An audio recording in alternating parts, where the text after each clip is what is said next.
Hooray! I'm live on Twitch and YouTube.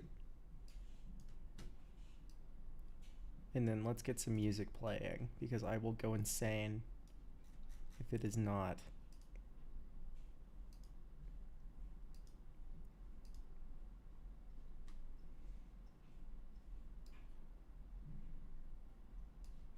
How's the mixing on that? Let's see. It looks good.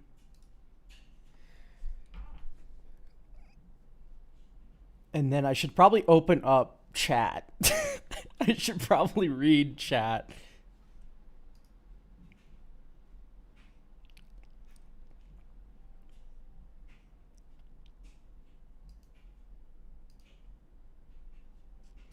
Let's do the spellify.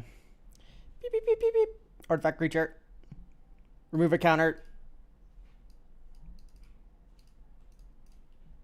Beep, beep, beep. Walking ballista. Next. Beep, beep, beep, beep, beep, beep, beep, beep, beep, beep, beep, beep.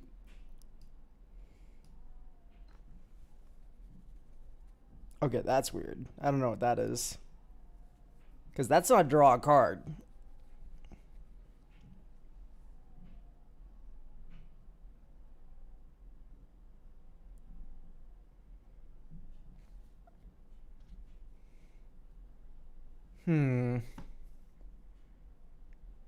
Destroy a... What? It would be destroy target something.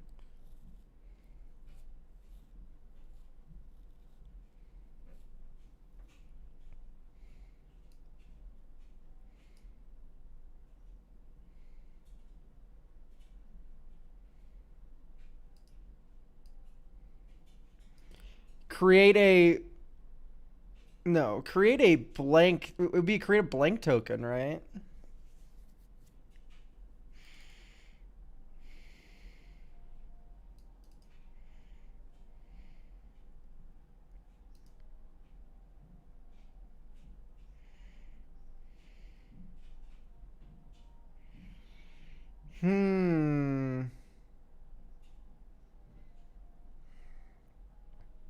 Ooh, choose a. CHOOSEA. Choose a thing.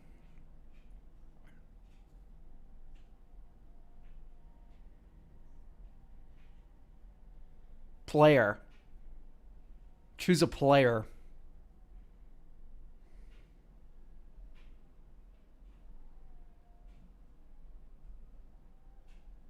Choose a spell would work.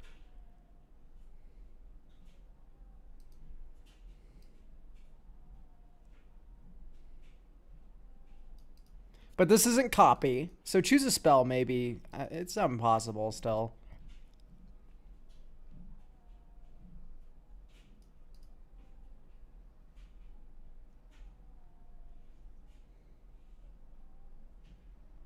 NONCR. Okay. Because I would expect like that player does something, but that's not what's here. So it's very confusing. I'm gonna guess it's a red. What if we just got vowels? That's probably safer, eh? So it's an instant.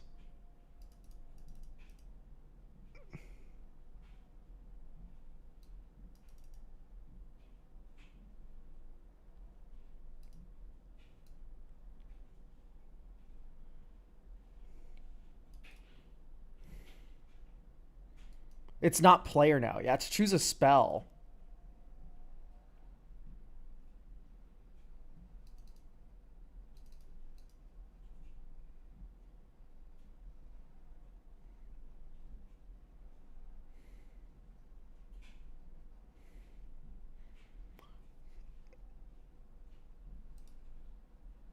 In the interest of time. CREATURES.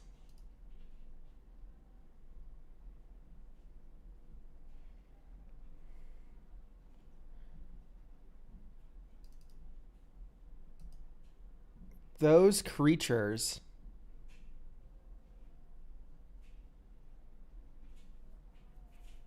creatures. Creatu.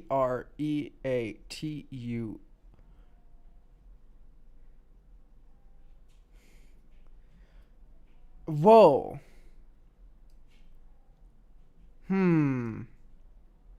Sorry, I thought I had a brain blast, but I didn't. Do S? I'm not going to click another button right now. Those creatures...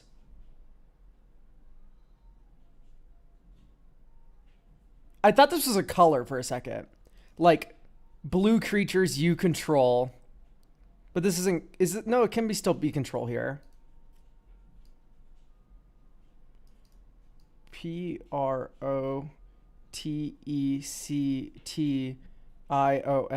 So it's white creatures you can just... Oh, I know this card. I know this card. I know this card. Brave the Elements.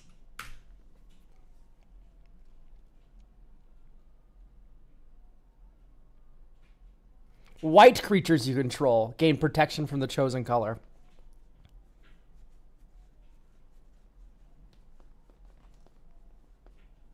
Yeah, this card I ran in Sephara for a little while. I ended up on Surge of Salvation instead. Do I? Yeah, I still run Surge. Surge gives you hexproof, which has niche use cases, but still kind of nice. Someone goes like edict to you with like a targeted edict, you can go hexproof. And then also it still counteracts Blasphemous Act like the other one does. All damage-based board wipes that normally fuck my life up in this deck. Right, because these flyers have indestructible because Sephara's in play, but Sephara doesn't. So what happens with Blasphemous Act or Chain Reaction is it's like 1 billion damage to every creature. Sephara dies. Everything has damage marked on it. They die because they don't have indestructible anymore. So having something that gives protection from red and also hexproof is really nice. And it also gives hexproof to all permanents you control, which is just significantly better than only hitting your white creatures because there are some enchantments and lands that they might want to touch in this deck. So Brave the Elements I did have in the slot for a while, but I swapped to Surge because it has better use cases, I think. Can I once again request to go early in queue? Post daily games because it's late where I live. Yeah, it's fine.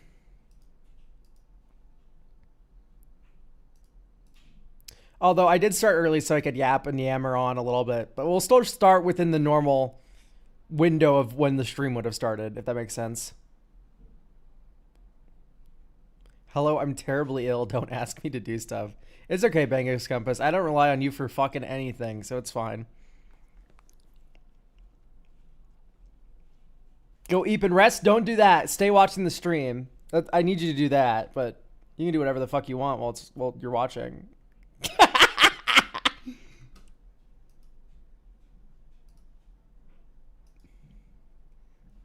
What is this emote called? The stare. It's posted like a sad little monkey emoji in my chat, dude. That's cool. That's something I can rely on you on, like, for. This is ugly as fuck. I think I would rather have... I'd rather have the bratwurst, man. I don't care. It's 10 more pounds. It looks okay. It didn't even look that good, but honestly. Spicy chicken rice for 50 cents. Chicago style hot dog for $10 fucking dollars. There's no shot spicy chicken rice loses this matchup. I know the picture of it isn't that good. 50 cents? Are we kidding?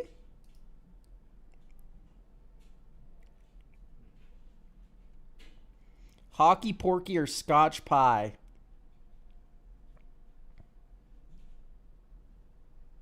Holy fuck.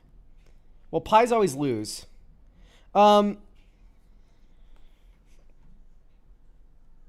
Cinnamon bun or festive bowl? I don't know why you would charge 50 cents for food, by the way. At that point, just give it out. You know what I mean? Is that rock salt? I imagine that's sugar, guys. That has to be sugar. Yeah, it has to be. This is like stuffing and fries and shit. Like, what are we doing? Okay, sweet things do normally lose to savory things, but that just looks so bad. It didn't help it had like the Breaking Bad in Mexico lighting, where it was just piss yellow. $70 chicken shawarma. Get me out of here, dude. Never going to the World Cup. Bro. Bro. Diseased meat. Who is putting that in their body?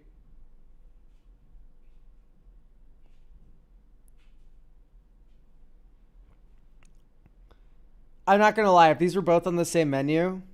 Oh, with a cheesesteak? Hang on. I'm pissed off. Because I was like, oh, bacon and cheese fries or cheesewurst. That's a nice split. Okay, fine. But if we look, there's a whole ass sandwich. And it says with a cheesesteak. When did fries become the main course? What do you mean with a cheesesteak? The cheesesteak is the main part of this meal. Why did we downgrade the cheesesteak to this? This is insane. I was like, fries versus cheesewurst. I gotta think about that. But you get both? Holy fuck.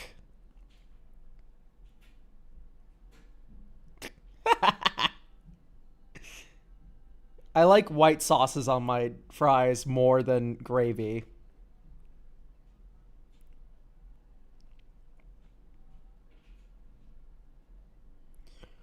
Ooh. I do like a good spritz. Dude, is this No, this is a World Cup. Okay, I was like, these benches look a lot like the Ren Fair near me. $17 buy, you get an ice drink, you get a good dog. No, you're probably right. It's probably too much money. Are you shitting me? Okay, whatever. I was fine with subscribing to the money theory. Okay, that's Katsu, and it's like literally half the price. That actually pissed me off. It would be fine food. What do you mean, ew? Poutine. Or vegan bratwurst. Vegan, minus 20 points.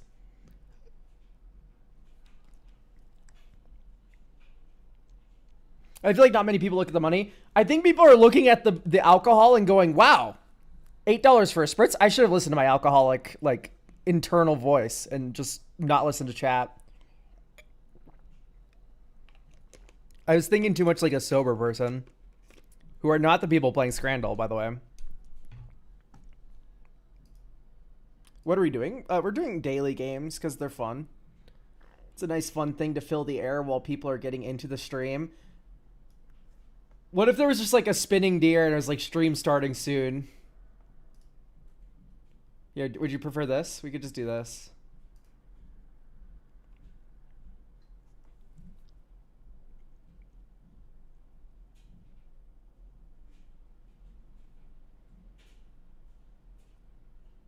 I do like the deer gifs I put on this screen, but I don't like doing like a starting soon screen.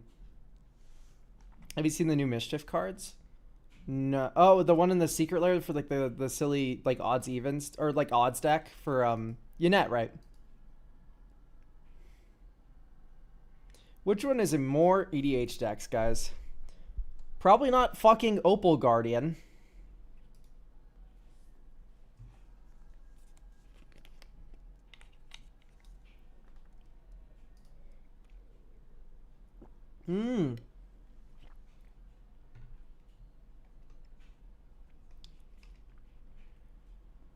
This is awesome. I like these. How much is this going to be? $500? Yo. I do like the Savannah Lions quite a lot. That one's cool. They're going to come in packs.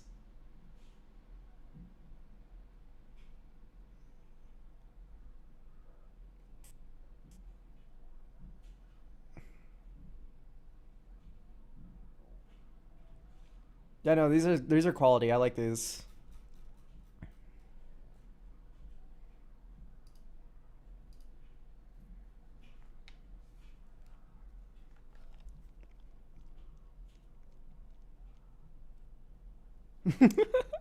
Yeah. It's kind of tough that they come in packs. I think it is up to the artist how they want to distribute their products. That's just my personal opinion. So I think Croesus's attendant is infinitely more interesting. Like, this is Iron Man. The fuck? Yeah, vanilla 1-2. My fault. Actually, that was the correct choice. The vanilla 1-2. Fuck right off. It says ally. I guess you're right. It says ally. I was not thinking about the ally situation. The ally situation's crazy. Oh, the card that says extort on it, and it has a sexy vampire. Probably Curtain's Call, like a very good black removal spell. That is surprisingly close. That's scarily close. I was like, people don't run 3 mana rocks. I don't run 3 mana rocks. No one I know runs 3 mana rocks. There's plenty of people who still do. It depends on the deck. But you're not running that one. You know what I mean? If they eat us, they'll die. Black Sun's Twilight or Glenalindra's Answer? Ooh, they're both like the same quality of rare. Where it's like, do I want to put this in my Magic the Gathering deck? It's like, no, not really. Not most of the time. This one's like a Trinket Mage card, and this one's a Snail card. You know what I mean? It's like... I think Glenalindra's Answer wins. People were fucking shooting ropes when that card got printed, and it's like nothing.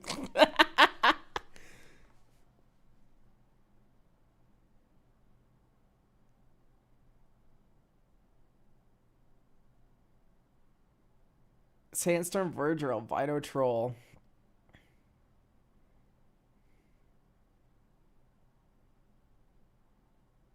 Probably the desert.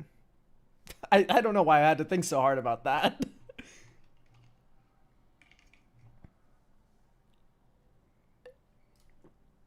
Probably the card that gives Skulk and not the vanilla imp.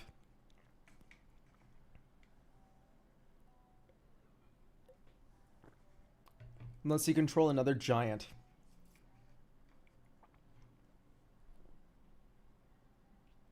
Or useful ability on a... Why don't people run this instead of Healer's Hawk? Can we lock in for a second that like people are still running Healer's Hawk and no one's running this? It's like, it's a bird.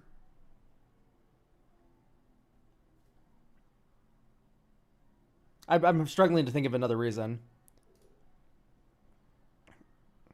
Like why we would choose Healer's Hawk over that. Portcullis is hilarious. This card's so funny.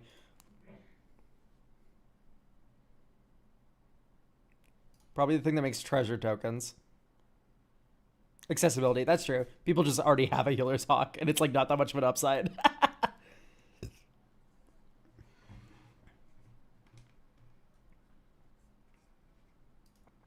True! You can set up Hawk Tuas with the Healer's Hawk.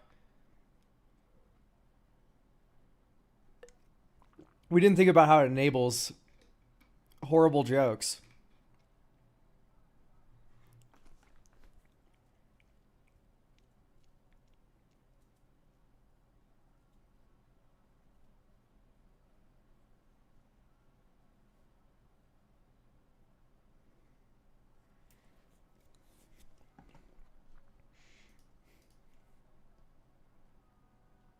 Okay. So, Rise Quinn, you're here. Let's just do your deck review, yeah? I don't have anything left to say. It's just going to be awkward dead air if I just am left to my own devices sitting here. Actually, I do have stuff to talk about, but I'll keep it really brief because it isn't really on topic. I'm going to be working on a little project. I've already got all the cards for it. Where... I'm gonna try to make a real life Hearthstone cube.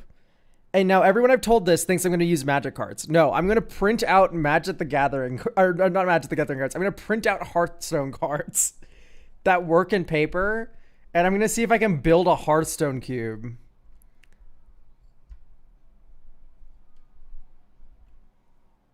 I've already got all the cards separated from like the main. I looked through all 5,000 Hearthstone cards. And let's see how many is in this folder. Properties. Yeah, there's 1.5k cards in this file. Not all of those, to be clear, are going to make it to paper. But I wanted to declutter like the 5,000 or so cards that Hearthstone has down into ones I think I can rework into paper, and also ones that already work in paper. So no random minion summons, etc. So I have a concept. I don't want to do this to y'all, but I'm gonna hit you with like the Pirate Software ruined putting a thing on the screen that you're gonna draw with, because it sucks, because a whiteboard is a very good like tool to visualize what the fuck I'm talking about, but now I just feel like a fucking narcissist. Okay, so here's the vibe. This is the rub. You have a normal drafting experience out of the box. The normal drafting experience out of the box is going to include the neutral minions. So you have neutrals going to players normally. In between each draft pack, there's going to be a time for you. You pick your class and you draft like 4 class cards. You draft another 4 class cards from the class card box. So the joke is that the Hearthstone cube is going to be in 2 parts. There's going to be the neutrals that's normally drafted here. Right? These are the normal neutral drafting packs. And then in between you get your class cards that you can pick from your class that you pick here. So what happens is because there's a class box with all the class cards and the neutral box with all the neutral cards, certain things do work. So for instance, something you would expect not to work is Discover, but certain Discover cards actually work. I'm so sorry if you don't play Hearthstone, by the way, and you're just completely lost. I'm so sorry, but we'll be done soon. So like, let's say you had a rogue card, like Burgle or whatever. Here, I'm gonna put a card on screen soon. Okay. This card would work because you could just pick. So you need to rework it a little, but it would work basically 80% of the same way that it does in Hearthstone. Because you would just do, instead of discover a card from another class, it would be choose a class or your opponent's class, and then you get the next 3 spells from there, whatever to pick from, right? Like you could do discover from the undrafted spells.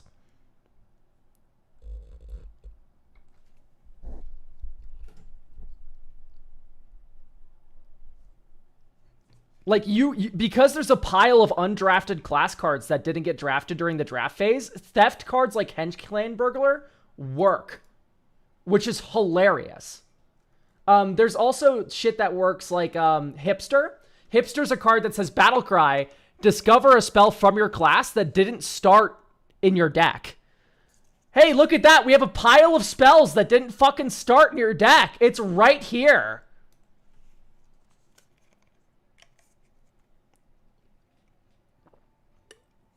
It's in the draft box for you to discover from. Discover works in paper. It's so cool.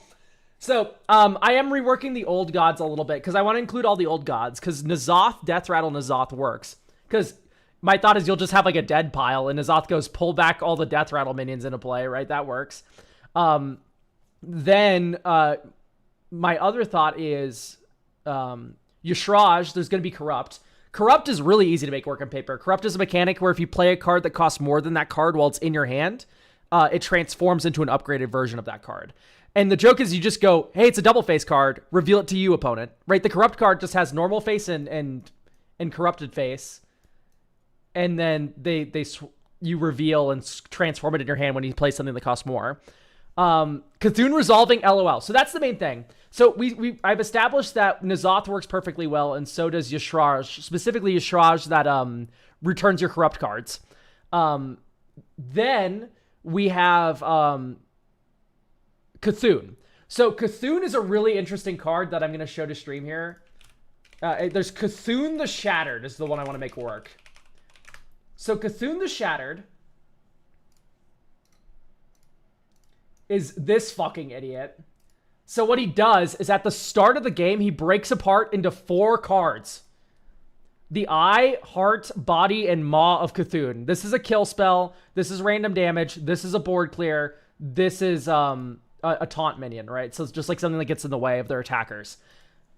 And when you've played all of them, Cthulhu gets shuffled into your deck, and his battle cries deal 30 randomly split among all enemies. Now, theoretically, you could resolve Eye of Cthulhu as it is. But what I think I'm going to do is just knock it down to 5 or 6 damage and have it just target the lowest health thing first. So it hits the lowest health enemy times 5 or times 6, whatever. It's a little bit better, which is why I'm making it do less damage. And then final Cthulhu, I think he can literally just say deal 1 damage to the lowest health enemy, repeat 30 times. That can work perfectly fine in paper, and that's kind of just how he works in Hearthstone anyway. Like, if they have a board, doesn't dice stand creatures, wouldn't you need like 20 dice each? So, yes, there would be a lot of dice involved, but the fullest a Hearthstone board can get on either side is 7 creatures. So you'd only have to track 14 creatures. Worst Cthulhu of all time? This Cthulhu saw play. I'm sorry, you're just wrong, Nicholas, but this Cthulhu saw play. The other Cthulhu was bad. The other Cthulhu was actually really bad. This one saw tournament play. There's a while yeah. So a D8. Yeah, you could just do a D8, but I'm not going to do the random. The random is actually very difficult to resolve. There are some cards like Deadly Shot that I'm keeping where it says destroy a random enemy minion. That's fine. You just roll a D8. If you roll an 8, roll again. Right? That can stay in the cube. But yeah, so Cthulhu can work. So now they just use Yogg-Saron. So Cthulhu hitting lower target. But what do you do for your fucking Yogg? None of the Yoggs work. There's not a single Yogg-Saron in Hearthstone that works in paper. But I have 3 of the old gods. I have ideas for 3 of them. And then fucking, what do I do for Yogg? So, here's my idea. I'm going to make a Yogg-Saron in paper to fill this gap, this horrible gap. And it's just going to use the undrafted class cards. You pick, for each class in the game, cast 1 random spell from the undrafted ones. That's all Yogg's going to do. Enters, battle cry.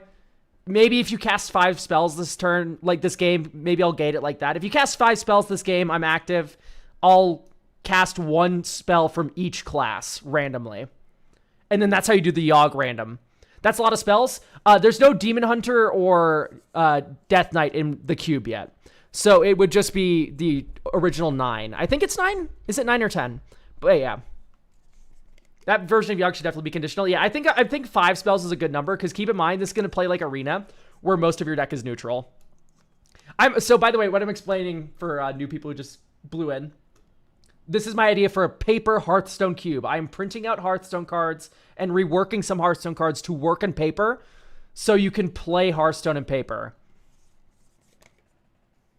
Do you have like copy tokens for things like Grim Patron? I think that's going to be the plan. Yeah, is I'll just also print out a bunch of tokens that are like copies. But also, it's really easy to use infinite tokens with this, right? Here's power. Here's toughness. You can also do it for weapons. If like a creature enters and equips a weapon, you have attack, durability. Just use infinite tokens for all the tokens that you make. And I think another rules change is that tokens aren't going to exist besides in your hand or on the battlefield. Those are the 2 spots where those could exist. But if they die, I don't want you to have to track the graveyard for resurrect effects with tokens. That seems a little troublesome. Or if you shuffle your hand into your library and draw a bunch of cards, I don't want you to have to track tokens in your library. So if they go anywhere else, they just stop existing. But hand and battlefield can stay, because you're able to bounce tokens in Hearthstone and replay them and stuff. So I want to kind of keep that feel. But anywhere else feels a little bit more complex.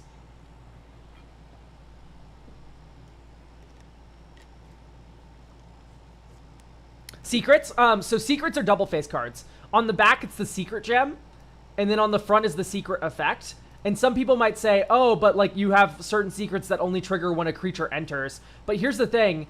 Since you know that the secret is in play, you're able to track, okay, this secret hasn't triggered since I've played a creature. I'll play a new creature, and if they go like, it's explosive runes, I'm going to kill your creature. You go, nuh-uh, you missed your trigger, dude. Destroy your secret, right? Like, you're able to, like, chalice check secrets, I guess, basically, is the best way to put it. And if your opponent fails the chalice check persuasion roll, then you blow up their secret and it doesn't trigger. What's the likelihood of us getting a Warcraft Universes Beyond an MTG? I don't think it's that impossible. There's a lot of people on the Hearthstone team, too, that used to work on Magic and vice versa. Like, I don't know. It's like, it's not impossible that they go, hey, do you want to do a secret lair? And then they go, yeah, sure. It's just not impossible. even though they're like rival companies. I mean, you see Marvel and Marvel Snap and Hearthstone or Magic, whatever. But anyway, that's the idea for the Hearthstone IRL cube. I'll update you more the more I get done with it. But basically, the scary thing is that I just have a lot of cards I have to rework and reword to make them clear what they do in paper. Because I'm going to be playing this a lot with friends who have not touched Hearthstone, and I want it to be kind of simple to pick up what the cards are doing. Because a lot of, I would say like 30-20% of reading a Hearthstone card is trying to intuit what it fucking means. Because a lot of these cards are worded really funnily.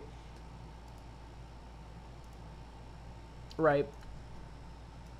Like, what does break apart into pieces mean on Cthulhu? I don't know. Oh, we'll just see what it does. And then the first time you play with it, you go, oh, okay, that's what it means. Or you look up a Wikipedia article.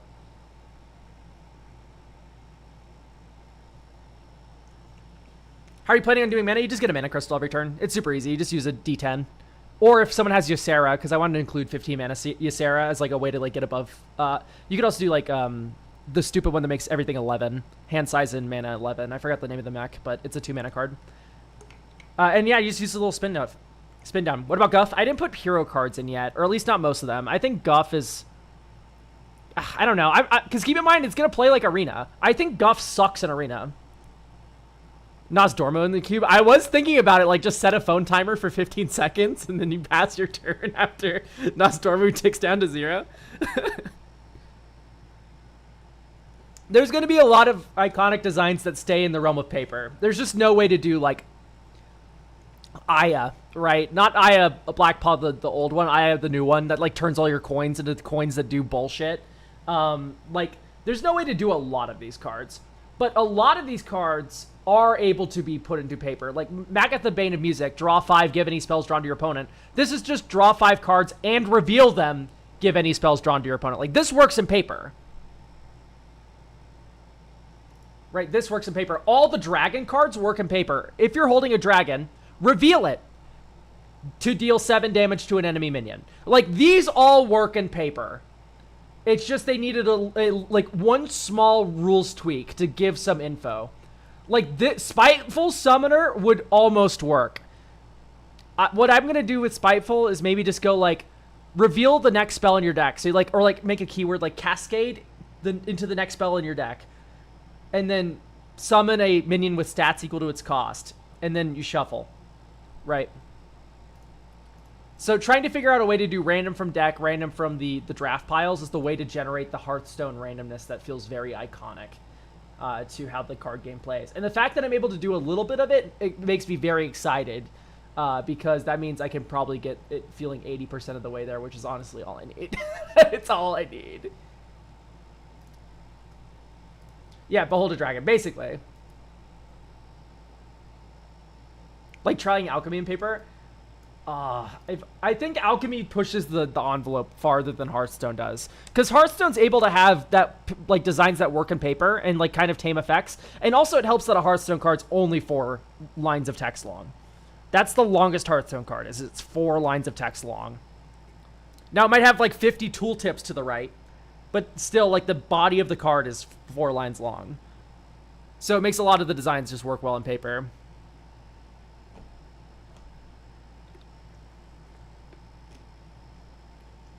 Okay, right, Squim, we can finally review your deck now.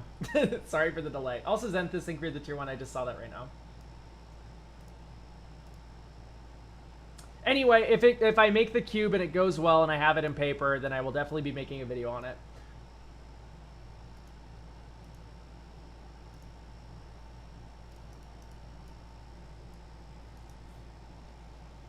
Remember when Elk said he was going to make that quick? Hey, we got deeper in the weeds. People had follow-up questions. That's not my fault. It's a little my fault. I just shouldn't have brought it up, but hey, we still have very good viewership despite me yammering about a different game for 10 minutes. Speaking about yammering about something different than what's on screen. Originally was going to be a Gitrog Wild Ride deck, but felt too explosive. Putting Gerard in the command zone was too boring. Old Stick Fingers became a really interesting pick because he didn't always have to be played, but he brought value as guaranteed reanimation, target in the graveyard, and late game replayable. Okay. I love Lumra, Hogak, Colossal Grave Reaver, and Altar of Dementia, and the deck feels so fun when the engine's up and running with those creatures and Skullspore / Beifong's Bounty Hunters. Anything goes. For a long time, the deck was feeling really good, but lately I feel like it's been flopping hard and my early turns are iffy. My ramp package feels off, and I struggle to consistently ramp, play a high stack creature, sack Outlet Reanimation. I really like old stick figures as a commander, and felt very smart tweaking the deck to maximize for it, so I'd rather not have to swap out. Okay, we can work on this. So, good news for you. Old Stick Fingers is good. So you don't have to... He's so within the realm of good. He's in, like, top 20th percentile, like, things you could be doing. So you're fine. Don't worry about it. Maybe top 30th percentile, but still very good in the grand scheme of things.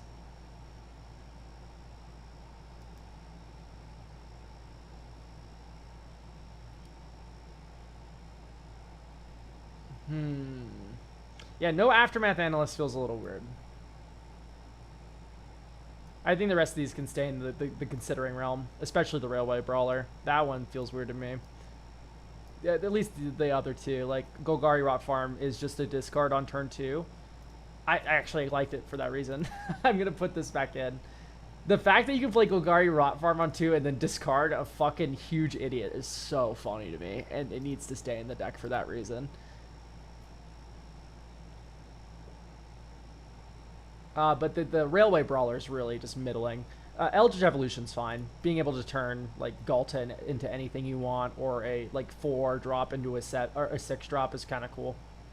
Is this high bracket 3? I have no idea. Okay, I'm gonna remove the Terminus of Return. Is that okay? I think I just don't want to think about this expansion existing. That's about where I'm at with it.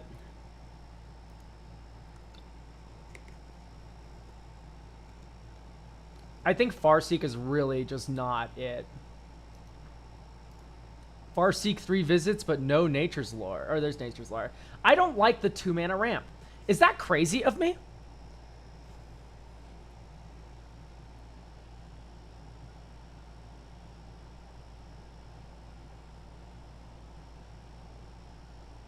You have a lot of 4-drops.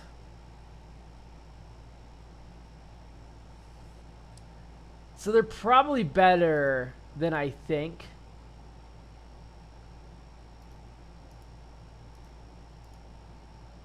But what I've always liked doing is just running the 2-drop auras that ramp.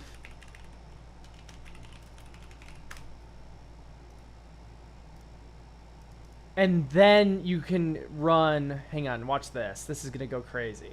Where's Gwenna? So I don't want to run a lot of cheap dorks. You can't do mana dorks because Old Stick Fingers does not care who you are. He will throw children into the graveyard alongside demons, right? Like, he's not discriminating. So I can't put a bunch of mana dorks in here because our Old Stick Fingers X's3 is going to put 3 coughing babies in our graveyard, right? So there's a bit of a deck building restriction here from what a normal green-black deck may look like.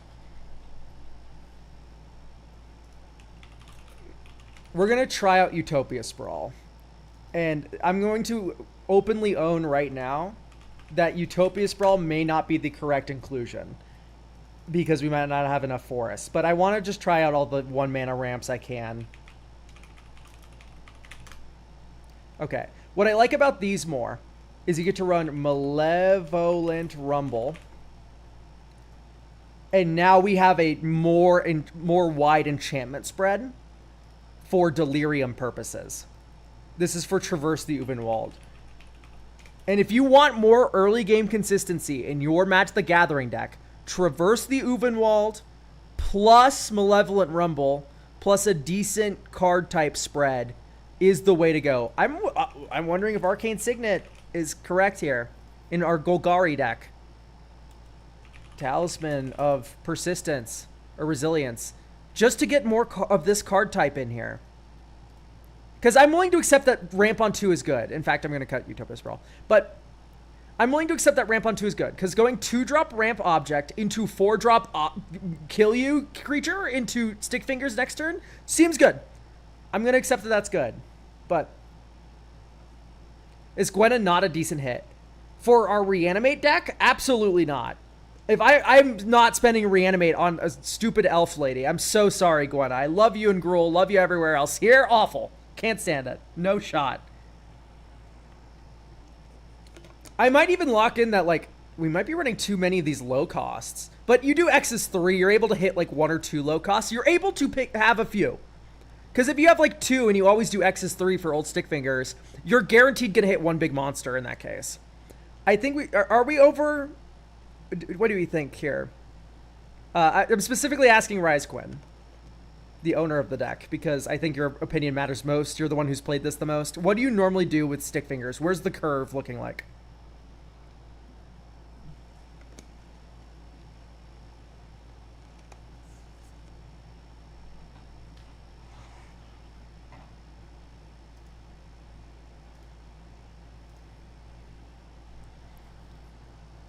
I do whiff a decent amount. I think he gets whipped out for 2 more often, though. Okay. Okay, so the fact that we're whiffing a decent amount, maybe we do start to critique the Aftermath Analyst and the Bramble Familiar. Fanatic's fine. That's graveyard value. I'm kind of okay with him. Rot Curse Rexash's graveyard value. I think we keep these 2. Apprentice Necromancer gets the boot, though. Hunted Horror is funny. So we can't cut him, because he's hilarious. Skull Prophet. Fine. Eternal Witness. No, I don't think Skull Prophet's fine, actually. Savala. Oh, she's so good! This pains me. I need to make this abundantly fucking clear. This hurts. So does that. Because Ewit's also incredible. Are we doing... We're not doing Saw in half, though.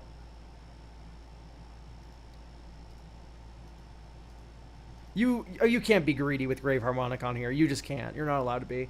Austin James. 97. Thank you for the prime. I do whiff a decent amount.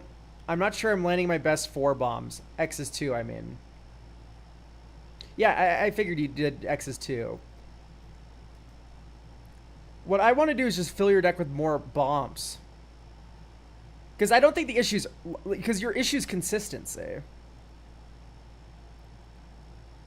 I don't think you need Bolus when you have Frailes. When you have Sussur Secundi. I think, like, we can get rid of the Shadow Heart, too. Kaga. Like, eh. Yeah, I'm going to mill it 8-drop and then play it for my graveyard. Like, not happening. Brawn. Brawn's just so mediocre. I'd rather just run threats that can get through. The best threats are typically the ones that can just get through by themselves. Beifong's is combo. Right? Earthbend X for X is that creature's power. And then you have the stupid Skullspore Nexus that, yeah, jerks them off. Yep, sounds about right. The Damogoths. Vaultborn Tyrant. Vaultborn Tyrant is a big idiot. I do need to double check our budget, because that is also expensive. I don't know if I like the land angle. And this is just my opinion, so tell me to fuck off. But don't know if I like the land angle. I think this is about good. How worthwhile are discard effects here? Very good. So good that I want to put in Tortured Existence.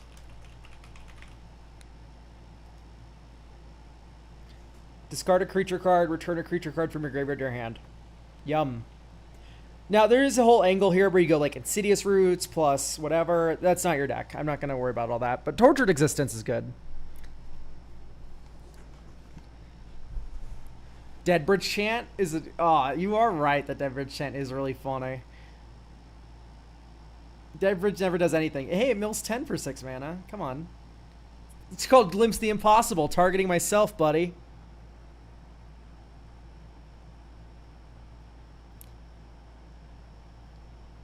I'm thinking like Valgavoth, guys.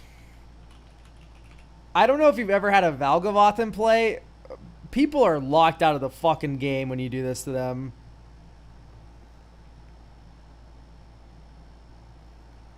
This is one of the most vile, evil motherfuckers. And the fact that Valg is not more popular than or like more money than Avacyn is insane to me. It is legitimately crazy that this card is less money than Avacyn. Maha is also brutal. Maha is cute compared to what Valgavoth's doing to a commander game. There's 3 opponents. They can't cast instants or sorceries, or I get them. If you target this and the ward, it gets paid, and you go protect it from your kill spell, and they had to sacrifice 3 more things into Valgavoth, are you shitting me? Read this ward. How do you do this on, like, turn 4 when you're reanimating him? Legitimately, there's no deck on Earth that can sack 3 non-lands. There's nothing that... This is hexproof until, like, turn 6. And then when it is turn 6, you can just run actual hexproof to protect him. It's crazy. It's insane. This card is messed up. Soul Shatter, baby. Yeah, Soul Shatter is a very good answer to Valk. Like, there are answers to him, like, but he's very good. As, like, a battle cruiser reanimator threat, he's one of the best. There's no doubt in my mind. I am a Valgavoth cheerleader. Anyway, I saw Life Death, and I cannot agree more. Life Death is one of the best split cards. Oh, thank God. It's here. It was an old border. This is the rare card where it not being a normal border fucked me up. Because I'm used to seeing this.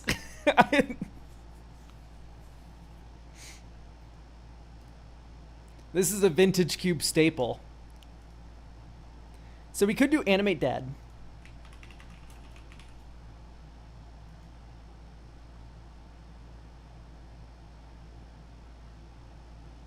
So there is... Oh, where did it go? There it is. More reanimates. That's what I'm agreeing with, is I think we do need more reanimates. Necromancy. Okay, let's get a couple more big morons in here, eh? So we could run an Entomb.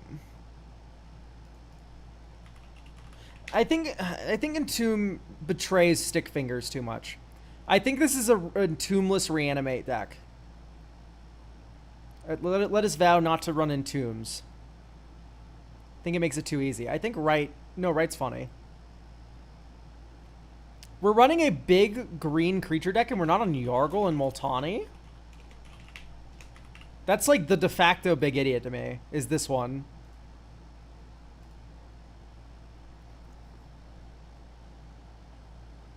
No Dread Return. Dread Return is good, but Dread Return's better in a normal... I think we're getting our wires mixed with a normal Golgari Idiots deck. This doesn't have a lot of low early game creatures. I'm actually concerned about having 3 things to sacrifice. Exhume? Oh, Exhume's so funny, but no way, right? Not in Commander. I took out Yargle because it was too strong when I was doing the Gitrog as the Commander. Okay, great. So this was for the previous one. I think it's okay to have this come back in.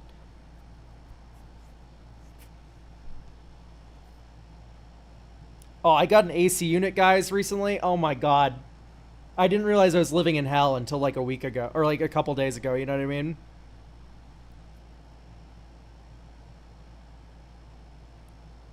Stitch Together with Self-Mill's great. I can believe that Stitch Together is good here. Let's do Grizzly Salvage. Are we good with Grizzly Salvage? I just kind of want... Okay, thank God it's already in. You had Grizzly Salvage but not Malevolent Rumble? Are you a crackhead? Sorry, Rise. I'm only asking that because I know you're cool with me. But dude, fucking... Are you insane?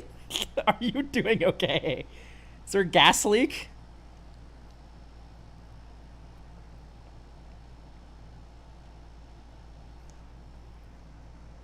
Is your smoke detector working? Did you have carbon monoxide going on? You just don't know about it?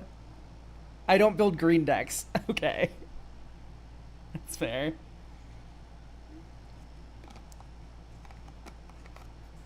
Victimize your commander's very expendable. Yeah. I like the victimize angle to put your commander back in the command zone. That's really funny, actually. Is there another reanimate that sacks? Not Dread Return. There's Blood for Bones.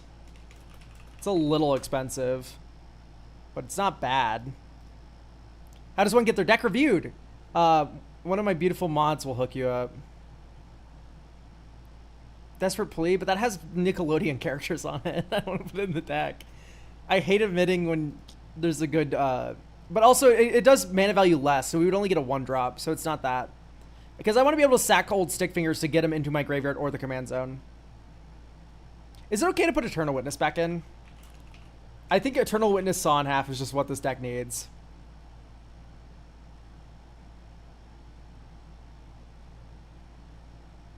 What's that Necromancer guy called? Arden? Arden is really stupid.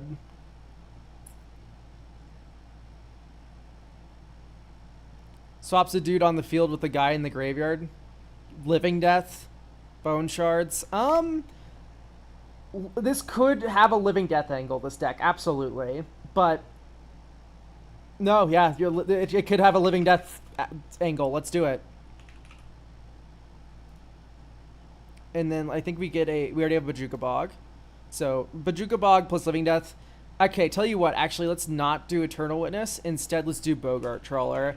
And I don't like putting this 3-1 in my Reanimator deck that's relying only on mill to make old Stick Fingers, like, applicable. It's like... I don't like running this guy because we can mill him. I do like running this guy because Living Death. Like, this is like a really big 1-2 punch here. Douthie... I mean, we kind of have super Douthie with Valgavoth, so maybe instead of Bogart Trawler, you can run something like Black Thraben Charm in the form of Strategic Betrayal. Right? Strategic Betrayal. Target opponent exiles a creature they control from their... or no, sorry. A creature they control and their graveyard. I can't speak. What's the price of the deck review? Everything you need is in the coffee link there. The answer is $50. Or 45,000 channel points, which you can earn by watching a lot. Squirming Emergence. I don't know. I kind of just want to playtest this as is, and then we can kind of adjust. I'm going to guess that Journey to Eternity is not actually going to be that good.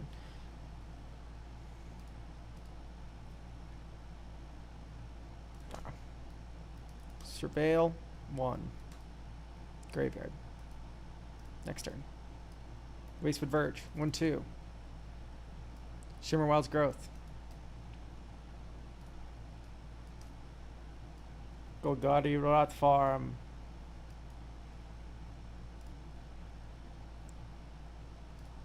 Okay. And then this turn we can go 1, 2, 3, 4, 5. X is 3 Stick Fingers. 1, 2, 3.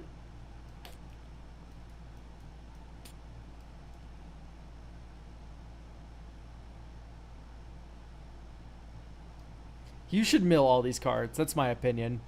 These should go in your graveyard. This should be like a draw 15 for 5 mana. Okay. We now finally get to have fun. 1, 2, 3, 4, 5. On curve, Living Death. Whoa, mama. Spicy. 7.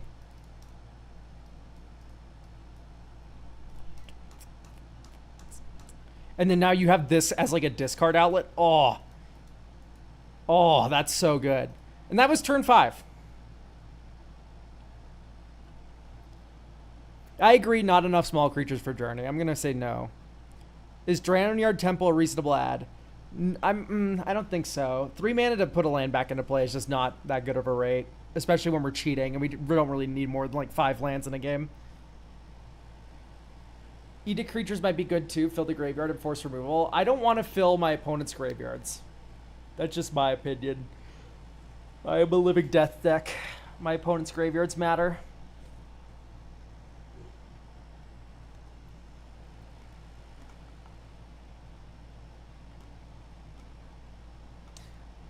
Is it bad that I don't like Golgari Grave Troll? I don't like this middleman. You know what I mean?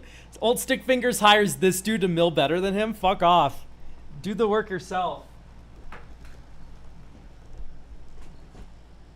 I'd rather just hit a big idiot with that slot, you know what I mean? Do I get a notification my deck is reviewed? Your deck will get reviewed whether or not you're here if you want it to be. One of the first questions you answer in the document is, are you going to be present for your deck review stream? So yeah. It's gonna be for next week's stream, Sire Spice. If you get one. It'll be happening next week on Tuesday. Yeah, I recommend just reading the blurb. I tried my best to write out what everything says. Or what everything means and how to get one and etc. Golgari Grave Troll is a card. Golgari Grave Troll is a card that is awesome when you can have a playset of him. When you have a playset of him and have consistent access to discard outlets and like you're running looting effects, that's where I love Golgari Grave Troll. Can't get enough of him with Faithless Looting. Can't help but notice we're not running Faithless Looting. We have like Tortured Existence, Greater Good. If I have Greater Good in play, I'm already winning that game. I don't need Golgari Grave Troll rolling in and out of my graveyard to make that happen more. I'm probably set.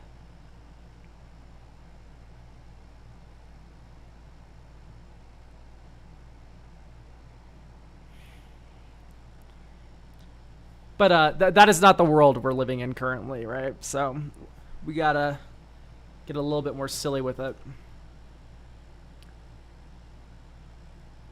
I also need one more card like Gerard Lichlord that zaps people for how big your dude is. Ooh, what does that look like in Golgari? Is there one?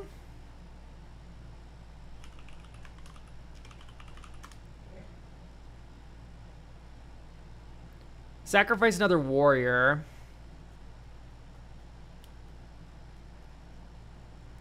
It looks like the answer is no. At the beginning of your upkeep, sacrifice a danger. This is slow and bad. I don't think I would recommend this, regardless of how close it is. I mean, keep it on your radar, I guess, but it's 18 cents. Pick one up. It's funny. Try it out. See. Essence Harvest. I want it to be on a creature and repeatable. That's what makes Gerard so good, is that he's on a creature and repeatable. You could just, like, cheat and just go, like...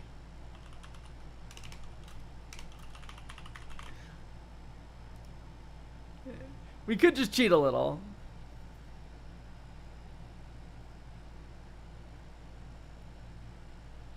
Gerard is an elf. And it's not like this is like an entomb. Dina, oh, Dina is kind of close, isn't she? She puts counters equal to how big that thing was on that on another thing.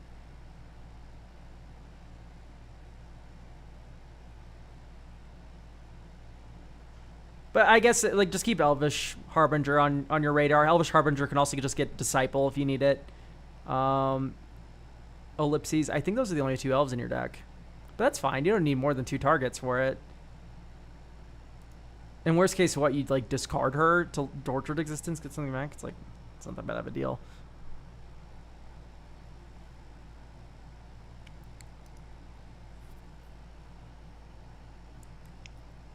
Am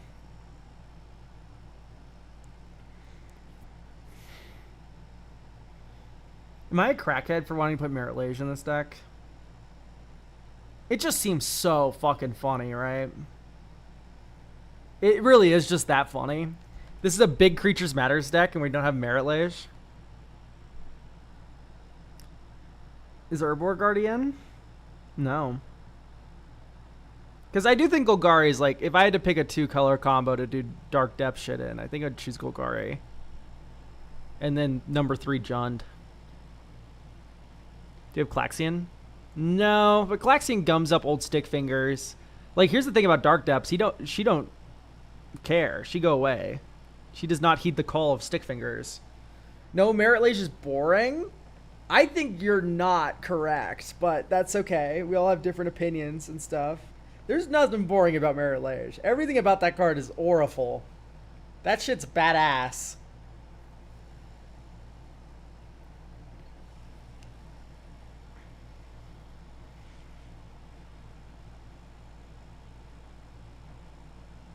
I love Altar of the Wretched.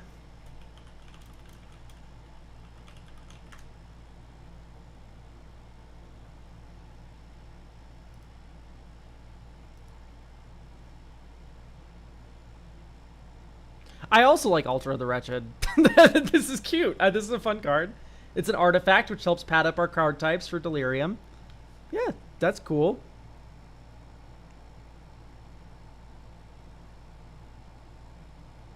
Two deck warping for me if Merit Lage ends up in a deck. What I like about Merit Lage, though, is that it actually doesn't take up much space in your deck. You have the best access to Urborg and Yavimaya possible. You're black-green. You get White of the Reliquary. You get, like, Sylvan Scrying, and those are just fixing spells. Like, that's cool. But the answer's no. The answer's no.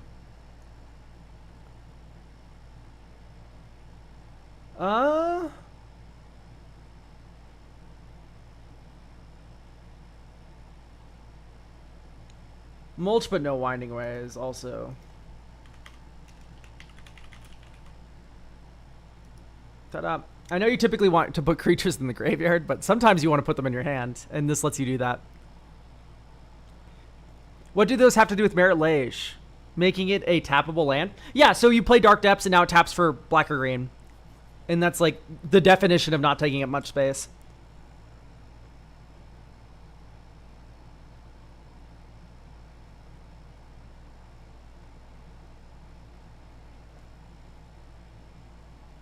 Why Winding Way when Uwat? Because this can put them in the graveyard. We were running Mulch. But the answer isn't run Mulch. The answer is run Winding Way. If you're going to run one, run the one that matters. I mean, I guess you could just run both, but I think we have enough mill.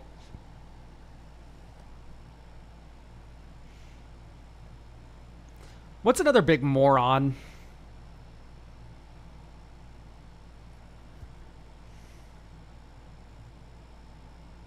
Because not running a lot of Entombs does make not having a density of big idiots feel pretty bad. Villas? Yeah, I could buy Villas Broker of Blood.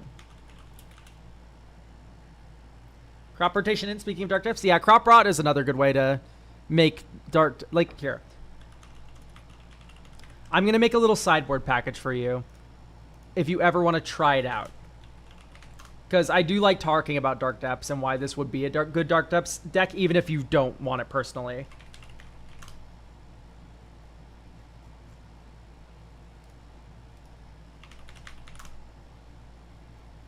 And the answer is you'd cut ramp for it, by the way. Like, anything I'm putting in, you'd basically just cut ramp or self-mill, like a little bit of self-mill or whatever. Something from those trimmable pillar-style cards that don't really matter in the grand scheme. Urborg Thespians Stage. I think we already have Shifting Woodland, hopefully. Okay, Shifting Woodland's already in. Great. So, like, this is what the Dark Depths sideboard package would kind of look like. You'd probably want Nylea's Intervention as well.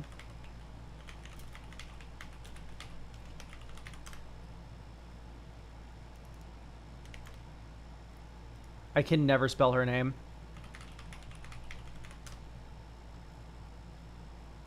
There we go. So, the joke is here is with 2 mana ramp, Nylea's Intervention X equals 4 is really easy to achieve. And then by that rate, you would have Merit Lage by turn 6. Crop rotation's very good in your deck with Bajuka Bog, with... you'd probably want to get the Talon Gates in the deck. And then this becomes like a super charm that does like 15 different things. And then it can also fetch the Dark Depths combo if you draw the other half. Urborg Yavimaya, just make Dark Depths tap for mana if you draw it early without the combo. And then you have Thespian Sage Dark Depths, and then Dark Depths plus the stupid fucking land. Shifting Woodland, where are you? There it is. Shifting Woodland. You can Shifting Woodland and Dark Depths in your graveyard.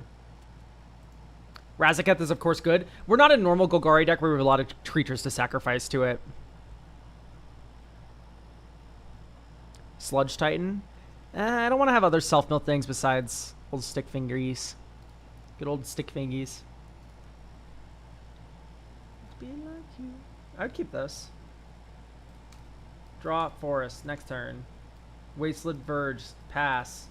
Grizzly Salvage. 1, 2, 3, 4, 5. You may put a land or creature. I'll put Ancient Tomb in my hand.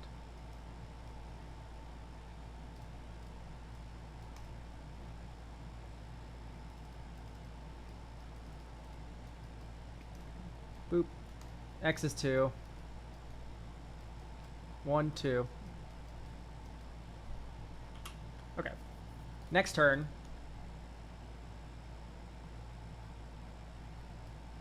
Beside you. Green. Traverse the Uvenwald. Type creature. You can get anything you want.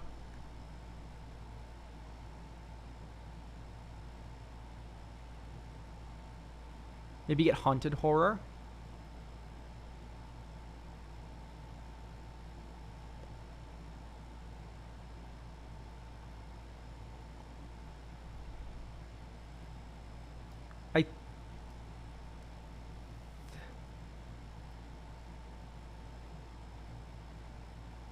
Maybe.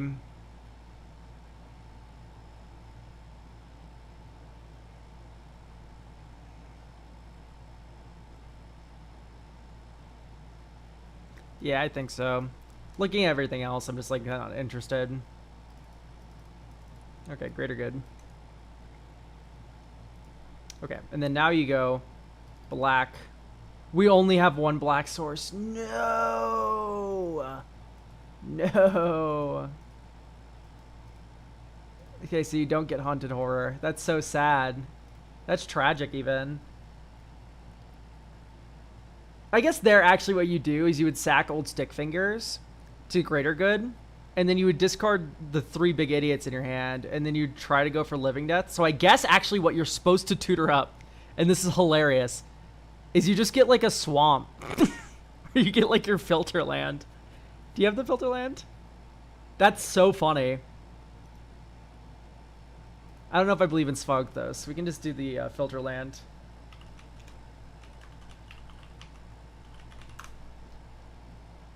Can you run the one guy that removes counters from a permanent? Yeah, you can. It's just a little risky with stick fingers is all. Ancient Brass maybe, or something more immediate. Mutated Cultist, the one I meant.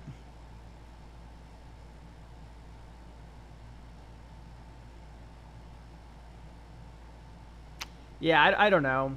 For me, Hex Mage is a lot more it's a lot more interestingly paired with whatever the name of the stupid moron card is, that Invasion of Icorium.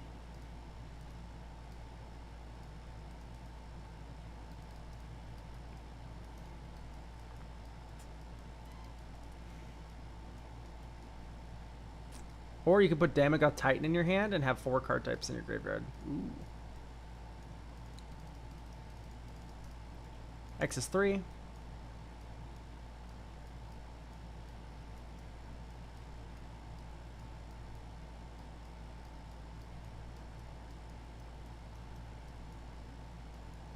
That's a vehicle. I got you baited. 2. 3. Archon of Cruelty is also an option. Yeah, I just put Villas in my graveyard. I'm not really sweating it right now.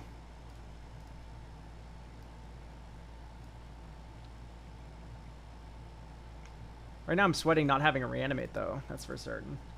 I wonder if you get a creature with a reanimate on it. Just something like a Phyrexian Delver. Or like Valgavoth's Faithful or whatever the fuck he's called.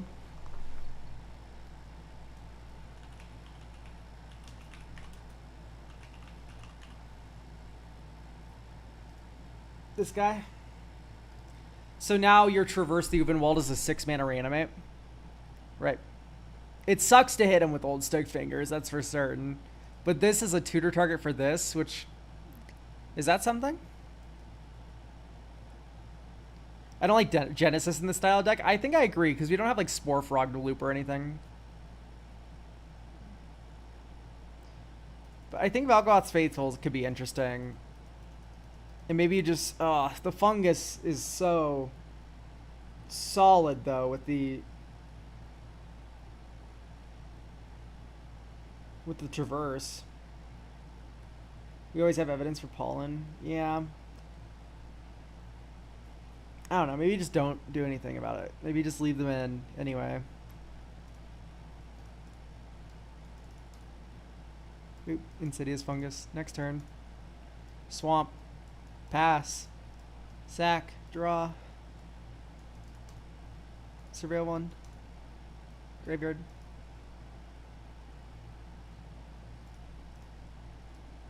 Boop. Boop, boop, boop. You could do Toxic Deluge here, or 6. Fetch. Bayou. I guess Bayou's a better top deck than one of the tapped ones.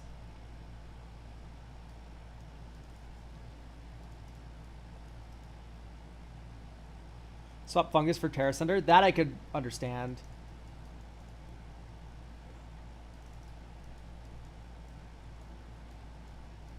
Okay, Greater Good is in my fucking graveyard, which is awesome. Yeah, let's do that.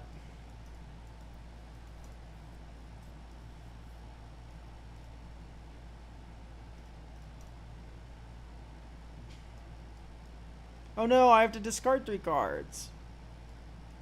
Anything but discarding 3 cards.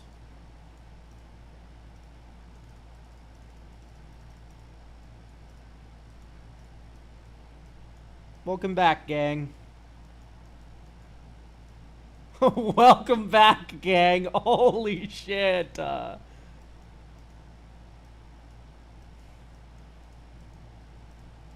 Gulp. So I'll mill 3 cards.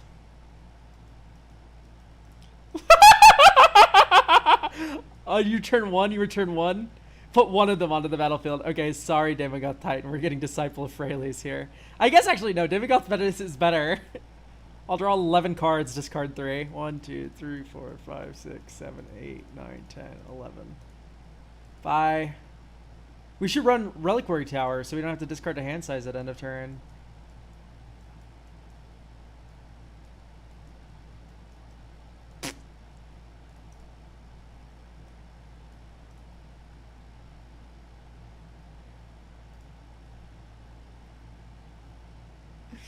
Damn, terrible Lord of Extinction synergy. All of your cool creatures just left your graveyard and magically went to the board. What do you do now? Pal, Lord of Extinction reads all cards. This is not one of the normal idiots that goes like, yo, only creature cards. I only count creature cards. Lord of Extinction sees them all. Yum. It is possible that Lord of Extinction is a lot worse because Valgavoth's in the deck now, by the way. Just earmark that. See how it feels. It's a little bit of a non-bow. Okay, I like swapping this for Terra Sunder.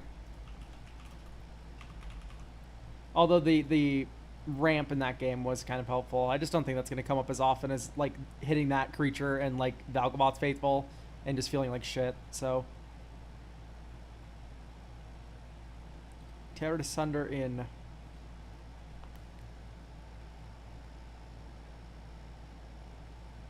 But like this deck's playing very well. I don't really have a lot of notes now. Besides maybe, hey, look. Whoa. Look at all of these non-creature adds you can put into this deck and take out like all these weaker creatures from the deck to accommodate. Just saying, this is a fun sop in if like you feel like you're hitting these too often. Barrowglyph is a very good card. It's just, once again, you need to pick and choose your low drops here.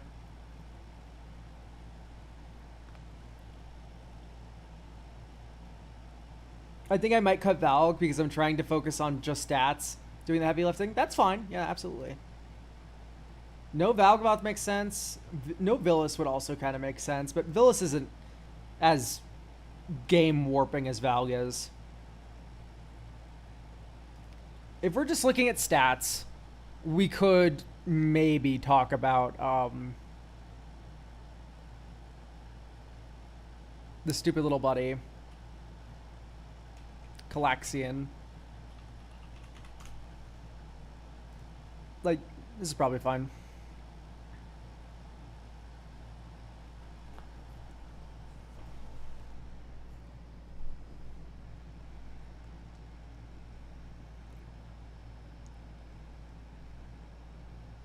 I think this is correct anyway.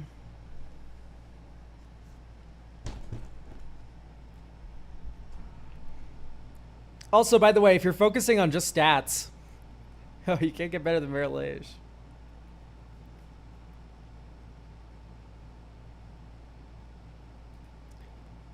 You think winning with just stats on creatures is very entertaining, but you hate Merilage? Merilage's stats. She's like the definition of stats.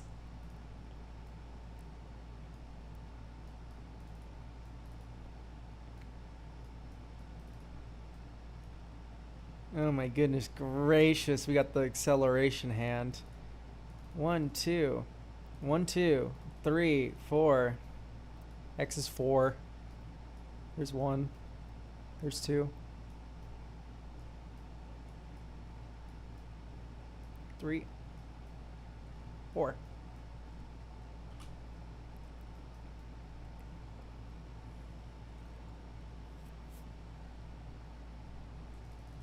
And now Fanatic of Ronus is online.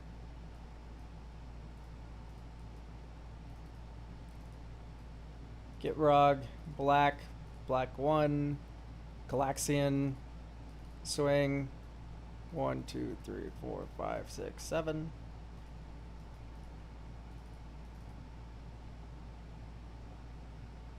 I thought we had another ramp piece. Okay, well we have not dead after all though.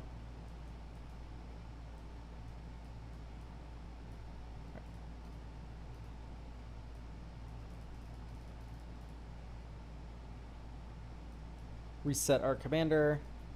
Get back gameplay object from graveyard. Like, this is working. This is so working. I don't hate Merit. I'm talking to you, Bajuka.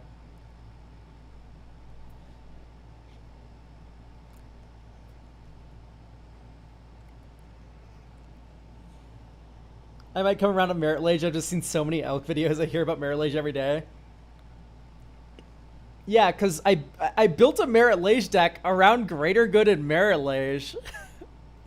The Gawk is good here, right? Yeah, we should... Hogak's already in. No. Number 2. It's going to be hard to convoke him, right? The more I think about it. He doesn't need tokens. He likes them a lot, though.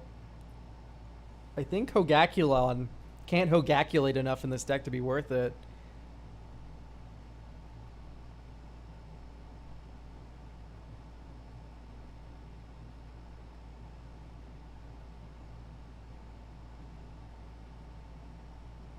OG Galta. Yeah, Galta here. You can take my cock from my old cold dead hands. I literally think you should just have a better for Hogak. Because Hogak is a war criminal. And running him here is sad.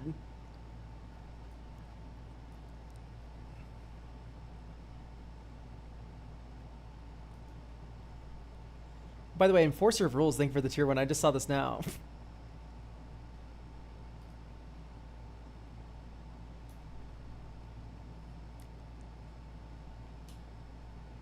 Primal Hunter, Galta. Yeah, Primal Galta is right here. Bobo Spoingus.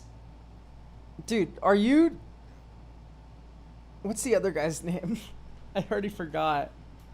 Are you an alt account of Bango Scumpus? Why is everyone fucking, like, so whimsical with their Twitch usernames? It doesn't make any sense, man.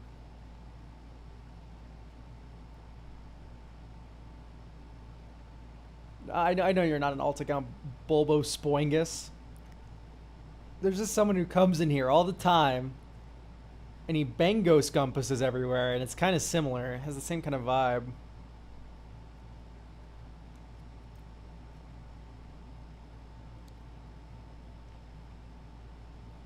Your community is just whimsical as fuck, I guess. I mean, the community is pretty gay, so I think that just comes with the territory.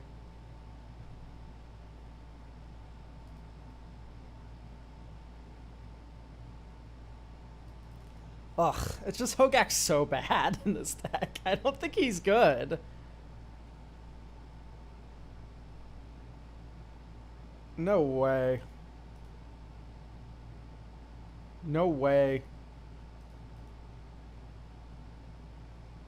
Why is there a right of consumption? I thought I cut this. What did I cut instead of right of consumption? Guys, I'm scared. What? I thought I cut right.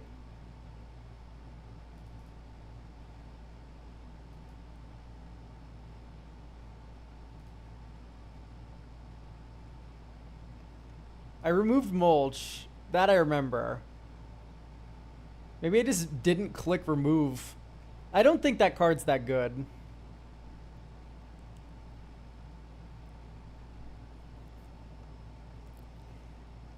Okay, you can shoot my gawk. Okay, listen. This is all I'm saying. Is we're like talking about the gack.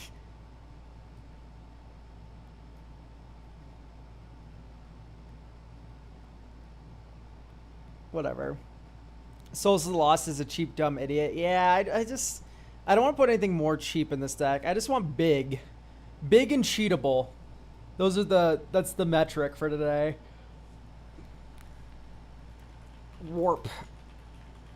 Is there a big warp idiot? No. WotC hates us. I guess you could do it with anti-causal.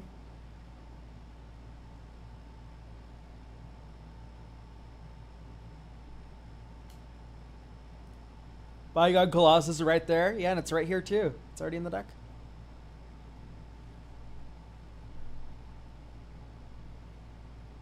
Fuck.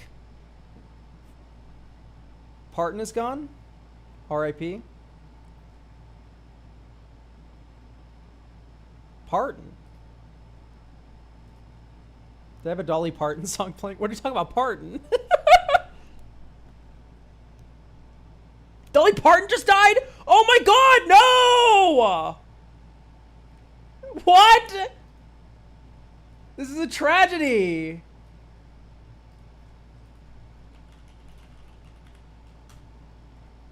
No, that's so sad, dude. What the fuck?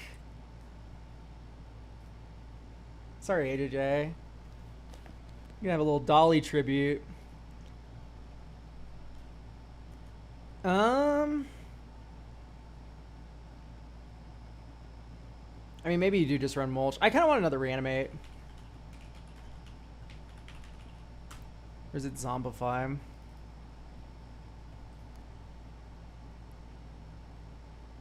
I don't know if we mill enough for Afterlife. Do we just run Breach? Honestly, Breach the Multiverse might just be fun.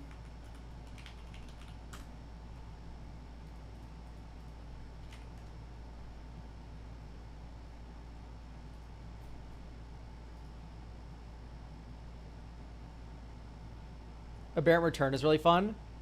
I could buy that. It's just we already have Living Death, man. It's whenever it's framing. It's 100% framing. But dude, I just can't believe it.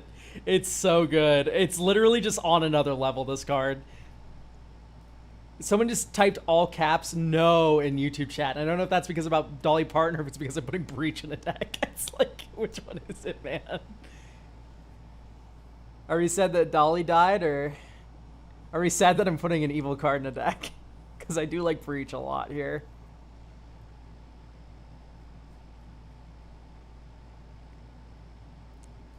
Deal.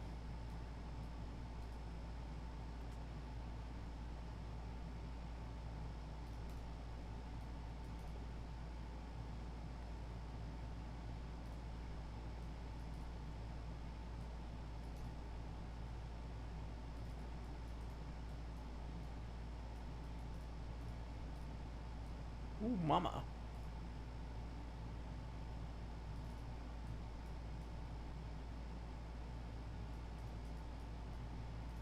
Or you could just hold up Golgari Charm or something. I don't know.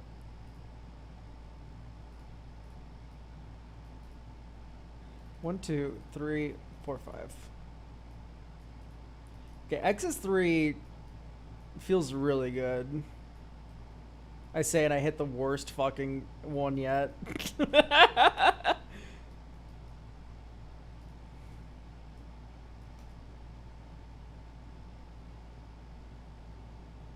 Because I ain't infinite, dog. That's for certain. Get to go Damogoth Woe. Put this in my graveyard.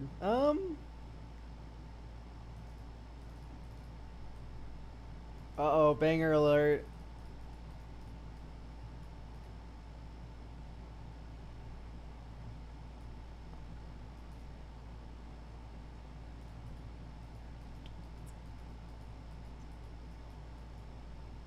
Oh my god, we just did not hit shit, dude. This is so scary. It's okay, we have a hunted horror.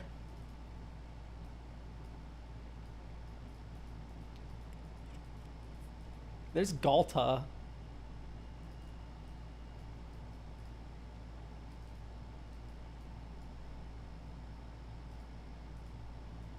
Please, game. I'm looking for any reason to be alive right now. Okay, we return Galta to play. And Valgoth's Faithful to hand. And then you sack Galta and mill 12. 1, 2, 3, 4, 5, 6, 7, 8, 9, 10, 11, 12. Oh my god. I mean, like, we're spinning the wheels. But can we animate Fnatic for like Fnatic of Ronus? I mean, I guess.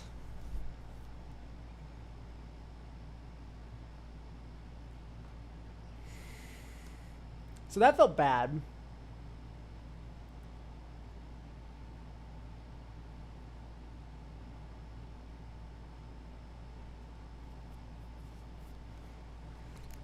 And I'm wondering why. Okay, no Entish Restoration, I fear.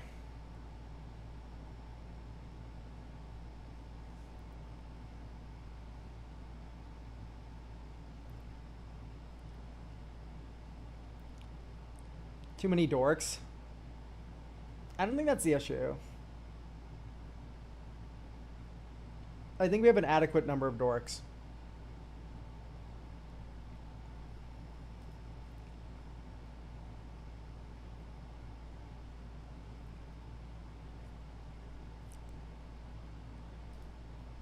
I still think Arden goes in. I want a big stat bomb. I don't think Arden is that.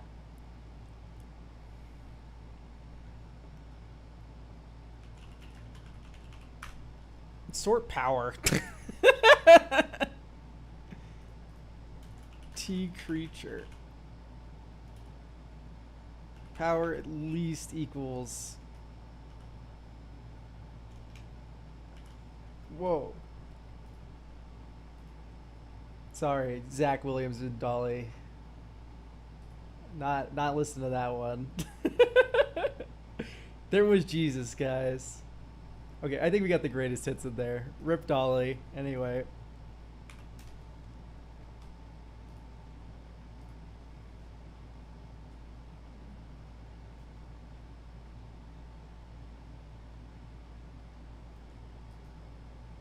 Altanok.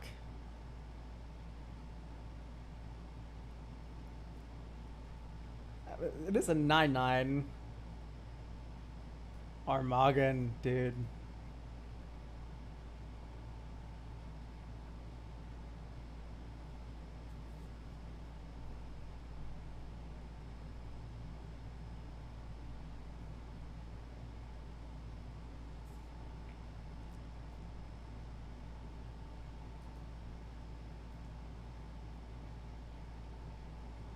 Tyrion.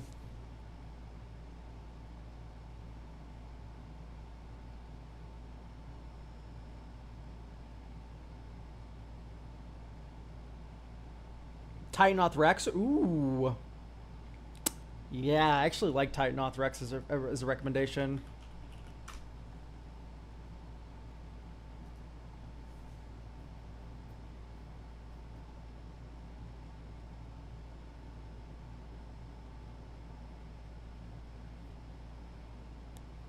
Did I miss my non-green landfall deck, or did I manage to wake up in time? This is the first deck, so I don't think you've missed yours. Is Elder Gargaroth something here or nah? I don't think so. Elder Gargaroth is just a 6/6. Agonosaur Rex, is that the one that you can cycle? Because I think I prefer Titanoth Rex. Even though that one isn't like that bad. I guess we're just X's 2ing here.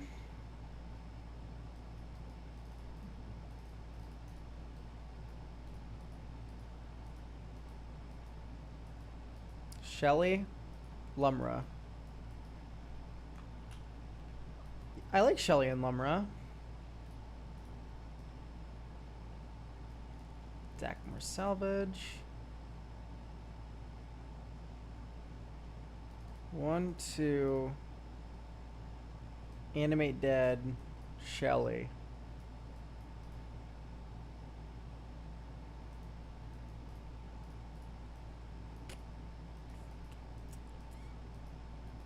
No lands.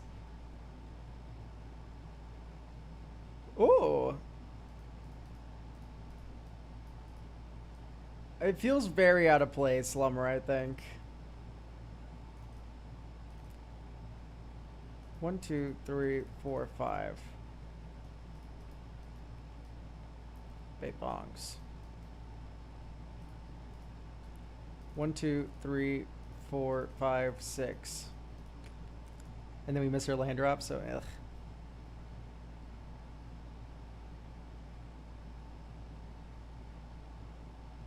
Diagraph of Birth definitely did not feel good that game, for sure. Oh, Goddess Rex.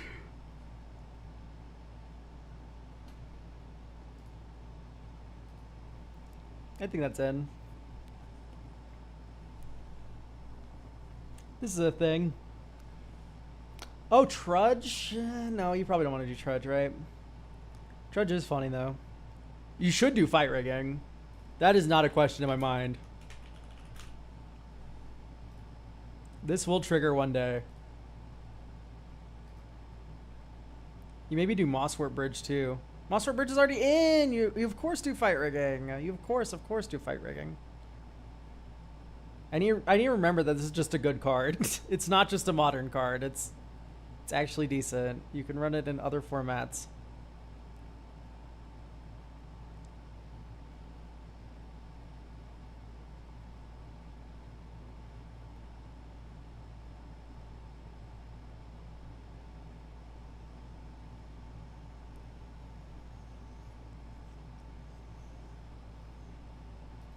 Erotic Curse is cute, but I don't know if I can abide by it.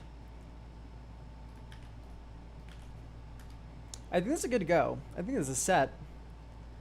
Consider the Dark Depths package. That's all. Big Idiot Golgari. We've done it. Thank you, Rise Quinn, for getting a deck review. As always.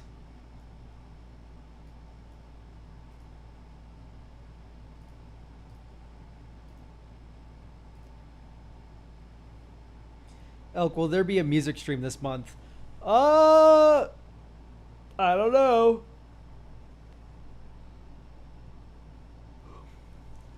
I'm really happy people like music stream, though. Because I do like my music stream.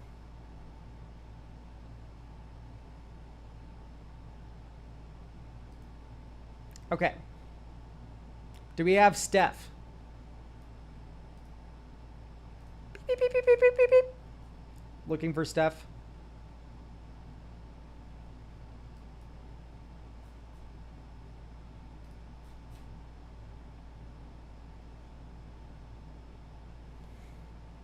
Present. I sharded 69. Awesome. That's a really good username.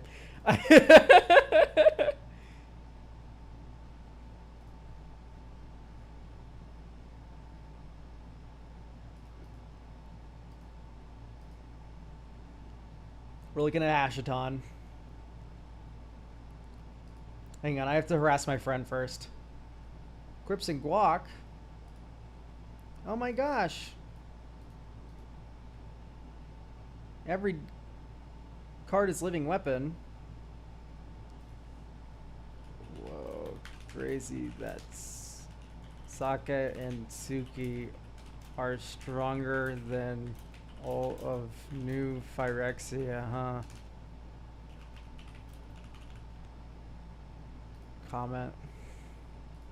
Okay. We've succeeded in harassing my friend. Let us now read the blurb. Ideally, survive and try to grind to 1v1 where I can easily out-tempo an opponent with value, or if things go long with all 4 players, Hashdown plus Tortured Existence plus Time Stream Navigator for turns. Surely be pulled to death with 4/4s is a viable way to end a game. Well, if you have infinite turns, yeah. No budget restrictions. If there's a Marvel card that is an absolute banger, I'll see if I can find it. A blue Universes Within proxy. I don't even know what any of those cards do, and I can tell you there's plenty of tools already. I'd like the deck to be less parasitic. Most games I've won, it's been a result of me being small bean and getting to a 1v1 where Lurrus is actually good value, and I'd rather my gameplay be the most common way I get there. So, here is my honest opinion. Lurrus Hashaton sucks. It's really not that good. Now, that being said, it's very fun, very cute. I think the best angle for this kind of deck, if we wanted to make it a more general, able to win the game, outside of like comboing and stuff, or not comboing and stuff, but you know what I mean. Like, it sounds like you're winning a lot of your games because you're either grinding down into a 1v1 or Time Stream Navigator goes infinite. That sounds like the two things that are happening. And for me, I'm like thinking about Rally the Ancestors instead. Right. Like, let's run a card that after we stock up our graveyard, we then reanimate like the entire thing and then have a sack outlet, have a blood artist, and then drain out the table, right? So like, if we're talking about a Esper deck that has the ability to win the game of Magic the Gathering with only mana value permanent 2 or less, I think Rally's up there as like one of the cards that, yeah. I don't know. Just do Rally, do Living Death, I think is the answer. Ascend from Avernus as well. I prefer Living Death over that, but we can cross that bridge when we come to it.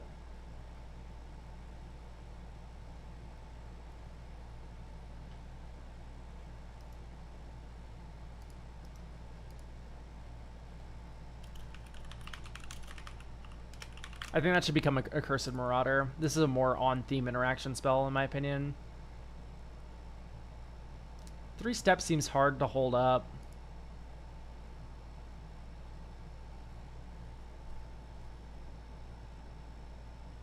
I'm already doing that in my Ailey Lurrus deck? No! Okay, then we'll come up with something new. I need to think about this, though, in terms of cuts. Can't be blocked. We could, oh, we can't do Metamai combos. Metamai, as it turns out, is 6 mana value. That is a lot of mana value to contend with. We're running Thopter's Sword? This is awesome. Yo, I love Thopter's Sword. I gobble this shit up. Felwar Stone feels like it's here. Call me crazy. I don't think we need Arcane Signet in our... call me an insane person, but I don't think we're really ramping, dog. Collector's Vault's so embarrassing in Esper. We have so many great ways to discard. I don't think it really fits the bill. Lurrus, but no Urza, Mishra's Bobble. Yeah, we should be at least running Mishra's. Mishra's Babu.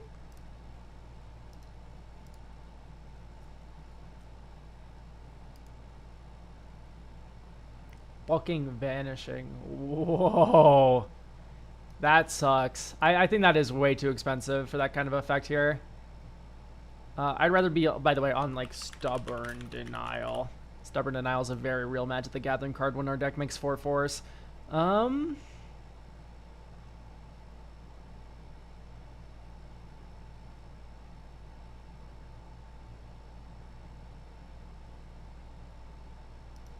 I think a repeatable bounce is just way too bad.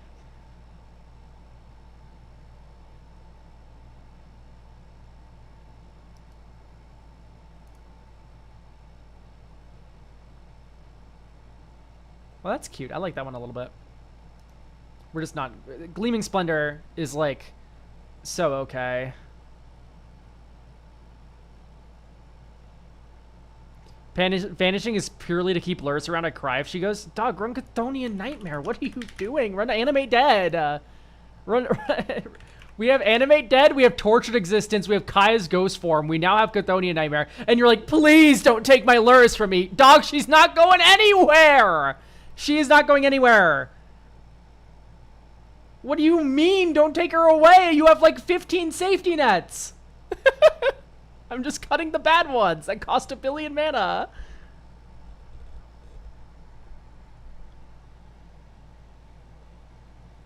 I've been really not liking DeSpark recently. It's like everything that kills me is like 3 mana value now. DeSpark doesn't hit like Adeline. I'm dying. Save me now. I need to exile this Grist immediately. Nothing I can do about it. It's 3 mana value. Like, that's the world I've been living in with the fucking DeSpark. Austere Command's cute. Sunfall, you're starting to lose me a little. I do think a Winds of Abandon would be better there. This is more of a replacement for the second early game kill spell I cut. But also this doubles up as a Wrath in the late game when you have enough 4/4s and you're able to just run them over. It is possible that Dam is actually just too hard to cast with double black. Oh, but Douthy's worth it. Splendor only decent controlling and Pillar 4 decks. Yeah, or like group hug decks with like Howling Mine. Howling Mine is a great way to make Splendor work. If you're a Howling Mine deck, I'd put Splendor in. But Splendor is not... I wouldn't just put it in here, you know what I mean? Very big on Charitable Levy. Charitable Levy is funny. Especially when you loop it with Luris. I just don't think we need like the ramp. The cantrip's fine. Siphon Mine, dude. We're not in 2016, we're fine.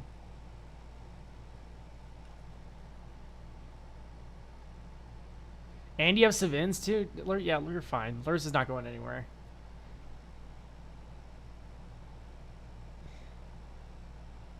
Sand Scout slows some deserts. You know, you're not wrong. I'm just trying to think of like some other ways to do shitty, evil shit.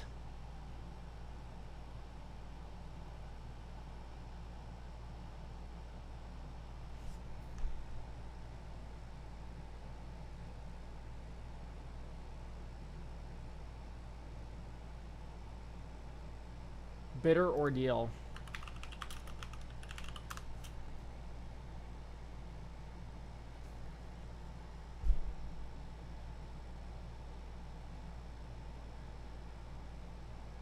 Funny card, but not good. Bitter. What do you mean, Bitter Ordeal? Kami False Hope, Repeatable Fog. Yeah, Kami feels like a good angle. I'm surprised not to see like Mausoleum Wanderer. That's like the annoying fucker #1. Oh, by the way, Selfless Spirit. If you want a Luris card. Lively Dirge? No, I don't think I like Dirge all that much.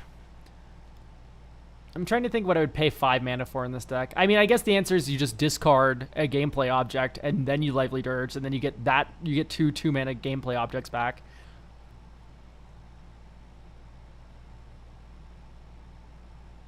Because if that's the case, actually I do kind of like that. Queen of Dale. Queen of Dale's really good, yeah. Ledger Shredder too.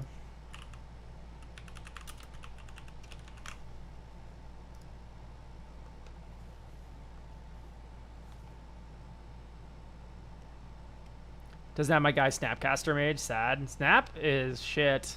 This is not a good Snap deck, right?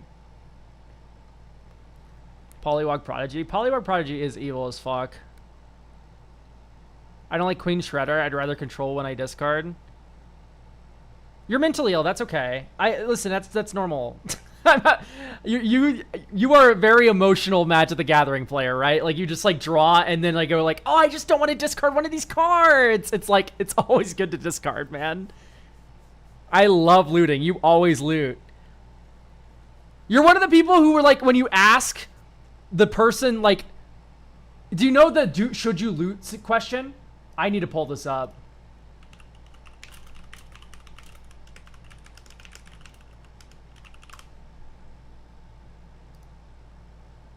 No, it's been replaced by images of Loot, the creature.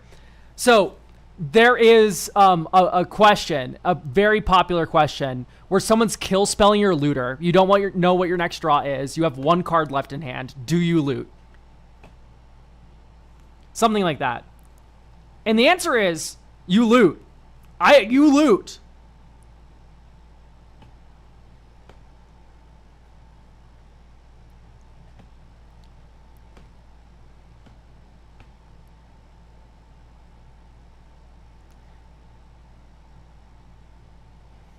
Oh, actually, yeah. Also, if you have 0 cards in hand, do you loot?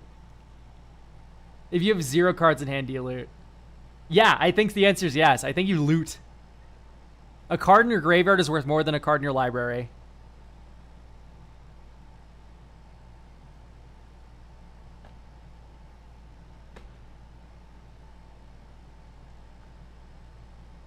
If milling is good, sure. Milling is always good.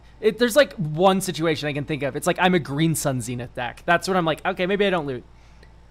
I have a bunch of 1-ofs in the deck that I can't mill or else I die. And then maybe I'll think about it a little bit harder. But I think in general, it's always good to loot.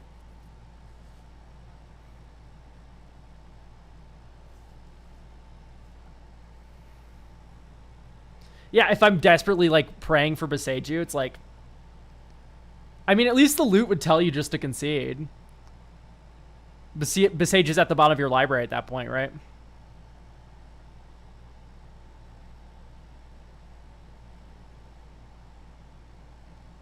Anyway. I think you're very wrong about your assessment of Queen of Dale and Ledger Shredder. I think you're incredibly wrong. I think you're letting emotional arguments cloud your vision. And that's okay. That happens to me all the time. So I can't really judge you.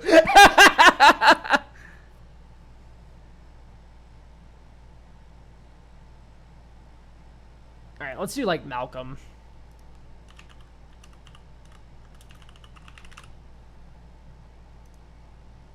Oh, it's already in. My fault. Okay, what if we did, so we already have Rona.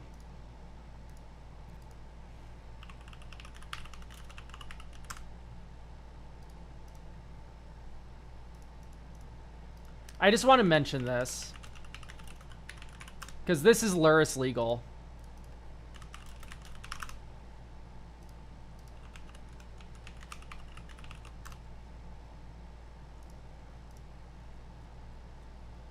We have Muddle the Mixture. We can tutor for a 2-drop. What is that 2-drop? Exsanguinate. What else do we have? Banishing Knack, Retraction Helix. These are both instants that give a creature the ability to tap to return a non-land permanent to its owner's hand. We have Mox Amber. Mox Amber, it taps for blue. We have Rona in play. You then tap Rona to bounce the Mox Amber using Banishing Knack. You cast the Mox Amber. Hey, that's a legendary spell. Untap Rona. Rona now untaps. You can now tap Rona again to bounce the Mox Amber back to your hand after tapping it for a blue. We now have infinite mana. You exsanguinate for 1 billion because you muddled the mixture for it earlier. Just saying, this is something to think about. It is another low mana value combo.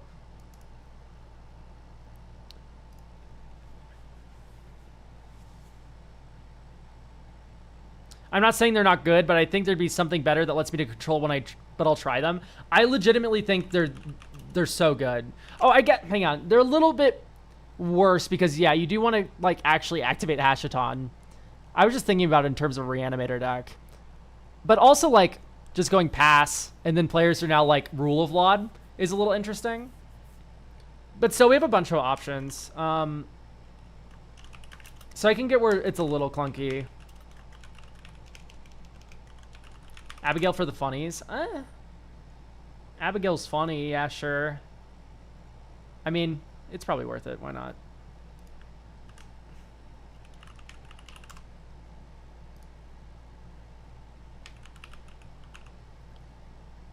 Abigail Eloquent First Year. And we need Gran Gran. Gran Gran's broken in this deck. So the joke is turn 1 Gran Gran, turn 2 Hashaton, turn 3 attack with Gran Gran, reanimate something. And then who cares if Gran Gran dies? She made a 4/4. Thank you, Gran Gran. Okay, thinking about the pseudo Rule of Law makes it make more sense. That's fair. Oh, if only we could run High Noon, man. The number of evil, devious locks you can get up to in this if you had access to that. We do have Isochron Scepter.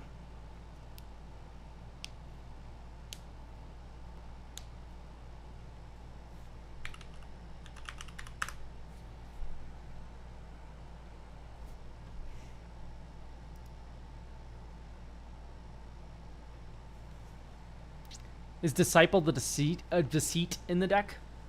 Also, Serenity is a card I've considered. Isn't Serenity more than 2 mana value? This is a Luris companion deck. Mockingbird's never unwelcome. Mockingbird is very good. It's not good to reanimate, though, with Hashaton. But it is good. Nope, both are 2 CMC. Oh yeah. This is a good card. I thought Serenity was the one elemental that let you... That's Glory. I'm thinking of Glory. Draneth. Draneth would be really good. Draneth's broken. Cyclonic on Isochron is pretty evil, but a little basic. I hope you know you can't overload that, right?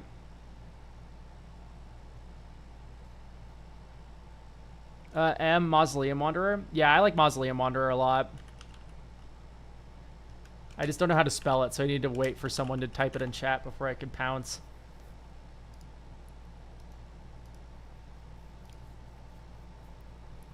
Counter target instant sorcery spell unless the controller pays X, where X is this creature's power. And then you do Mockingbird.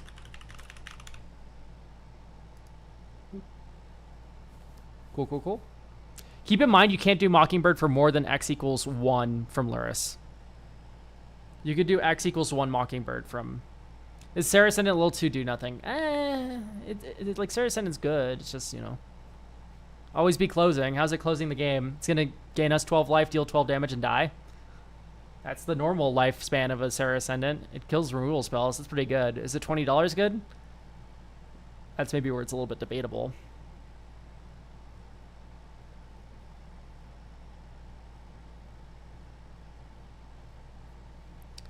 We could go Isochron Scepter and then just run like Orange Chant and then just like be even more crushing in the 1v1. But then people realize really quickly, wait, he wins every 1v1. Let's kill him. Let's kill him. And so having an angle for that where you kill all of your opponents at once is kind of important, I think. With a bunch of little evasive shitters, oh man, if only we could run Vorpal Sword. I just don't know if we're ever getting to 8 mana. And we can't run Grievous Wound because that's a 5 mana value permanent. And one of the best ways to ramp is with Grim Hireling. Occult Epiphany. Occult Epiphany is very good.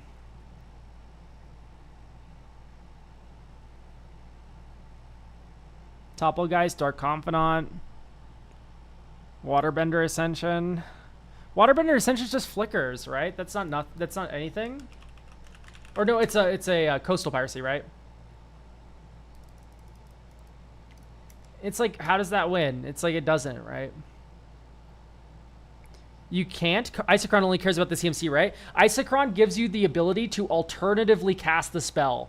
Overload is another way to alternatively cast the spell. It's the same reason why you can't overload a Cyclonic Rift from Flashback. They're separate costs, I thought.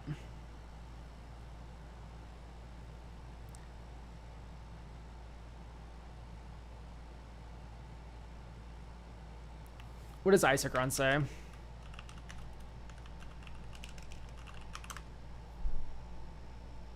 Copy, you may cast it without paying its mana cost. Yeah, like this doesn't work with Overload. Because this is an alternative casting cost for the spell.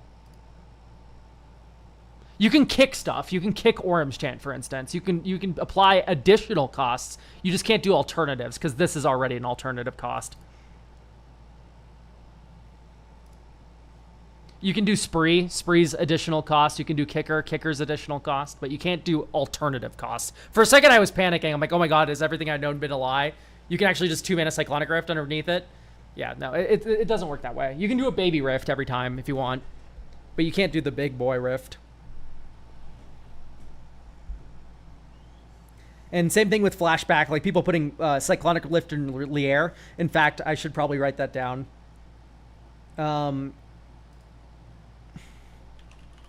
Cyclonic Rift Lier, maybe Dragon Shield video. Note for me.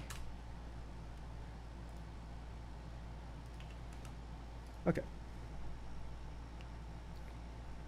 Gift, I think, works too. Gift.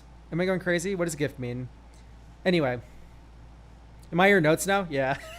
you're my notes for some video ideas. To be clear, I didn't like put that in a notepad. I DM'd my editor.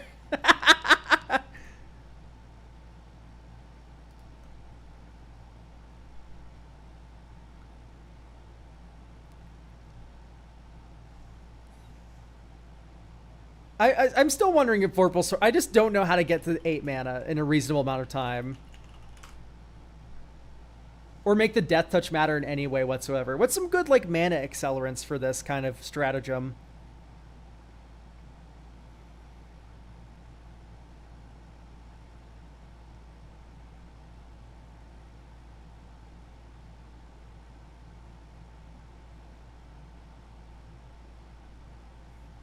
Dark Ritual. I mean... Yeah. Yeah, I guess. Rituals. I don't know if I want to run a lot of rituals, guys. I mean, maybe you just run it anyway.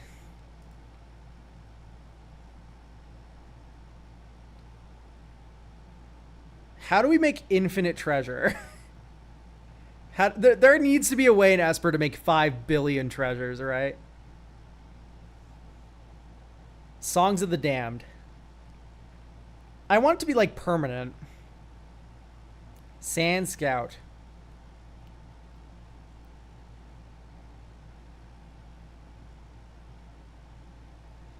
Sand Scout. I don't like Splendor. Is Temid in here? I don't think so. There is. It's called Tivit. So Tivit's 6 mana. So that's not a legal Magic the Gathering card.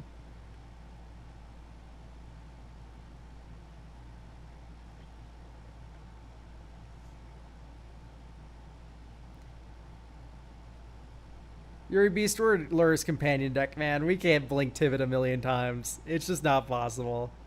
If wishes were legal in Commander, you could wish for Tivit. Then we'd be onto something.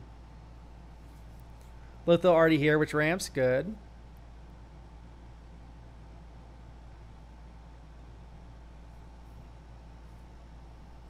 I like the Sand Scout angle. I think I'm going to do Sand Scout.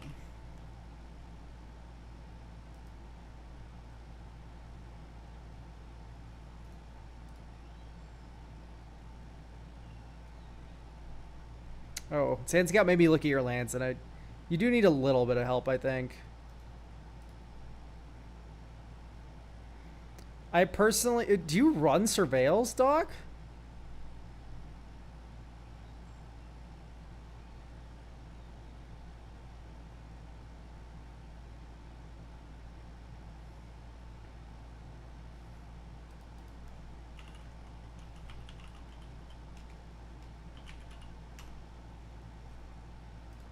I'm not sure about this, but Heartless Summoning. Okay, so we've gone too deep now.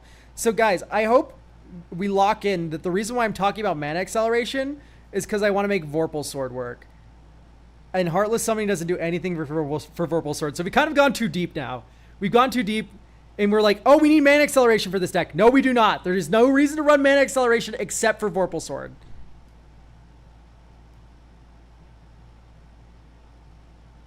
Elk, everyone takes out the Surveil lands before submitting. It's a rule. They're so good in this deck, though. Anyway, I don't think we can do Sand Scout. I just don't think we have enough room. And I also don't think we can do Vorpal Sword, sadly. That really does break my heart, by the way.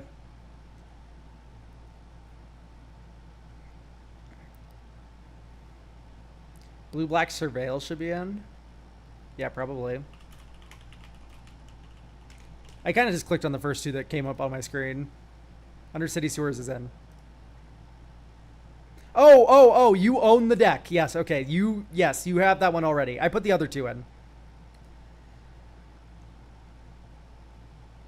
I guess just keep Vorpal Sword on the radar, by the way.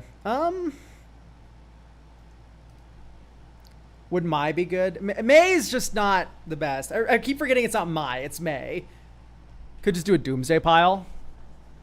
Yeah, like, I'm not gonna put Thoracle in my deck, though. Ugh. Because, yeah, you can do Cephalid Breakfast combo. Cephalid Breakfast would be really good. But you can't, right? You don't have Narcomoebas. You need Poxwalkers and stuff. Then you just get a little weird. It just gets a little weird. A little weird, a little clunky. I don't know if I like it. I guess you just, like, play out creatures, and then you play Cephalid, and then you go ding, ding, ding, ding, ding, ding, ding, ding. Painter Millstone would also be a combo that we could play. We do have Muddle.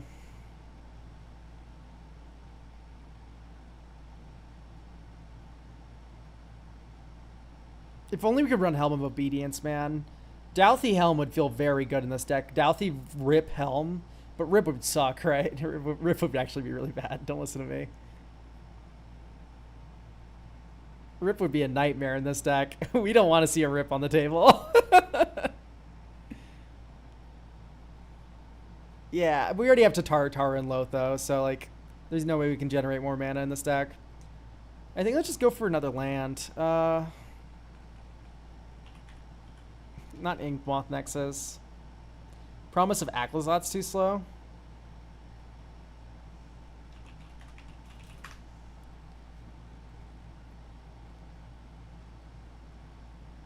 This is cool.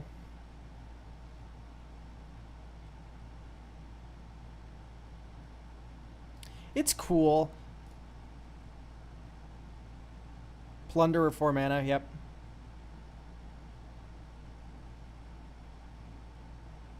Let's just do Jacked Rabbit, man. Whoop Jack and they Rabbit.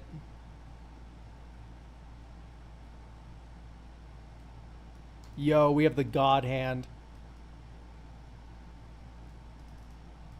Grand. Tundra, blue, black, or white, black. Hashaton. Next turn. Swing, draw. Discard. Make a 4/4 Rona. Who cares if Grand dies? What does this even mean? Dog, who's up Jack and they Rabbit? I think that's pretty clear.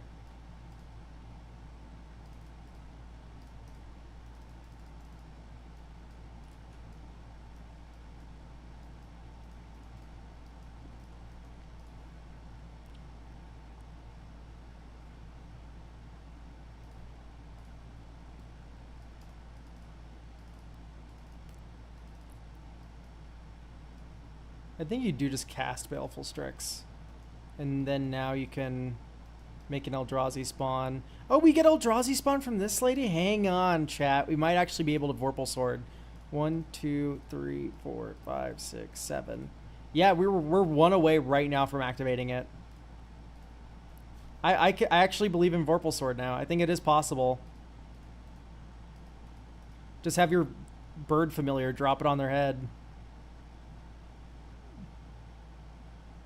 Where is it? It's an artifact. There we go. Yeah, I think Vorpal Sword is something. So, Jacked Rabbit does make 4 rabbits when it swings. And then we can use those rabbits for Chthonian Nightmare purposes. And also for our brand new Promise of Aclazots as well. But I do think this is a little narrow. I think if you moved more in a token direction, you could maybe do the Promise of Aclazot stuff. Chthonian Nightmare stays, but... we have one more slot now.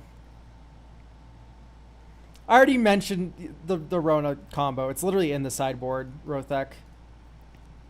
It's just that this is very fast, so you need to be wary about adding this too flagrantly. Ocelot Pride would be very good for that token version of the deck. Yeah, I do think it just feels like a different deck, though.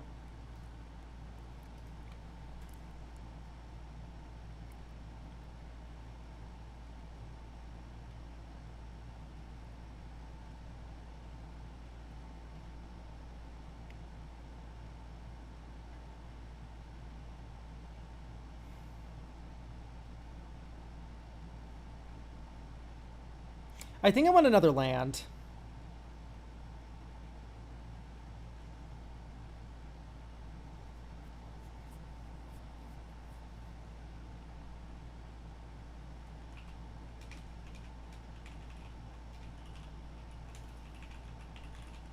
Waterlogged Teachings? Cephalid Coliseum? Maybe. I think I like Teachings.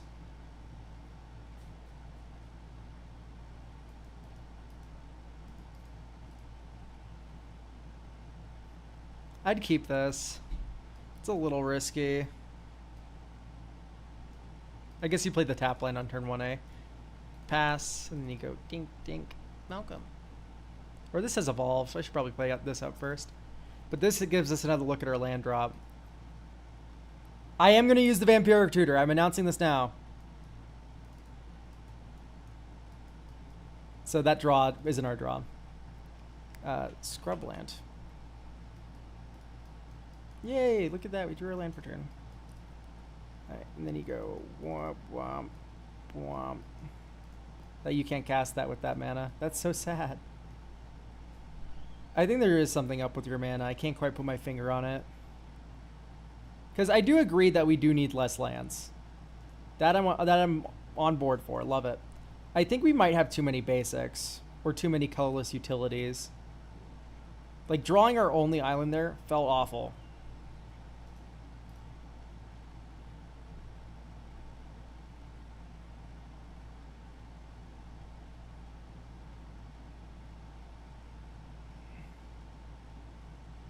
I don't know if I like the bounce lands. Which is crazy, because normally I do like them in discard decks. It's just that discarding to a bounce land in this deck is worthless.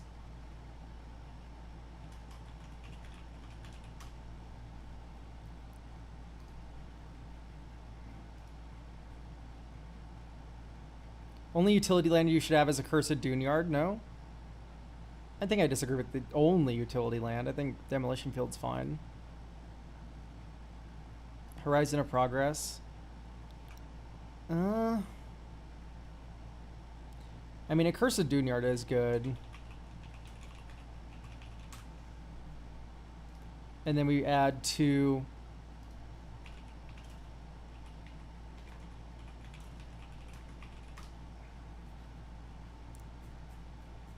Look to the ID2 lands. We just run the Verges. That's one of Hashaton's colors. That's one of Hashaton's colors.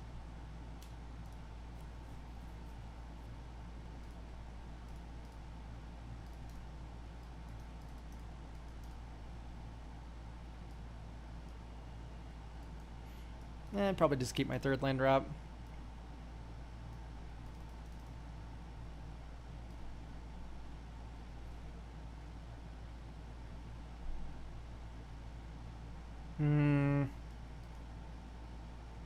I really don't like that this costs 1 mana. Maybe it doesn't matter. Do we run Jacob Fry? No. Anyway, this turn you go dink, dink, Hashaton. Yeah, and see, look, this costs 1 mana. If we didn't draw Frantic Searcher, we would be fucked. That feels really weird. I don't know if I really like that.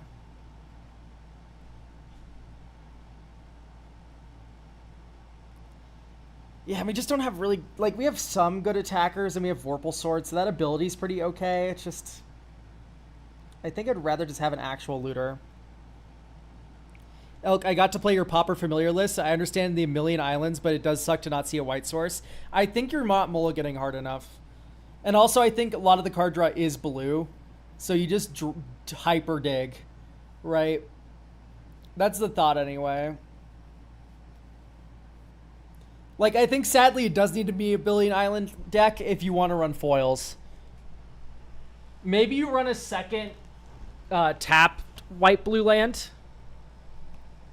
That's my only thought really about it.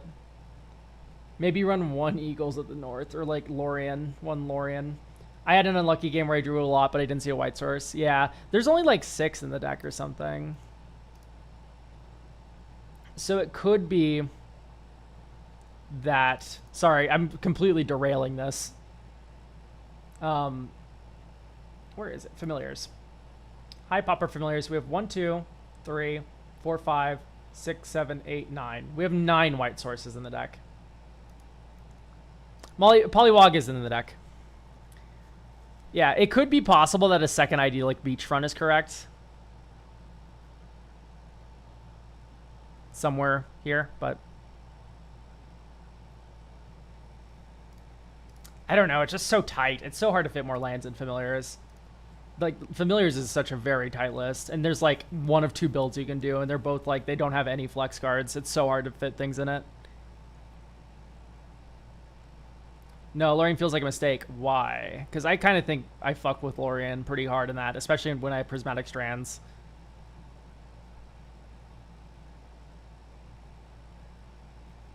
Oh, I just bought all my they had the new border Lorien revealeds and Troll of Khazad-dûms, and I bought them. I gobbled up so many of those on TCG Player. As in not included in Lorien feels like a mistake. That is debatable. There's a lot of very good Familiars players that don't run Lorien. It sucks that they made the new border Lorien revealed and the new border like Troll of Khazad-dûm and all these like new border land cyclers. They like paywalled them behind like ripping the throat out of a new player. Because they're only in the new player decks, right? Like, you have to like go hunting and, like, you know, rip someone's head off and steal their land cycler from their starter deck they got at the LGS.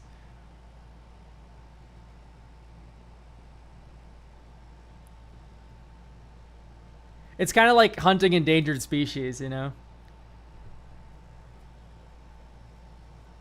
Or you go into a game store and you go like, wow, I'm really new to this Magic the Gathering thing. Blue in this blue starter deck sounds like a lot of fun. And then then you get the welcome deck and then you go to the next game store and do it again. If you do that, you are a psychopath. There's no ifs, ands, or buts. By the way, the different border that I'm talking about is we have this border. Look at this. Lorien revealed. Ew, it looks like an artifact. It's so gross and shiny. The Hobbit Eternal. Oh, look at this. It looks like a normal Magic the Gathering card. These literally stand out so much to me in a deck. It makes me so mad. Especially when you like look at my Pauper deck. My current one is Skred. Dude, the Lorien reveals, they stand out so much when they're like this. Like, that's rough. Like, Cast Into the Fire is rough. This is rough. I don't like how it looks. It really irks me. Anyway, we're reviewing a deck. They look similar to me, TBH. That's fine. I'm jealous.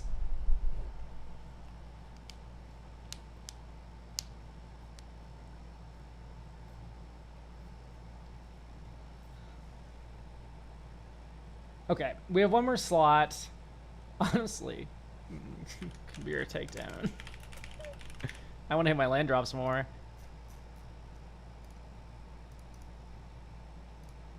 Draw, surveil 1. Top. Next turn.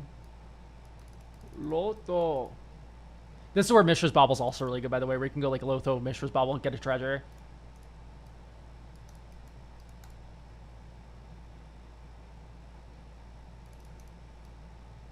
One. White, black, Hashaton, treasure.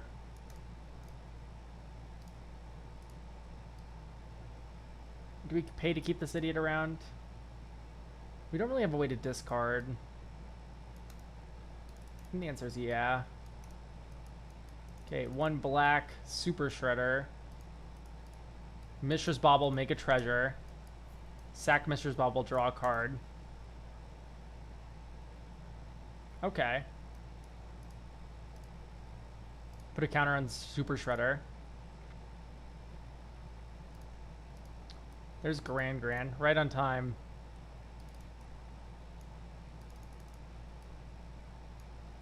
Hey, we're attacking alone. Can't be blocked.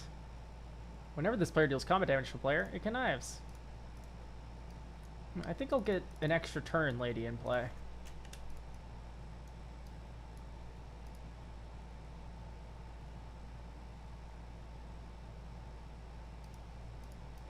I want...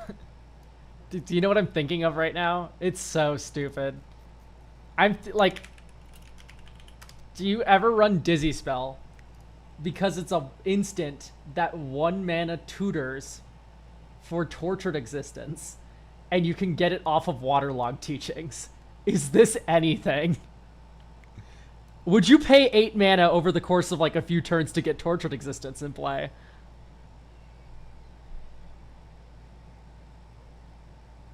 Like, I don't think the answer is no.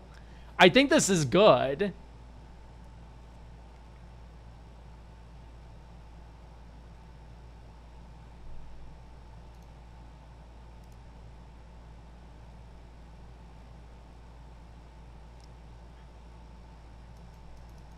I think Savins is a little expensive in the grand scheme. Like, I'm thinking about just like Chthonian Nightmare, Animate Dead, like how all these are like just so much cheaper.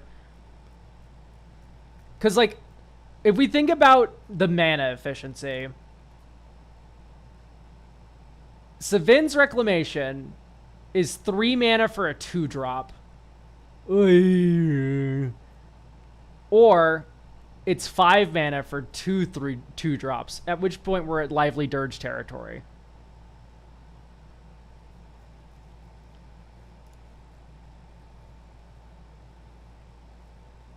It has some toolboxiness. It can get the Kami of Fog. True. Do you think that Jace is anything?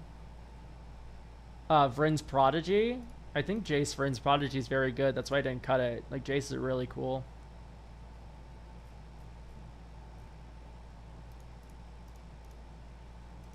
It's in Vintage Cube still. Like, it's good. It's a good card. Another one I'm considering. Are you talking about the 2 mana Jace that you can't cast in the first 3 turns of your... Because, no, right?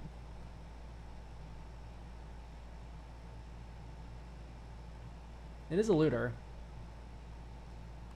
It being a looter is pretty nice. First, second, or third. So I'm trying to map it out in my brain. Turn 1 is Grand or nothing. Turn 2 is... Hashaton or looter. Turn 3 is Hashaton or activate Hashaton. Turn 4, which is when Jace can come down. It supports slower lines better, I think, where like you go Jace on 5 mana and then you activate Jace with Hashaton in play. You could also go 4 mana Hashaton Jace. I don't think I hate it, actually. The double blue is what's, I think, killing it. I think if this was 1 in a blue, I would say yes. But the fact that it's blue sucks. That's my final answer, I think. I'm locking in. But I was into it for a hot second there. Yeah, it's a looter they can attack.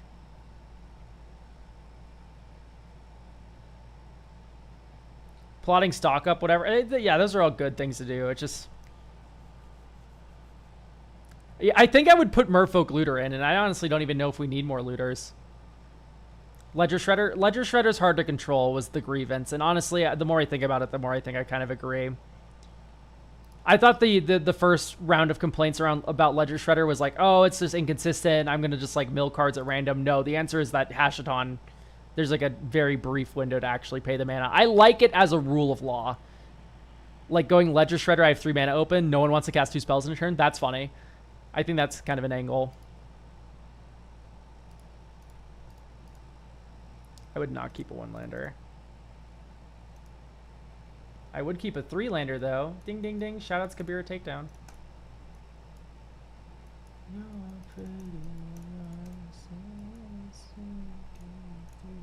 Okay, so...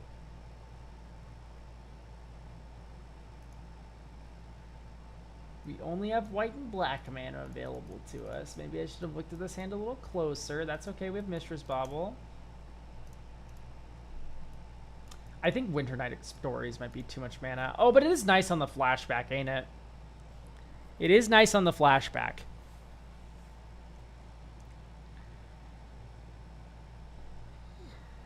That is for certain. I don't think I like Curse of the Swine.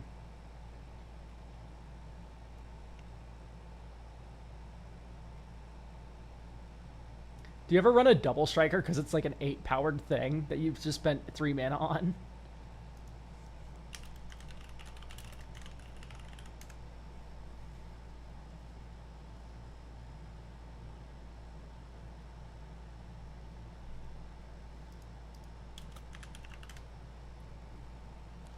Like, do you ever?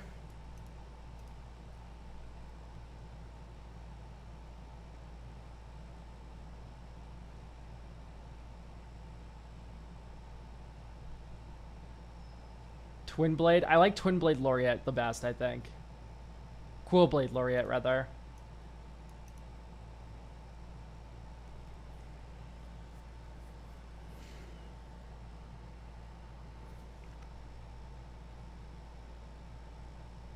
Twin Blade Geist is also good because you can disturb it. I think the double strike is good. I think the cat is you buy one, but you never put it in the deck. It just stays in the considering box that you always have. You know what I mean?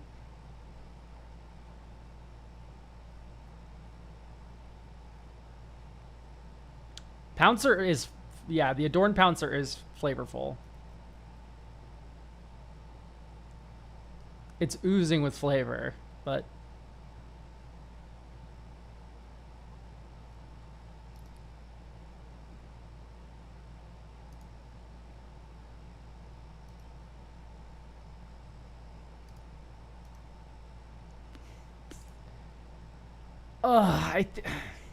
do we have too many board wipes?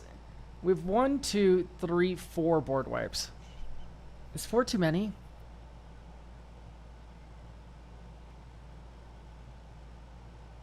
This is what I'm grappling with right now.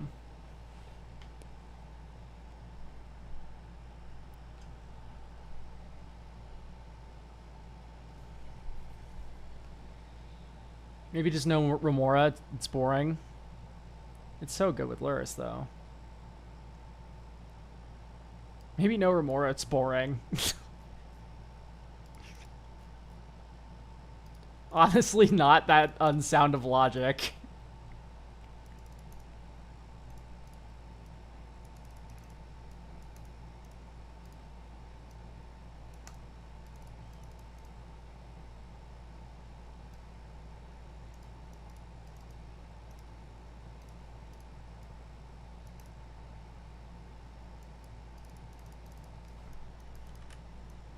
Here's our 4/4 Mausoleum Wanderer.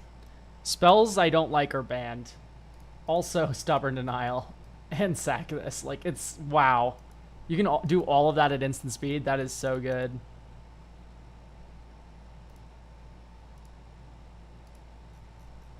Also, I was surprised not to see Selfless Spirit in the first draft of this deck. I think we're getting close to something that works. Because keep in mind, at the end of the day, we can always take infinite turns. That's always an option. She's right here. Do we not like Scrounging Skyray? He is... I think he grows too slow, right?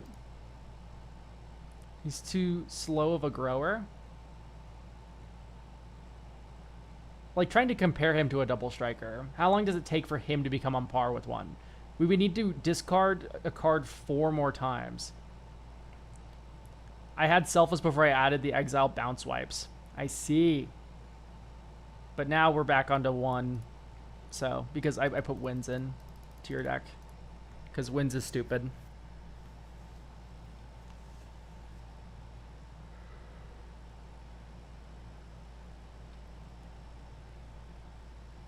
But that makes sense to cut it. For that original list with Sunfall and everything. Do you ever put Weather Wayfarer in this deck and just, like, try to do Dark Depths?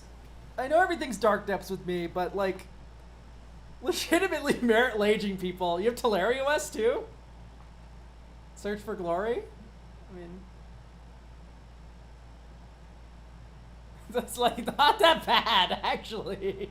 It's, like, really not the worst thing ever. Expedition map is Lurisable? True.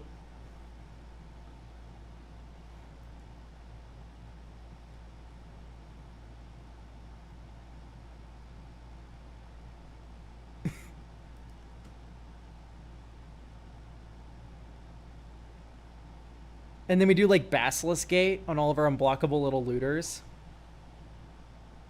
Is that anything? Is that something? Are we talking?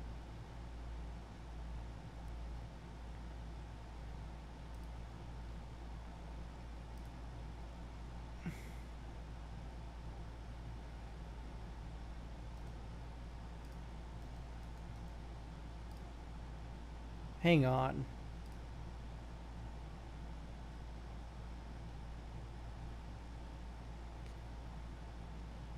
I think we're onto something here. What are we missing? It kind of seems chill right now. Funny land stuff. No, I think, like, honestly, the deck is cute. Okay, is right now. The deck, it's fine. However, there's an alternate version of. I have a vision for this deck now. I have a vision for the world. It involves summoning Merit Lage.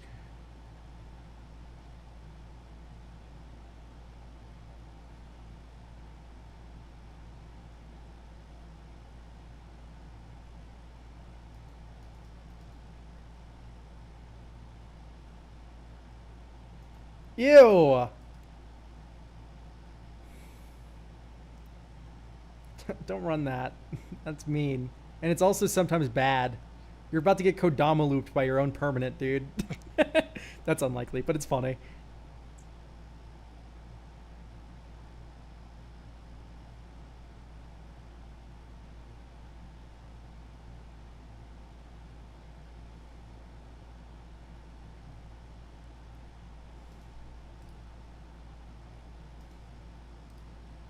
Okay, so here's my thought.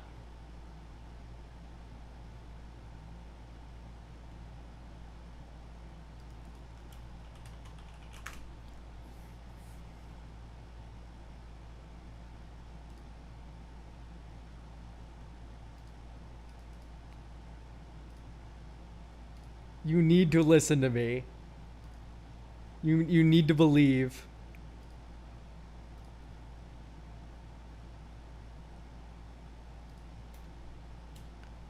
In the Basilisk Gate.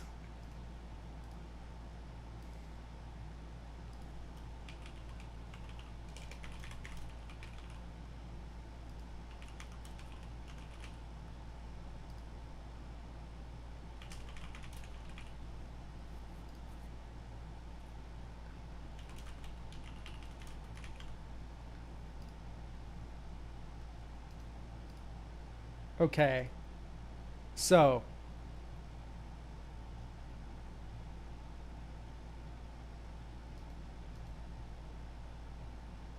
We probably don't have room for surveillance anymore. I literally just don't think you can do it. This is blasphemy. I literally think this is correct. I think this is too many tap lands. This is way too many tap lands. I am losing my goddamn mind right now. This is not normal. I need to emphasize. This is not a normal thing to be doing to your deck, but I think it's really funny and it might work, so I need to give it a try.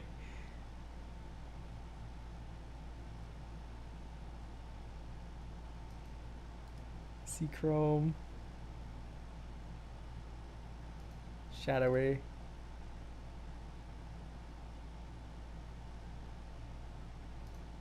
Winter Night, because it's weird to get in the graveyard. The pre-gates version should have been copied for the guy. You can just, it's literally like, it's not that much swapping.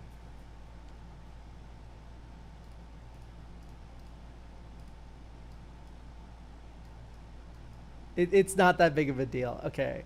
Okay, I'm immediately humbled from cutting all the surveils, because surveils would be very good in this hand.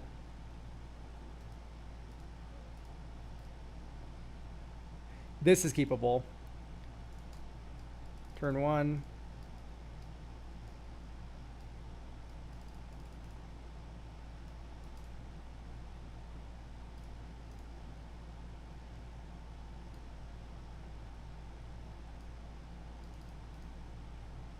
We don't control plains or an island yet. Which is fine, because this is also 3 mana.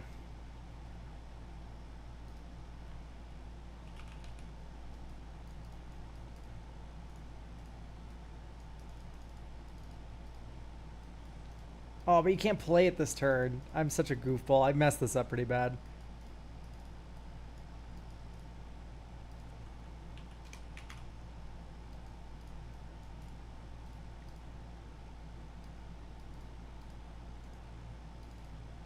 There's a billion different lines you could have taken this game.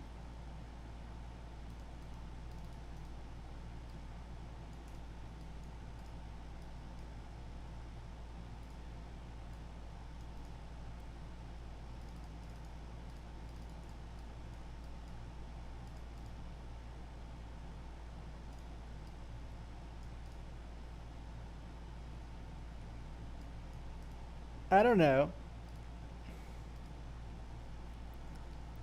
Also, by the way, I didn't change the mana base that much from the first iteration of the deck. So it's literally just take the first iteration's mana base and move it over. It's really not that hard. I think Circular Logic isn't a bad option for a counterspell. It's fine. It just requires, like, more hoops than Stubborn Denial is all.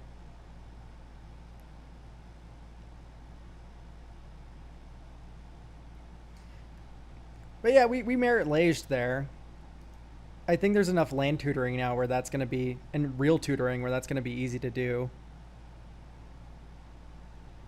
We have Vorpal Sword. At the end of the day, I've given you a lot of ideas here. There's a lot of things to think about when it comes to fair and unfair plans, and I think we got to the core of those. Which is, I think, the most important thing. We have Dark Depths. We've got Rona combo. We've got Vorpal Sword. Like, there's a lot of different angles to take here. There should be a Weathered Wayfarer if we're going the more gatesy. And take anything or leave anything, honestly, from this video. Right? Like, you don't need to do all this shit. You can just do some of it, right? Like, Weathered Wayfarer, by the way, needs to be in for the Dark Depths combo.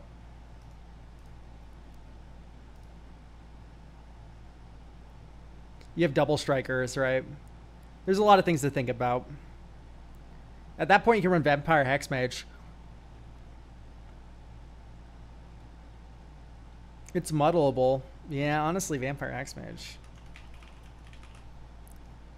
Dude, you run up against a Hydra's player and you just start removing all the counters from their Hydras and looping it with Luris. Wait, that's so funny. Planeswalker deck, you just keep looping the Planeswalker kill spell vampire. I don't think that's nothing. That's, like, actually okay. You probably want to run Urborg.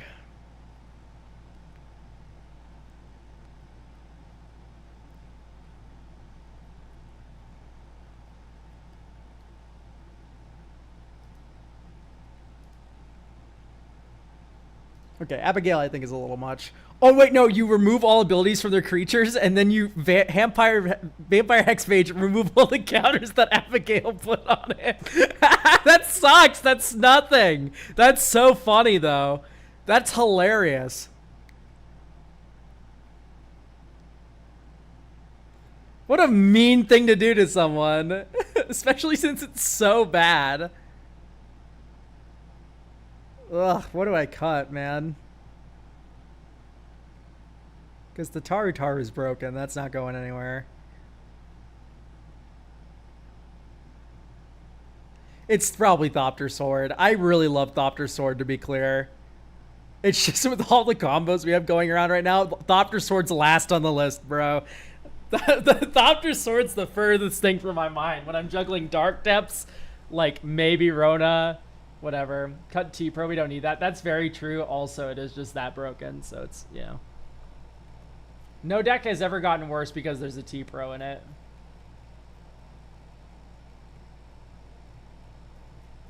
The Thopter Sword stays. Okay.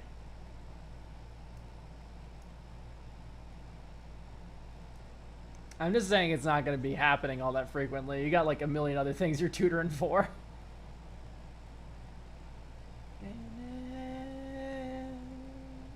Buy Soul Ring. Just kind of boring.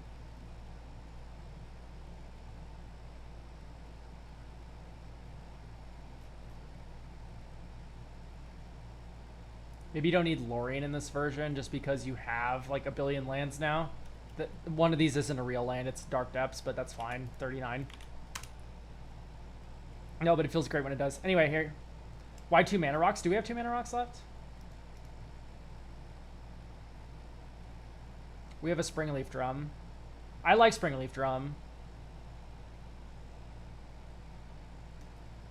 And it has single-handedly won me a couple of 1v1s. You know what else does that? Fucking Merit Lage. You know what else does that? Merit Lage. The thing that this deck now has. You know what else does that? Basilisk Gate. Oh, Basilisk Gate, so fun. I'm not gonna lie, this is a little mid, but it's funny.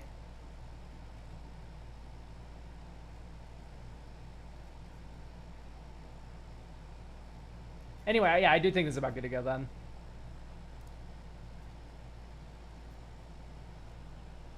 take a shot every time Elk mentions Merit Lage.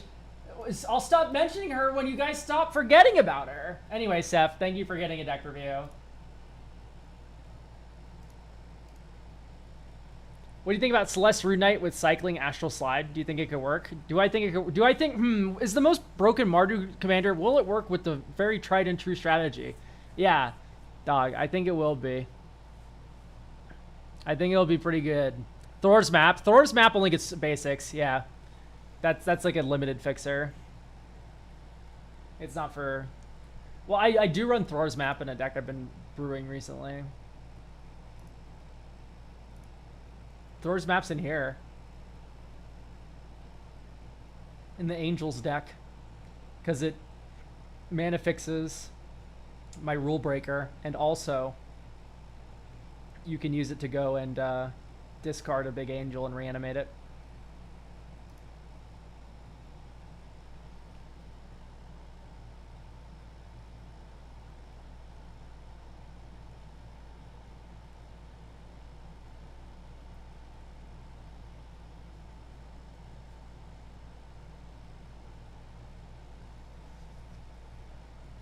Anyway, do we have Link Dude 74? Link? I may or may not be present. If you're not present, that's fine. We'll just do your deck review last.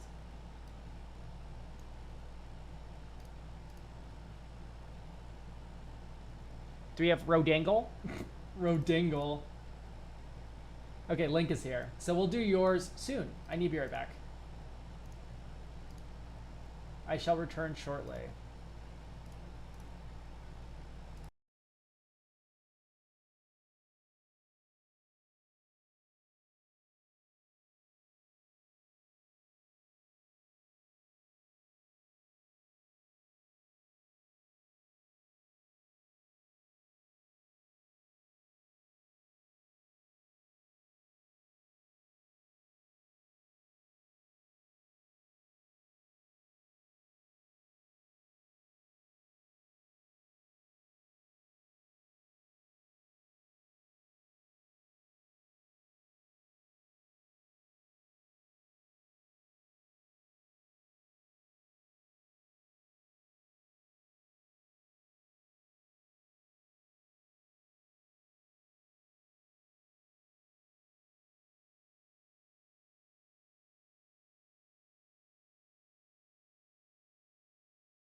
Hello. I'm back.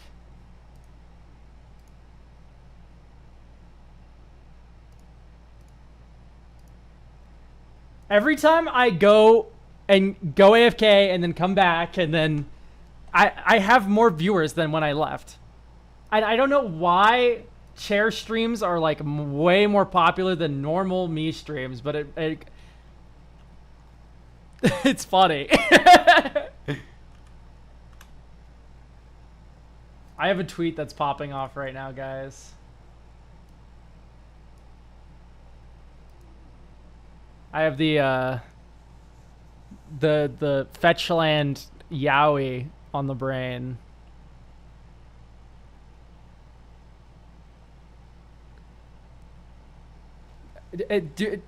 Do I have a vision here?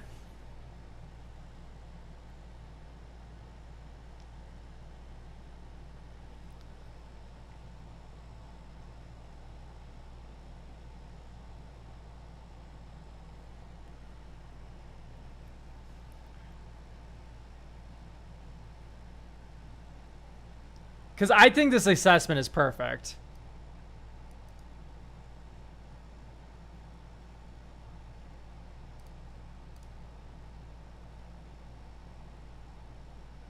No, I don't quite follow, but please elaborate. I don't want to talk about it anymore. Flooded Translator? No, Flooded Train's like the cutest one, right? It's like the little shy library boy. He always goes to the meticulous archive. I'm just saying.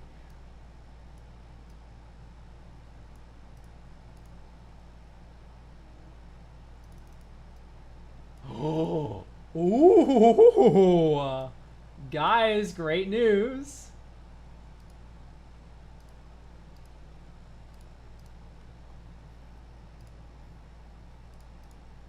Next one's not a deck, everyone. We're looking at a cube. The Wits Tubert. An Azorius 4-player cube that functions as a Wits commander deck. Wait!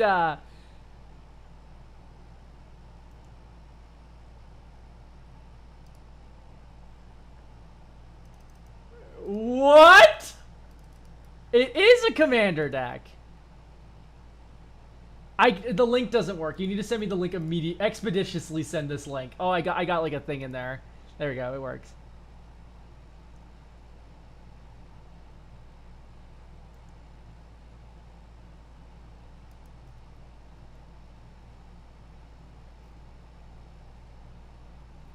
Okay.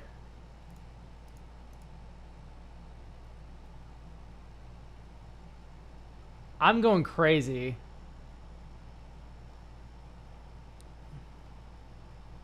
Remember, Elk, you have a card limit. You can say no.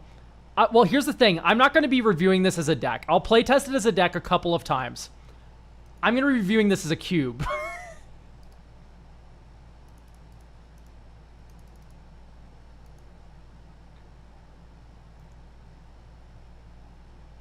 Okay. You draft it with your commander pod as a 4-player cube. Because of this, I've tried to central theme I tried to have a central theme for the deck. We do flicker things, but I've tried around to branch around with different archetypes. So here's the thing about not color balanced cubes. When it comes to not color balanced cubes, what carries it is not the different colors and the 2-color archetypes and everything. What carries it first and foremost is what the archetypes are. Because you can have a lot of different archetypes going around in Azorius. I need help on the cube side more. Okay, great. So here's my thought. Let's come up with 5 themes. Probably about 5, because that's like an enemy-colored limited environment, or whatever, worth of archetypes. 5 archetypes that all kind of mesh well together in Azorius. That... Yeah, so just like 5 different kind of themes. And I think we can go flying as a theme. I think we can go reanimator as a theme. Flicker. Spell slinging. And then just like general control, maybe. We could maybe do artifacts, but I don't want to overload it too much. So we have Felia for Flicker.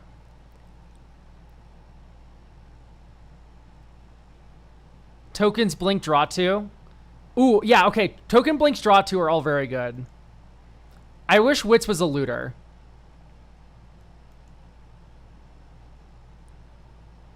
My thoughts were Control, Enchantress, Voltron, Flicker. So Link Dude, you don't play Limited, and that's beautiful. That's okay. Voltron doesn't mean fucking anything in Limited. There's no such thing. There's like equipment decks.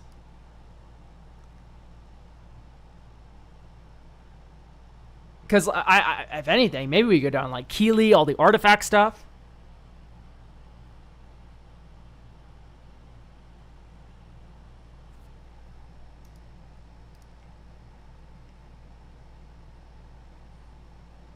Sorry, don't apologize. No, now you're gonna make me feel bad. I'm so sorry, streamer. I didn't mean to offend you. I didn't mean to be a bad player. It's like, whatever, dude. It's not it's not that serious. We're good. We're good. Yeah, like I don't understand the Lita. I don't understand the Keeley. I don't understand the Halvar, what we're doing here. Really at all.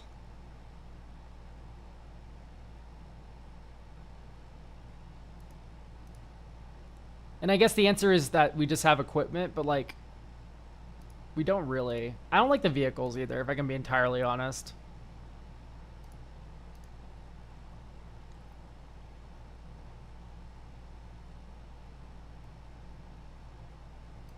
Dispatch I really don't like now.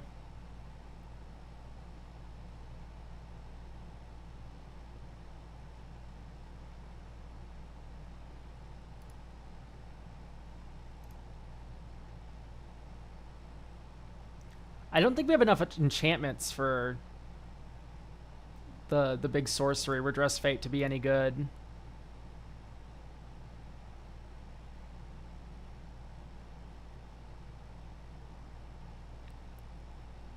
How strong should this cube be? Like, is Wormcoil... so I don't know about a Wormcoil.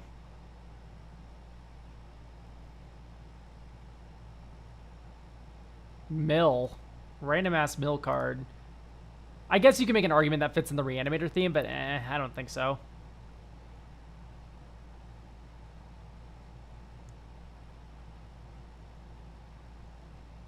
The fuck is this? Whenever you attack, recruit.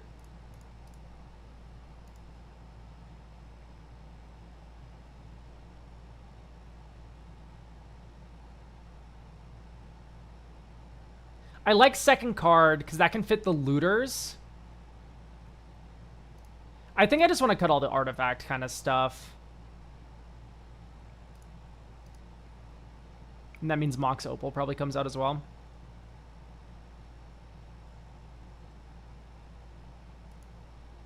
Moo. Because I do think vehicles are very bad and limited. Okay. So remember, we're at 57, 56. 6-7, as it were.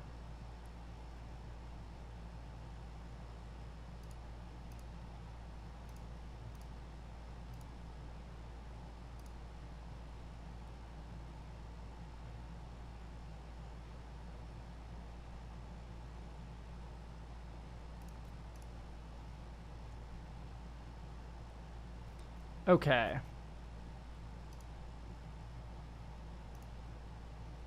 So, we cut about an equal amount from each. So I think draw 2 is a very fun angle. I think I want to go Kiora. The Rising Tide. When it enters draw 2, discard 2, that's pretty okay to flicker. It makes a giant 8/8 token when she attacks. And then she fills up your graveyard for reanimates. Karmic Guide is a very good thing to flicker. It's also a great object to reanimate with.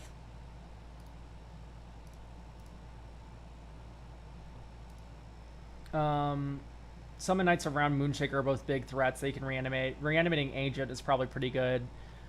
I'm trying to think about like what big blue ETB object we could run that fits in the reanimate theme.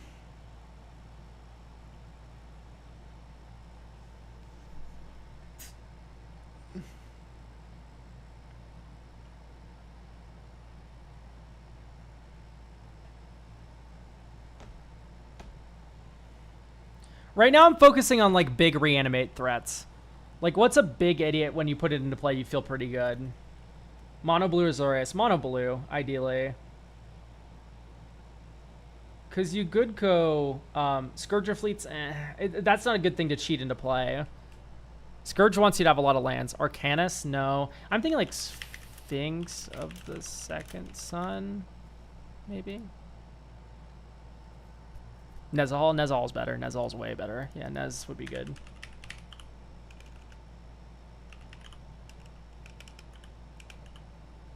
This is where the A goes. Nezahal is very good. Okay. And then...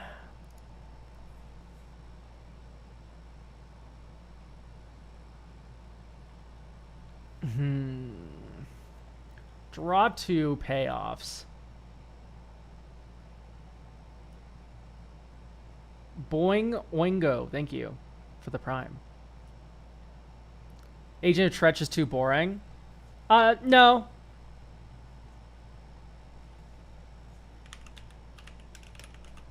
I think no Archaeomancer's wrong. I think doing like a Familiars kind of package would be really cool in this cube. Like, familiars just makes a lot of sense. Like, where's Mole Drifter? Ephemerate. Ephemerate's already in. Ghostly Flicker's already in? Ghostly Flicker's already in. Why don't we have our Chaomancer? What? Am I going crazy?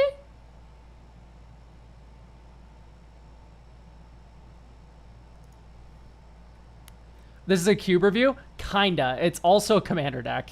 This is a Wits commander deck that you can draft as a cube, which was hilarious, so I had to do it.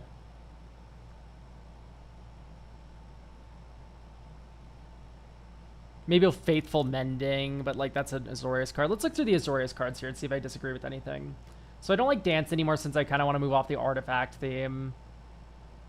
Enchantment enters. Enchantment spells cost 1 less. It's just not that valuable. We're going off artifacts, so I think Medican Core gets axed completely. Absorb Malcator. Yeah, once again, going off artifacts. I think we can keep some of the better enchantment synergies. I just think the artifact stuff has got to go. Fencer. Riptide's fine. That's a flicker card, not an artifact card. Fucking Tobias. That's cool, but I don't think it's that good. Historic spells have flash. Nico. That makes 2 shards, sure. I do think Genku's not that good. And then Belisarius. Okay, it's already being cut. So, Faithful Mending. Dream Eater. Yeah, I'm going to put Dream Eater in. Oh, wait, not Dream Eater. I'm thinking of Dream Trawler. Dream Trawler is a fucking nasty beater. This thing, flying, lifelink, hexproof at will, also gets huge and draws you a billion cards. This is like one of the best reanimate targets for that standard. I was pretty sure I had Archaeomancer. Yeah, no, it was not in the deck. In fact, I'd probably also add like some more stuff, but let's focus on replacing these really quick. So we're doing 1, 2, 3, 4, 5, 6, 7, 8, 9 cuts, and then we're adding 2 so far. So we need, oh, the numbers are here. I'm blind. So we need 7 more additions. I'm thinking,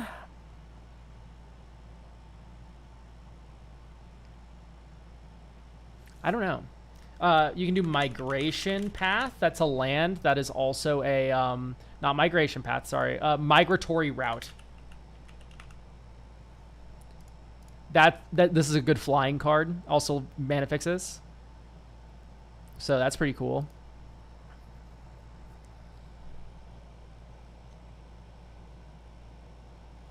Let's just look at Scryfall ID 2 or ID Azorius. ID equals U, white, sort, mana value. You know what would be good in this cube? Elish Norn. Grand Cenobite. This is a great reanimate target and also works really well with flyers.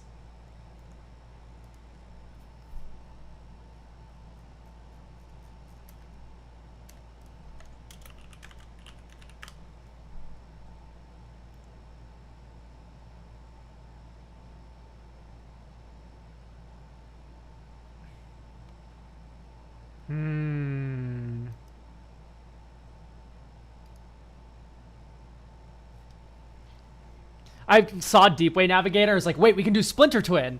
And then I realized, actually, the namesake card of that combo is actually not Azorius.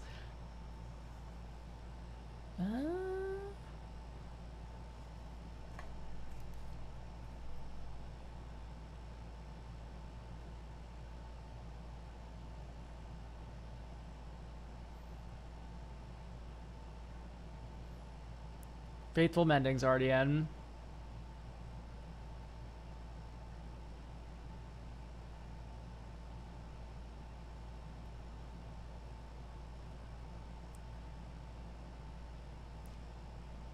Meddling Mage is just fun. No More Lies is just good. No More Lies already in. Okay, good.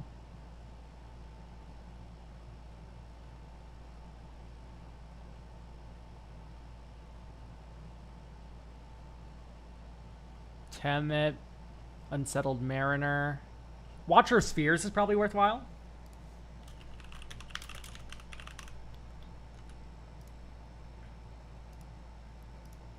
Watcher of the Spheres, sorry.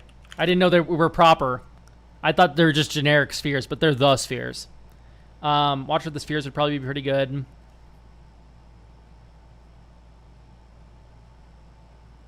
I don't know, though. How many of our shits have flying? Probably a lot, right? Because this is bad in the commander deck, I would think. So maybe not Watcher. Let's add Quantum Riddler. The Riddler. I'm thinking about if Starfield Shepherd's good enough or not.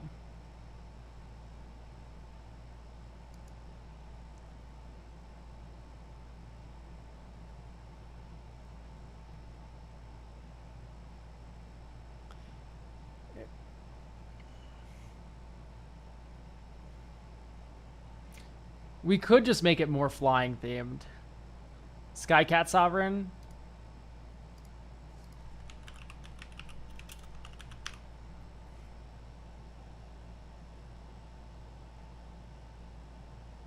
Can Lord of the Eagles go in? Maybe.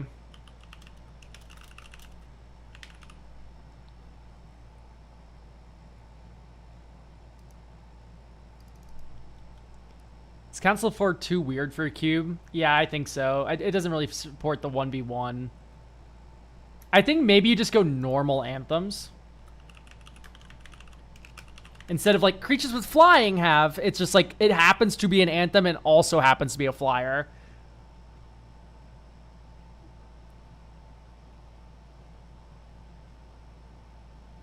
Knowledge's power is not bad.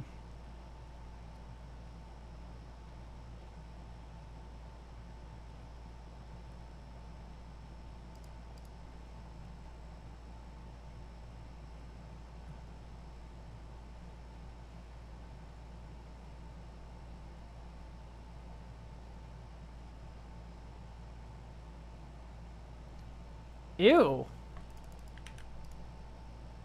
That card's good.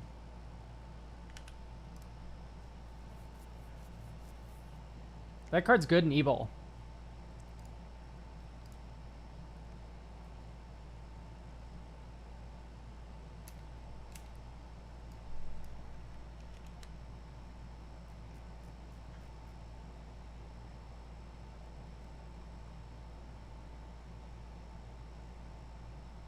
Is Momentary Blink already in? I think it's worth it. Momentary Blink. We could do Neon Beam. How many legendary? We have like one. We have Elishnorn that's going in right now. We have Nezahal. So I don't think Neon Beam's actually that good.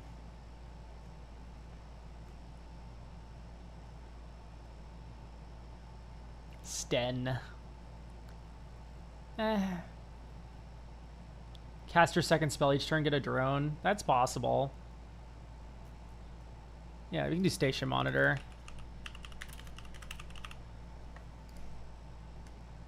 Abuelo. Abuelo would be good. If he was, yeah, he isn't already in, so. UE.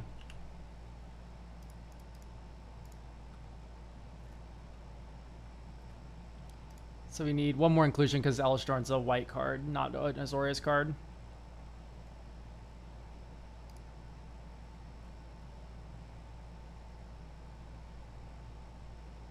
Yeah, we can do Bart the Bowman.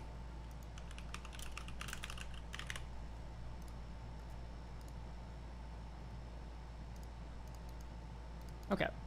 So we need 7 more inclusions, and then we're back to where we started. Oh, we cut a lot of artifacts.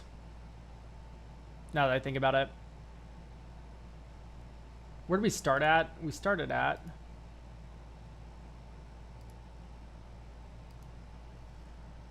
I'm going crazy. Where's the blurb? Here it is. Moxfield, here, here. Once again, I've copied this as well. Okay.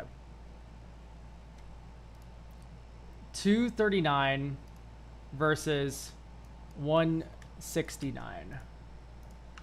239 minus... Oh, but there's 60 basics that are included in the main deck that aren't in this. So we're 10 cards away. So we need to add 3 more things after the first 2. Okay, great. So I'm thinking about what is big mono white object that makes the flyers very good. And also more blue flyers.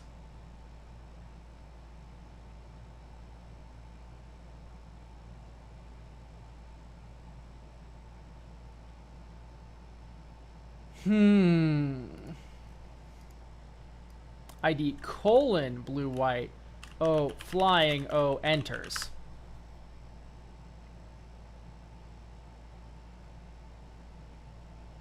Could just do like a Fairy Seer, Guide of Souls. Okay. Guide of Souls I like. That's a very powerful card. Fairy Seer is pretty good. Zatalpa. I like the idea of Zatalpa, actually.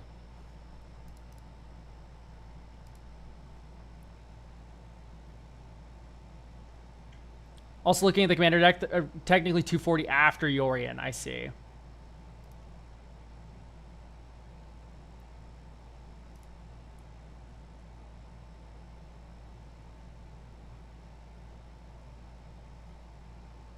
Mausoleum Wanderer isn't bad, but I don't know how many of our things entering as spirits. Momo's very good.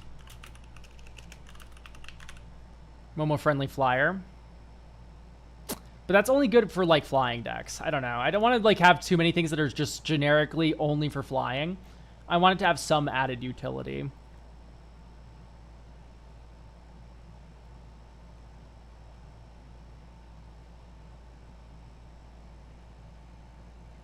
Blue-white Overlords, they should already be in.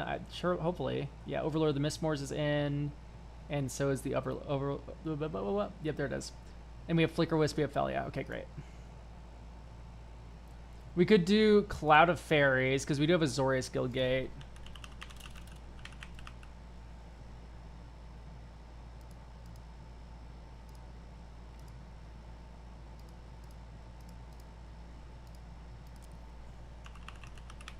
Is Peregrine Drake too good?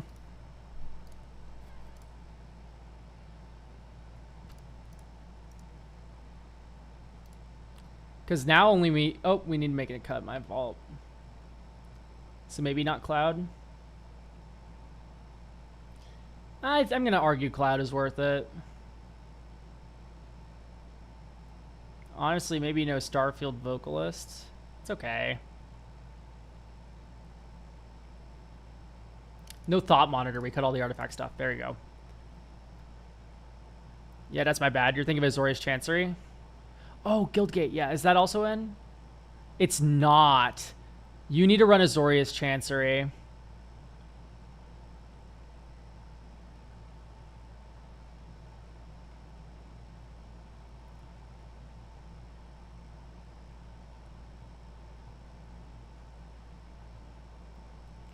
It's probably over the random ass Guildgate that isn't doing anything. Because this is important for Flicker Loops. Because this turns, if you have Azorius Chancery and you can get Infinite Storm with Ghostly Flicker.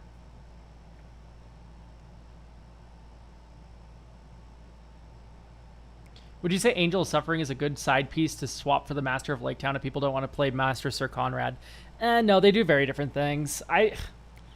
Angel of Suffering's fine. You're already on Necropotence, right? I'm not going crazy. Because, like, when I think of Sir Conrad, I'm thinking of, like, Broken Bracket 4. Like, we're going to make a bunch of black mana, and then we're going to play Sir Conrad, then we're going to play Necropotence, and then you're all dead. Like, that's what I think of when I think of Sir Conrad. Because when I see Angel of Suffering, yeah, no one attacks you, but, like, it could just be a combo piece that wins you the game instead. You know what I mean? Without specific, because combos are maybe it's a utility thing. This is a 0 mana 2/3 flyer, which is really good and limited. We need to remember that the floor is for this card is super high here.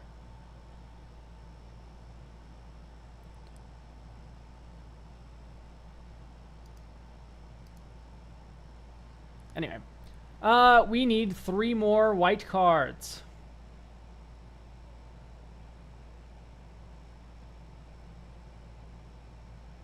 Honestly, let's hang on. Mockingbird, Starfield Shepherd,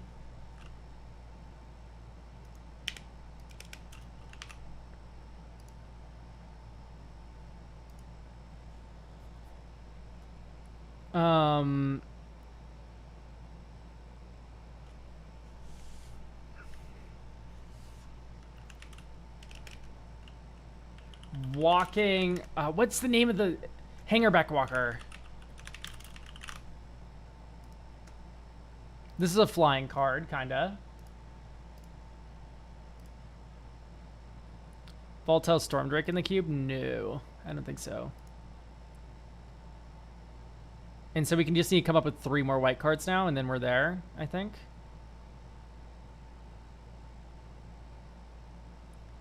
Ideally, another 1-drop that's kind of swag.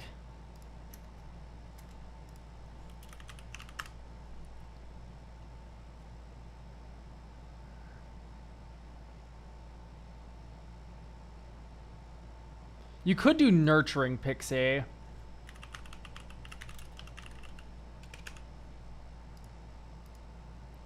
Like, Nurturing Pixie picking up, like, some of these gameplay objects is really good. Momo. I was thinking about Momo, but Momo's only good as a flying card. It doesn't do anything else.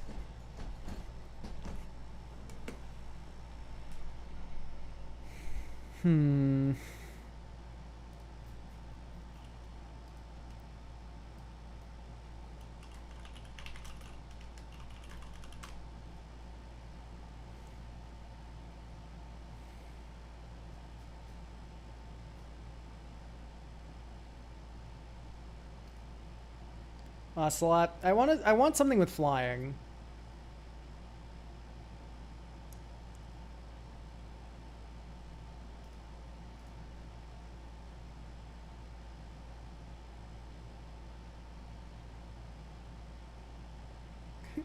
Glinthawk. Yes, Glinthawk. I don't know. It's worse than Fairy. If people could run Fairy and Popper, they would, but they can't.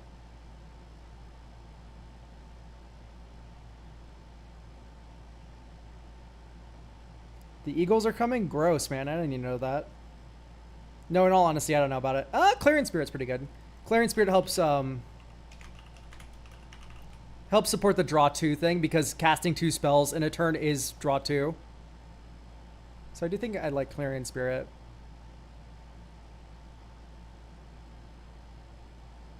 Doorkeeper Thrall's a hate piece.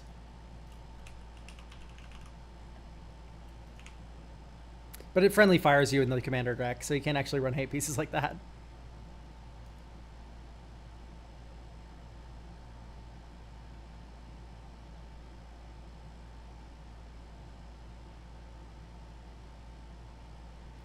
No, I meant the card, the Eagles are coming. Yeah, I know, and I answered why I didn't really like it.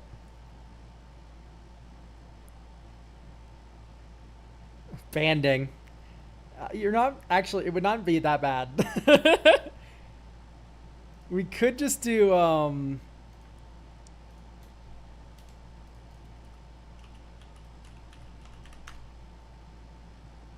like Beckoning Will-O-Wisp, Angel Jubilation, Thraben Watcher. Honestly, Angel Jubilation sounds pretty good.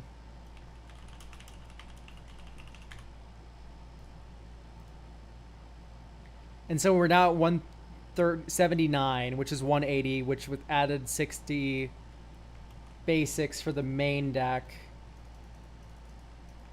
So 179 plus 1 plus 60 is 240. I need one more card in this cube, right? I guess just do Ornithopter Paradise.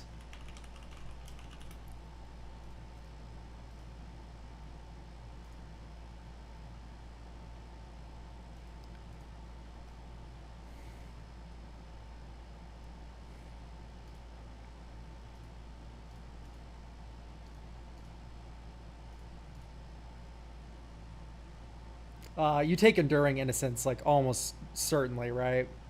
Brain Freeze, though. I don't think you're that good at using Brain Freeze in this cube. You could also just take Counterspell. Counterspell's broken, actually. I'm going to take Counterspell. This is easily the funniest idea for a Wits Commander deck I think I've ever seen. I do like removal.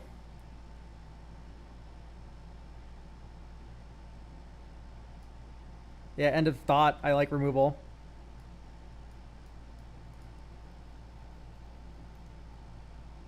Parhelion, Fridwin. I think actually I want to cut these. These aren't really draftable. Archaeomancer here. Whoops. Vocalist, Psy needs to go. So notes for me. Psy, Parhelion. Okay. I think I'm going to take more removal. Witness protection, OP.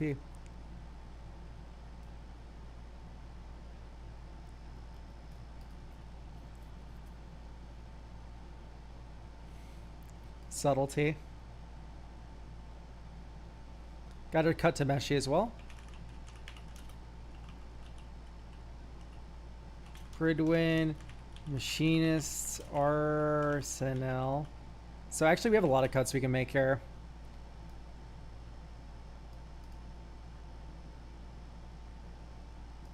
Guess you take the spear.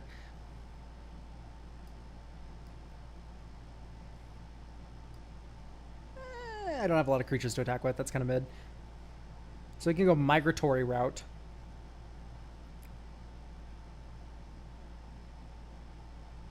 Gotta cut. And no, Entity Tracker can stay. I kind of like Entity Tracker. Because we did keep the enchantment theme for the most part. Maybe Cosmic Intervention. It's okay, protection, but in this cube, it's just not that good. I'll take migratory route here. It's fixing. Boomerang Basics, that's a really good recommendation. Please remind me of that. Oh my god, more removal.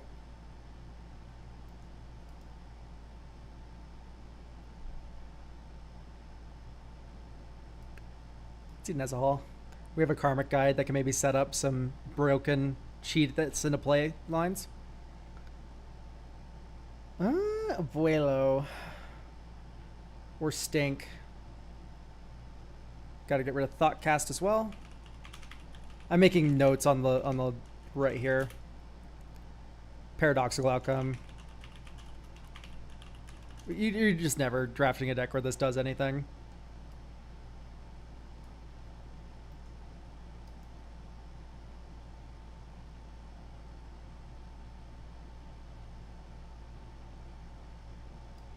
We're a big broken control deck. We can take the big broken control spell.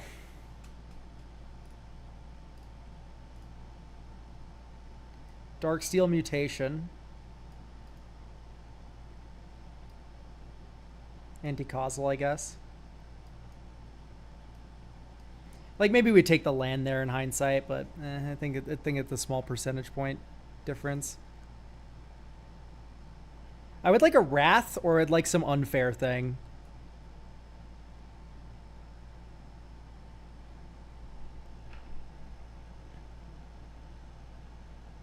Remand is pretty unfair, but so is Murmuring Mystic. But we have so many creatures now.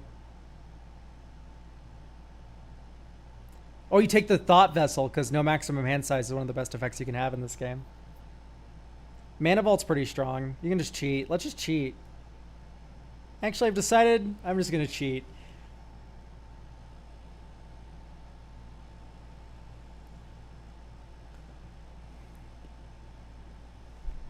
I want to cut that. Bio. Organic. Uthros has to go. You just can't run this in this cube. Okay, I think I've seen enough where I have like a lot of opinions. So, we're going to cut Psy. Where the fuck is Psy? There we go. We're going to cut Uthros. And honestly, we're going to cut a Daygia too, because these are just stone cold unplayable. And I think you actually go Arid Archway just as another like tap for 2 land where this cheats with Ghostly Flicker. And then hang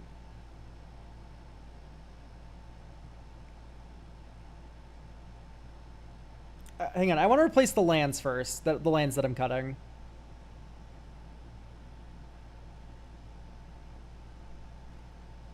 Because honestly, I am fine with the rest of these.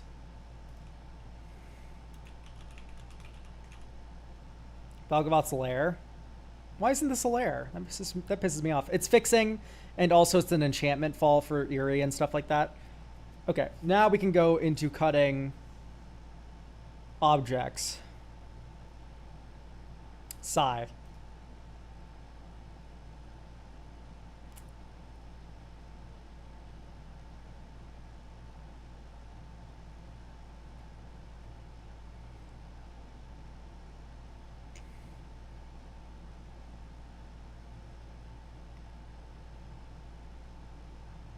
Tail's End? It's a little narrow. I don't know if I would ever draft Tail's End. At least not on purpose. Blur probably for a different flick or two. I'll show you what I mean by that. Paradoxical Outcome or Cryptic Command? Paradoxical Outcome out.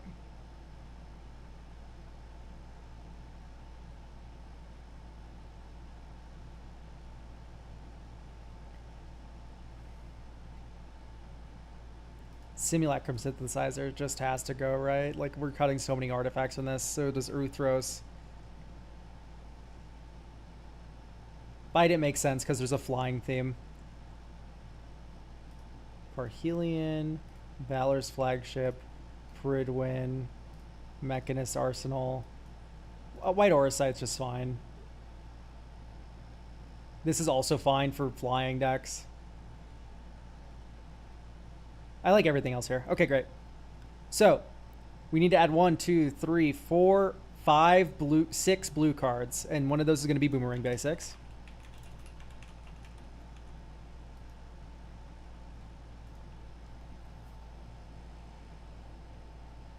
Dress Down, counterplay to strong ETBs. I think I like the idea of Dress Down. It's just a cantrip in the worst case. I think I want to focus a little bit more on the enchantment theme now, guys. What enchantment payoffs are very high floor? Because we have Ghostly Dancers, which I think I can agree that this is fine. Maybe we go up... What is it called? What is it called? Omen of the Sea. Right, enter Scrytooth and draw. It's a cantrip, and then also you can flicker it with Felia, Flicker Wisp, or it just synergizes a lot with Enchantresses. Storm Chaser's Talent. I don't know.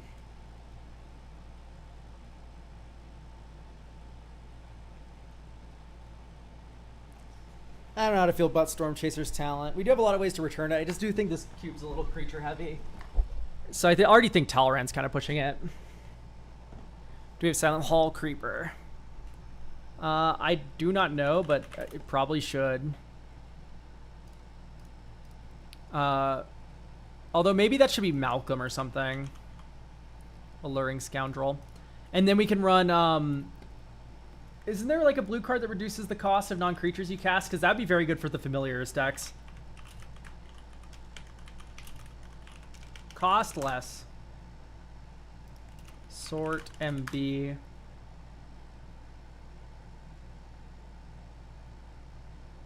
We can do Baral.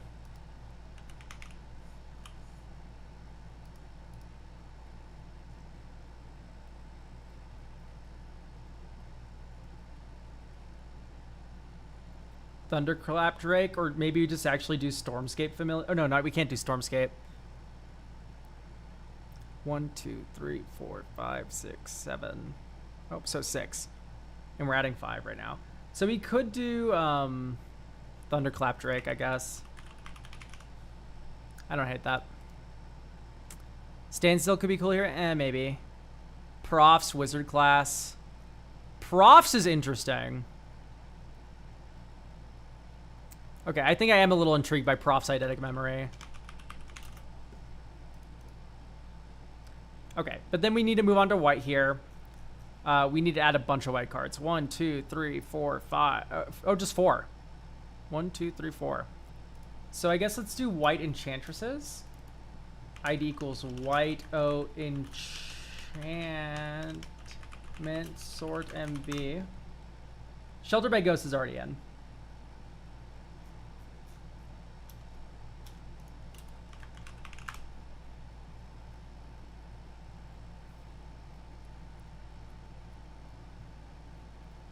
I think we just do Mesa Enchantress, right? Ugh, but it's so okay. It's like not that good, right?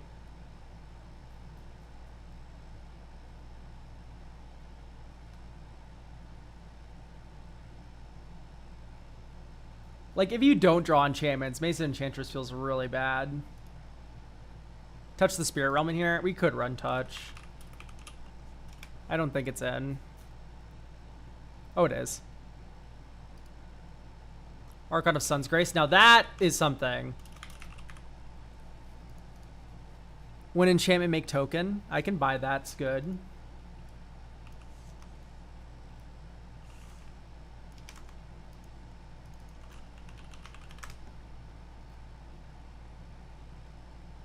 Are there other good white enchantments in this game, man?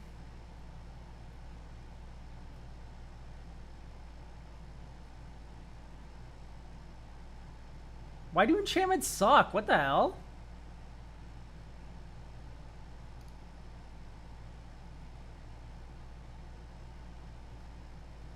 It's like Pariah. That's not anything. Is there a white one where it's like ID?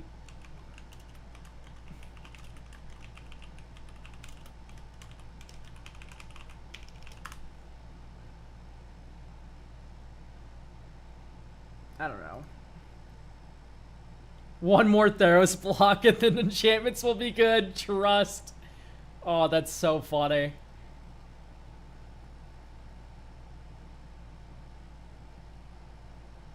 You could do Soaring Lightbird. Soaring Lightbringer.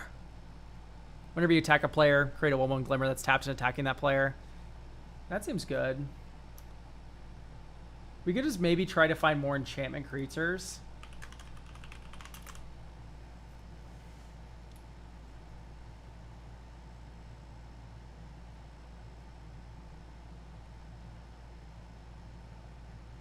Lionheart Glimmer.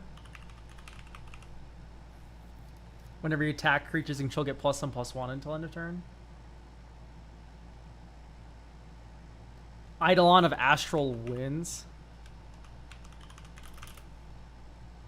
Whenever Eidolon of Astral Winds or another enchantment you control enters, choose target creature. It becomes a 4/4 with flying. That feels kind of good. What about summons? We already have the best ones, I think. We have like summon Knight of the Round and etc. I think the real answer is Sarah's Sanctum, but I don't think you can do that. I don't think that's allowed. You know what I mean?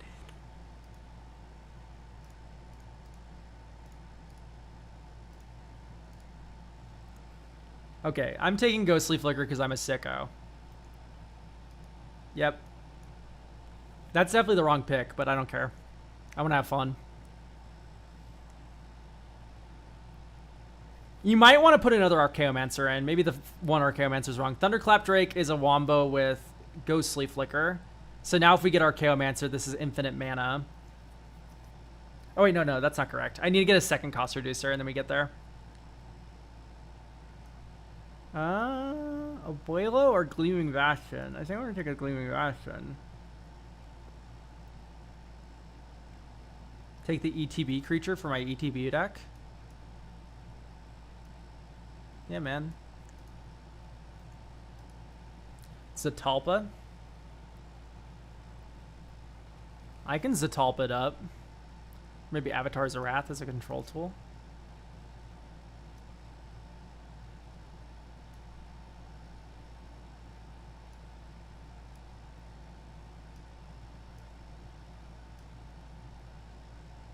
Okay, so I kind of want to be Reanimator now.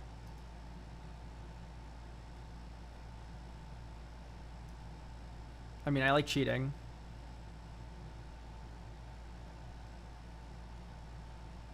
Shorikai's a discard outlet.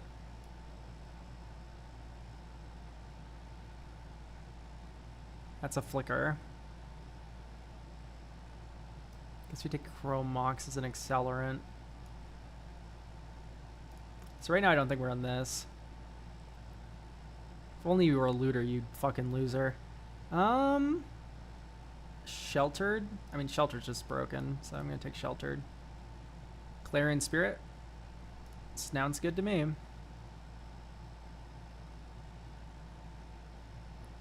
Guide. Oh my god, Guide. Sky Coach. Okay, now I'm like, now I feel a little tempo-y, if anything.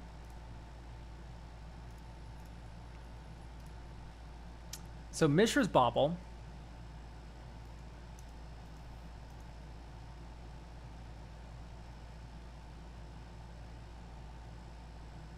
I do like Mishra's Bauble with my Clarion Spirit a lot. But it's Enduring Curiosity, and then Mishra Bauble come back around, please. That'd be pretty dope.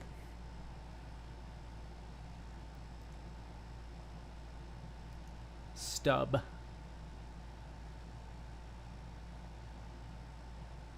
I think this is better for my tempo deck. Mole Drifter. We do have the Flicker.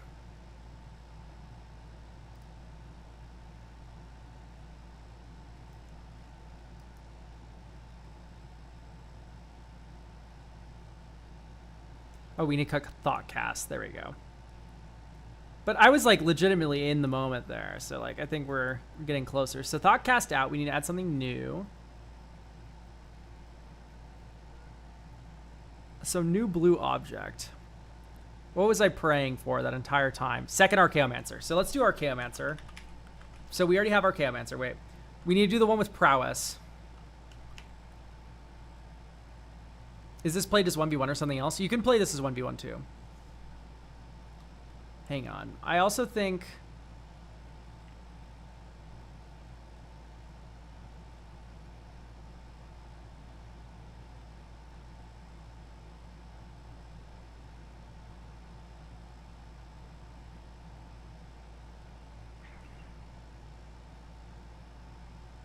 I think you maybe cut the Planisphere. Which sucks because I do kind of like the Planisphere. And then you go... Displace. Exile 2 target creatures. You control them and return those to the battlefield. That helps with the combo lines. And then you also do... Shipwreck Dowser, I think it's called? Yes. 5 mana Archaeomancer, but it comes with Prowess and +1/+1.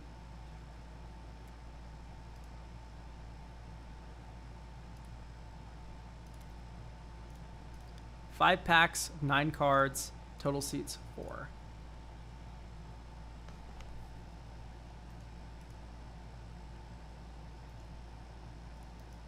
I mean, you just take Profs, right? Profs is so good. Either that or Angel or 3. Like, these 3 are, like, maybe these 4 are just kind of way above everything else. The Queen of Dale's fine. I think let's take 3 steps ahead because it's a discard outlet. I feel like that this cube uses that the best. Could take Venser.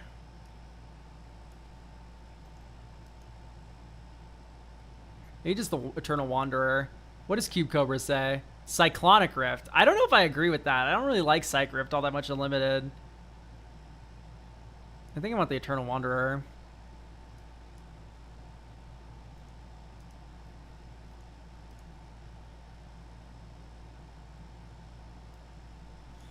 Flash Flying Vigilance enters prepared. I mean, that's like pretty decent. So is Hover Ship. So is just fixing. Let's just get our fixing all we can.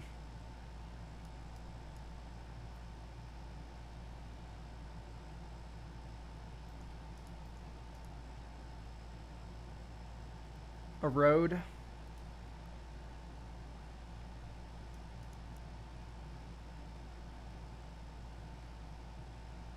Angel Jubilation is a good beater.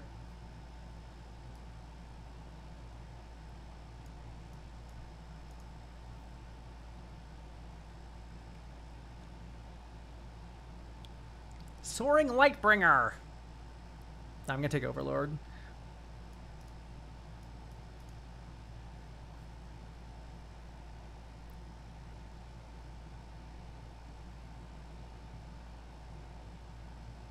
Removal.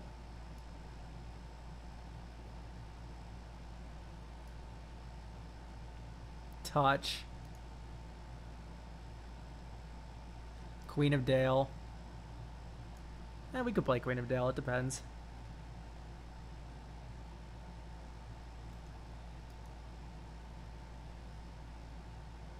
Ooh, drools. But imagine. I gotta take Mana Vault. It's the responsible take.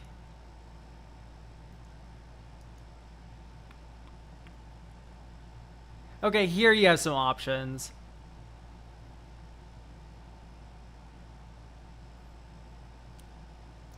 It's either Kiora or Enduring Innocence, or Yojimbo. I think I'm gonna lock in Kiora. So Ephemerate is broken, but only after you get Archaeomancer. I could take Overlord, and then we have the perfect Felia deck because we have Mana Vault, Unidentified Hovership, and Overlord. Number 2. But I think we're already a broken Felia deck if we find Felia, so it's like, I don't know if I'm really intrigued.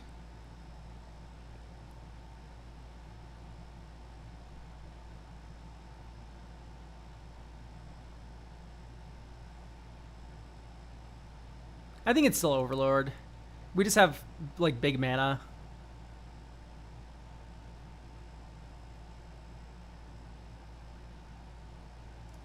As, like, let's just, like, grind out opponents. Flicker Wisp is broken. Flicker Wisp cheats on all these. Probably Jimbo.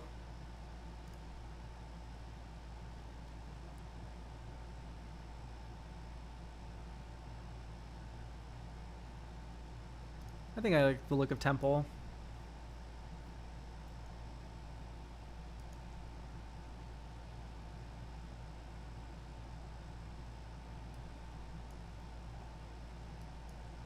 I like Castle Ardmail in my slow deck. I would like one Wrath. Or Felia. Or Archaeomancer. I don't think we need big fuck number a billion. We didn't end up taking Ghostly Flicker, so taking Displace now would open me up to that. And I think that I like that better than counter target non-creature spell.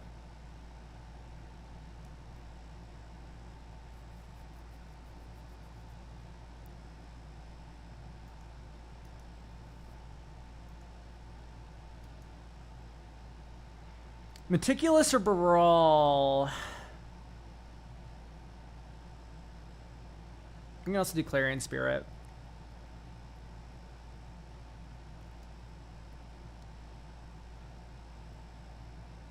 I think I like Brawl here.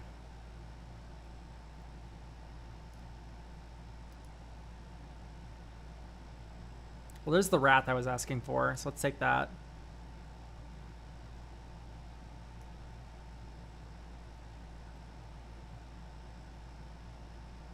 This card's so fucked up in limit, by the way. This card's evil.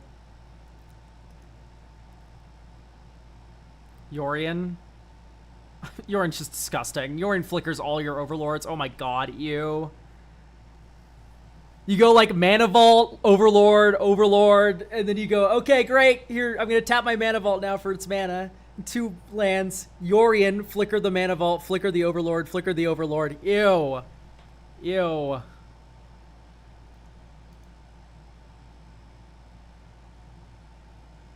Just line Sash to hate against graveyard decks. Discard outlet. Discard outlet.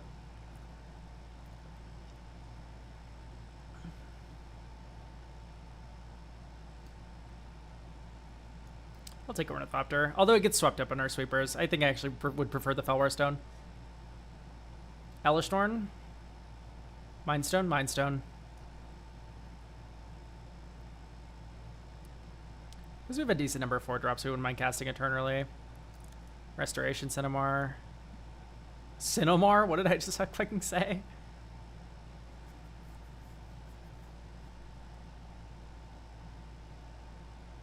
Okay, I'd like to hit Karmic Guide.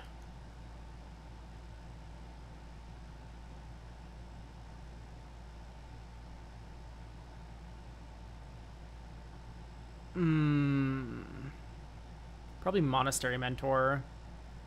We don't have a lot of non-creatures.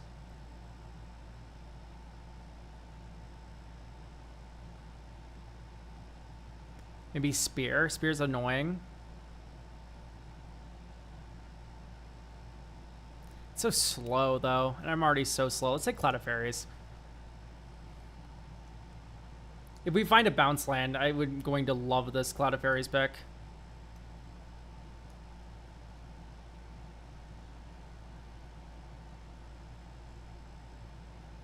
Boomerang Basics bouncing my own object is very good. Guide of Souls is also very good.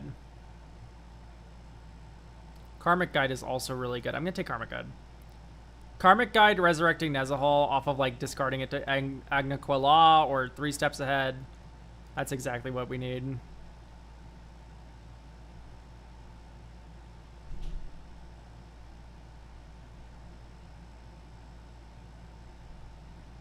It's hard to pass up Emeritus of Ideation.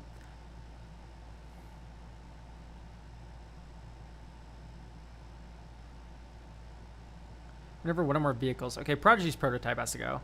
But I have a perfect idea to cut this for Sten, Paranoid Partisan. Because you can choose instant, and then this helps with the Archaeomancer combos as well. So I think Sten is actually kind of interesting here. You can also name Enchantment, which is fine. That helps you cheat Overlords into play. You just can't name Creature, but that's fine. You don't really got to pick Creature for this to be good. Wait, is this just an Azorius Cube? Yes, this is an Azorius Cube that is also a Wits Commander deck. It's a Commander deck you can draft. But I do think this is about good to go now. I am kind of... Maybe one more Reanimate kind of spell. Scryfall. ID White.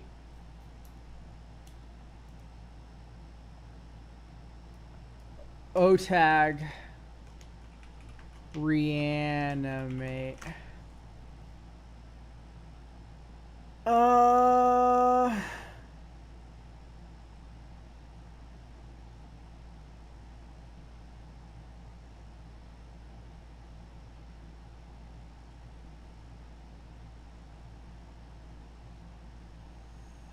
Would Brought Back be any good? No. We need to just... It needs to be an actual, like, resuscitate, return it from graveyard to battlefield, period.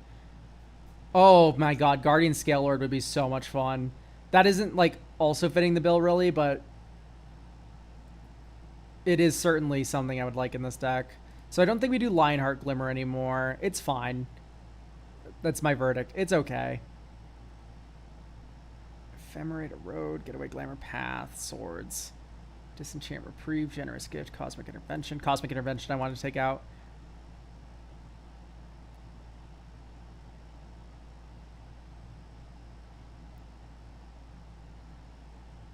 Okay. Maybe White Auracite.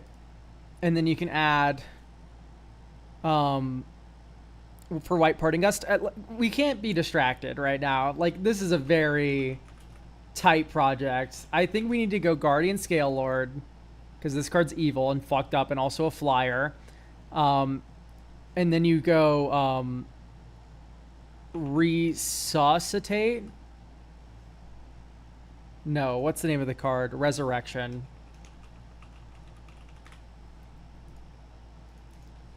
What the fuck is it called? Resurrection. It is just called Resurrection, I just can't spell. Right. Return a creature card from your graveyard to the battlefield. Amazing.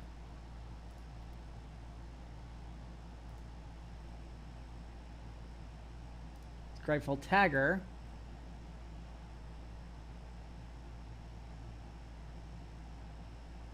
Ah, yes, perfect. There's Late to Dinner as well. So, there we go. We have 2 more sorceries now that can help do some reanimate bullshit.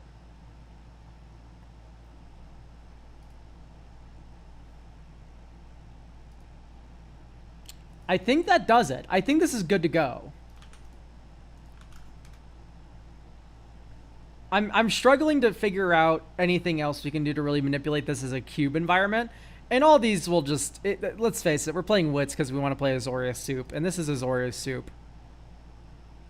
But there's a lot of fun linear combo angles now in this cube. There's a lot of funny synergy cards where you want certain cards together more than other cards together. But if you drew them all together in a like bracket 3, bracket 2 commander game, you'd be fine. Right? Like they would still all do stuff.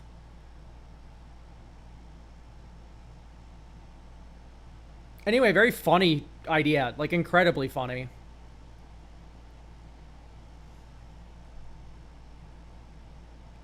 Yeah, like let's just do a couple more sample packs here.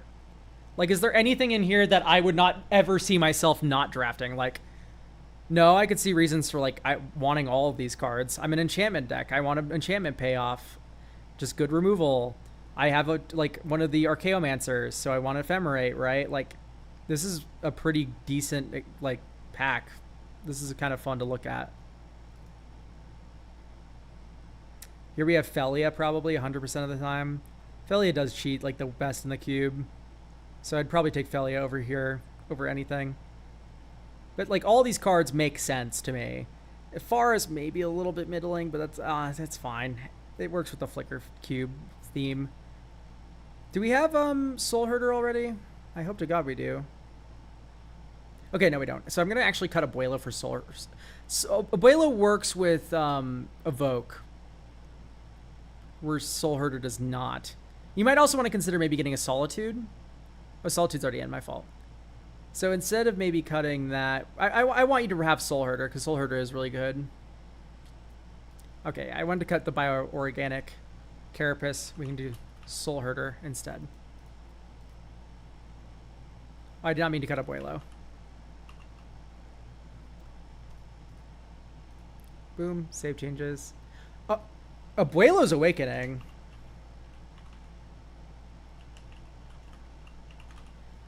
Hang on, I just realized something. You could do Omniscience. I'm gonna lose my mind.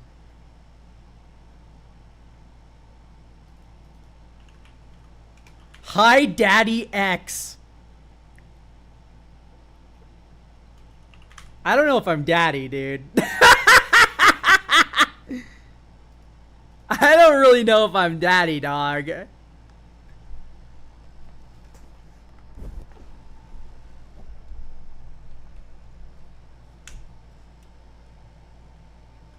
Okay, I think Abuelo's Awakening Omniscience is just like way too cool, right? And then you do Lorien Revealed. Stock up. And then you cut. You have to take Fairy Seer out. It's so sad, but it's true. Probably not the specimen.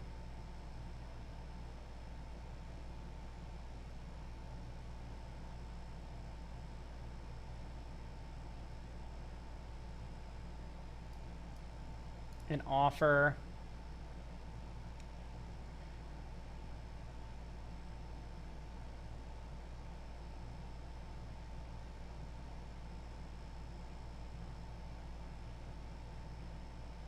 Winged Boots.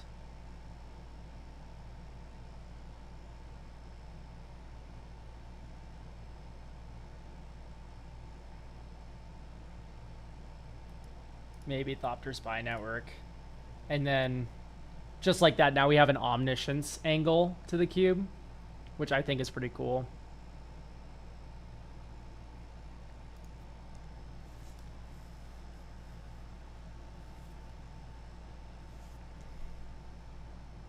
Okay, I think we got there in the end. Final last minute Abuelo's Awakening, banned from standard combo into the cube. We're over 1,000 stream deck, guys. I literally can't believe it. That's so crazy to me. Anyway, thank you for getting a cube review. That's the only way you could ever get me to review a Wits deck, is if it also happens to accidentally be a cube. So great job. You got me to review a Wits deck. Very, very funny. All right, moving on. We got Rodingle. Do we have Rodingle?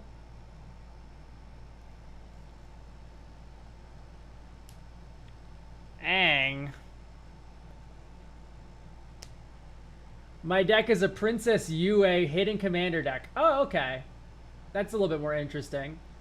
I want to cast Princess Yue around turn 3 to 4 every game, then cast Aang at the crossroads turns 5 or 6 with Princess Yue on the battlefield. With Princess Yue's scrying ability and Aang's ability, I want to hit a clone most of the time. That clone enters as a copy of Princess Yue, dies to the legend rule, comes back as a moon, then enters as a copy of Aang, looking at the top 5 again. After this, the non-moon Aang would transform. Okay, oh my god, I'm gonna have an aneurysm, dude.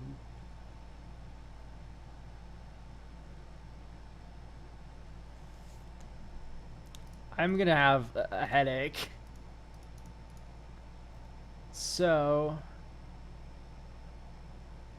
mana value 4 or less. Okay, I know Omni Changeling is an ally, which is cool. However, you can't cheat into play with Aang, so I do think this is not negotiable. Gandalf. Ew! Ew! So you flicker all your UAs, and then they... Ew. No. That's so evil. Can't cut that one. Constable of the Realm. Why are we focusing on +1/+1 counters? What are we doing? We have Earthbend too, but like, why Constable?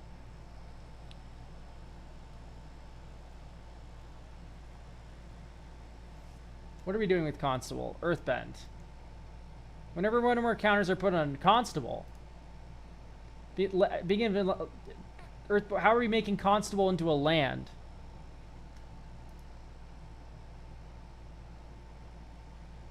I got a +1 counters package for draw.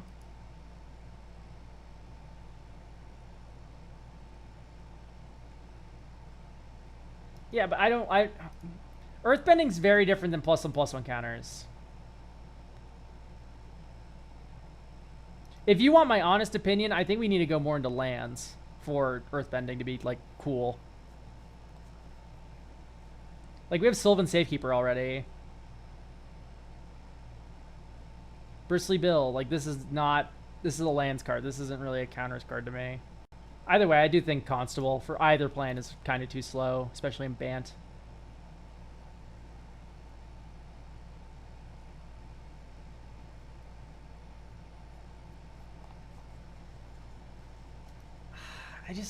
I think Yuna is too slow, and I think it's too distracting from what the deck's trying to do.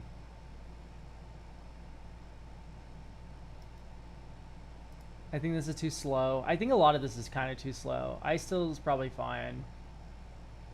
Forgotten Ancient, like, it's probably okay. Fathom Age, we're starting to become more okay. Titus. I just think there's, like, a more, like, interesting counter stuff that we can do with Earthbending. So I think you go, like...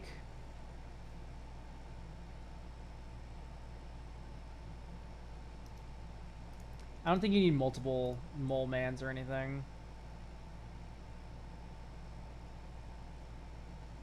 Okay, so let's do Time of Need. Search your library for a legendary creature card, reveal it, put it in your hand, then shuffle your library.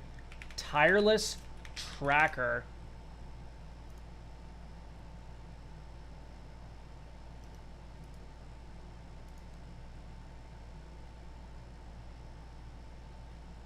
Land enters Investigate. Whenever you sack a clue, you put a counter on Tireless Tracker.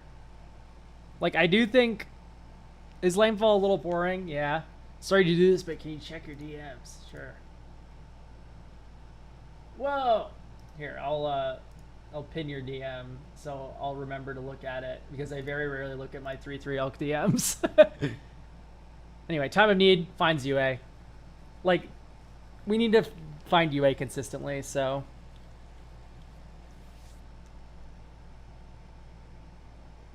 I think I do not like Analyze the Pollen more than Traverse.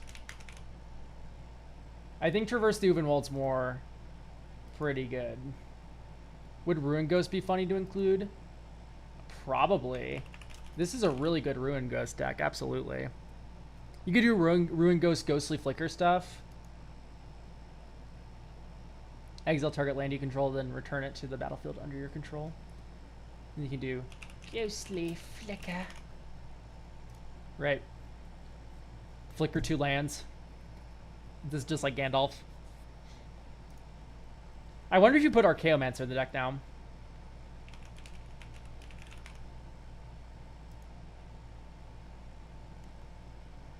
Get a little familiar action going. We already have Sunscape Familiar. You clone Sunscape Familiar, you have Archaeomancer, and then Ghostly Flicker's 1 blue, and you can infinitely flicker Archaeomancer and one of your stupid land creatures. That seems kind of fucking interesting.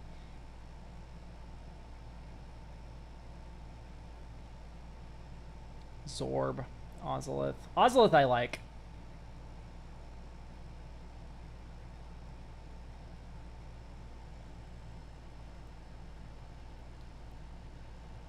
Seriema.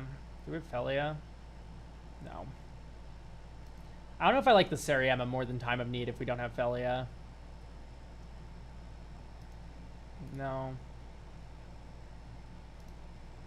It's okay. That's fine. This is ramp. This is fine. Fine. Yes. This is broken. Felidar Retreat. Eh. So Terra Symbiosis works with Earthbending, right? I'm not going to go crazy. I'm not losing my mind. The land has become a creature by the time the counters are on it, right?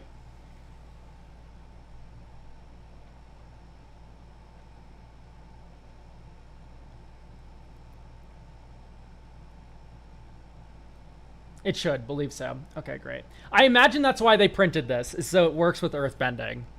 So I'm not going to really question the great sages over at WotC.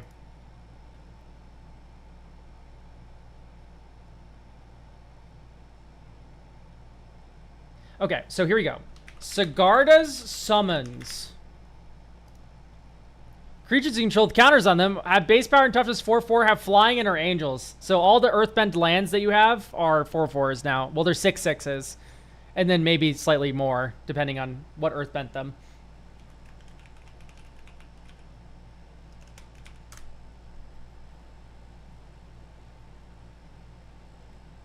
Oh, he's so good, but I'm pretty sure we have a budget restriction, right? There are no budget restrictions. I just don't want to add generic staples like Aristic Study. And also, don't add Badramel Cub. You hate Badramel Cub. I added in the deck, but it ended up being too good. I see. I was like, Badramel Cub's not really something you miss. We have a lot of lands. I think we can go without a couple. Probably Nesting Grounds. Inkmoth is hilarious. Urza's Saga's Urza's Cave, sure. The Suva. I think that's a little too greedy. We can calm that one down a little bit. And the rest are fine. 41's probably decent. Okay. Am I crazy? Is Badgermole high overhyped for Commander? I just don't see it. You're wrong, but that's okay. I think the card's very hard to assess, but it is very good. It makes two creatures for your Gaia's Cradle. Like it goes mana neutral.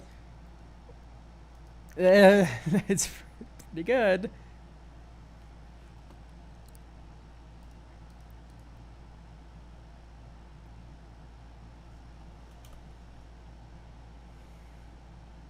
It's a Kinnan, but it makes the mana dork that too.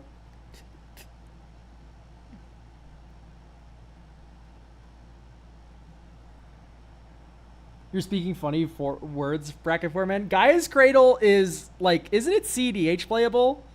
Like, isn't Myco spawn into Gaia's Cradle with a Badgermole Cub on the board, and then you tap, and then you tap and tap and tap, and then you go Formidable Speaker and you untap your Gaia's Cradle and you tap it again, and it's just like this is all happening on turn 2, 3. Like, isn't this CDH playable? Am I going crazy? Keep in mind, I think CDH changes very frequently, but so that might not be the case anymore. But I'm pretty sure that was CDH playable. Please correct me if I'm wrong. Ignoble Hierarch.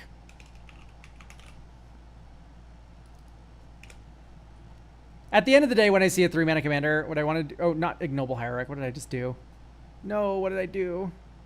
Ignoble Soldier. Who are you? Noble Hierarch.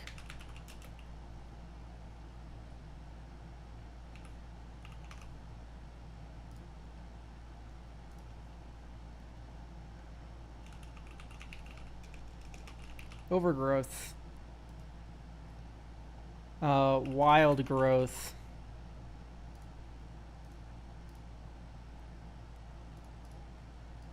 Avacyn's Pilgrim. Palladium Mirror. At the end of the day, I see a 5-mana commander. I'm like, how do I get to 5 as soon as possible? And the answer is 135.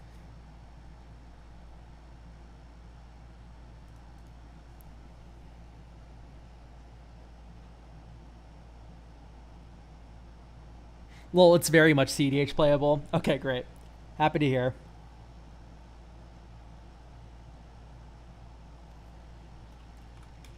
Birds of Paradise.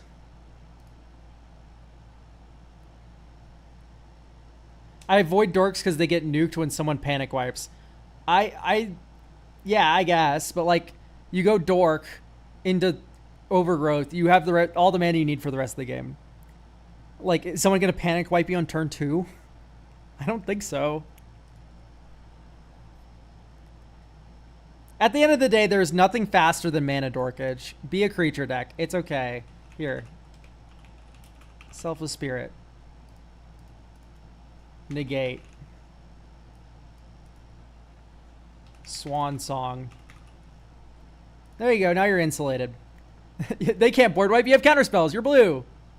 Why are we running Archdruid's Charm? It's triple green. We have Yavimaya. It's slightly better. I also think Congregation might be too slow. But you go, yeah, you also have Earth Shape. You got Selfless Spirit now.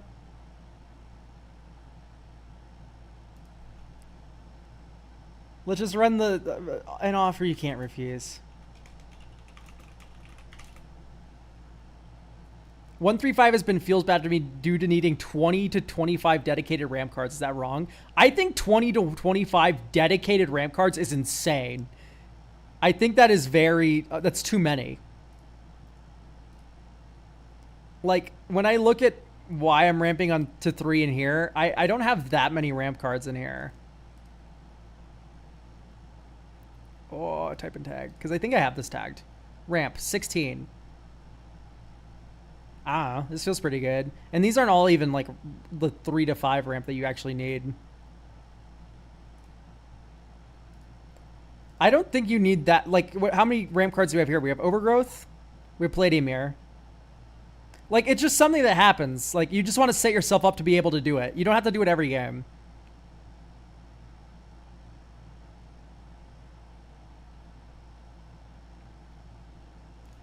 Anyway.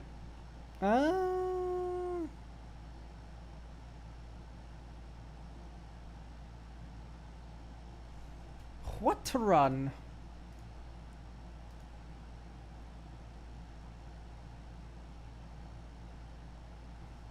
Whoa, me too. I do like this song. This song's in my playlist.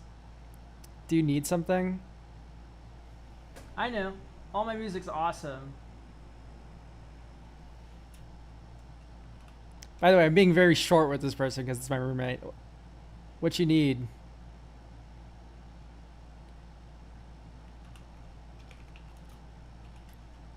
And what is it called? Something bovine. Transdimensional bovine. I just came in to say hi. What do you need? Okay.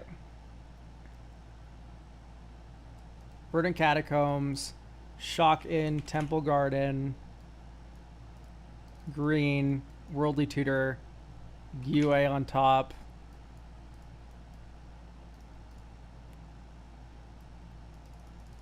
Bristly Bill. You could also drop Sunscape Familiar here. I actually like that more. And in this turn you go Bristly Bill, Flooded Strand, Meticulous Archive, Surveil 1, counter here. Graveyard Spellseeker. Next turn. Nice. Missing our land drop in our 43 land deck. Now that's gaming. I think you just go 1, 2. Transdimensional Bovine. Next turn. 1, 2, 3, 4. This is so ass, dude. We just need to hit one more land drop and we can do the whole UA avatar thing here. That's so sad.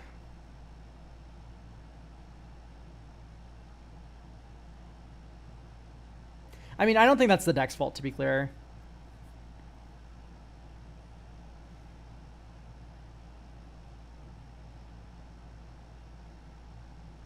I'm a little concerned about Bright Glass Gear Hulk.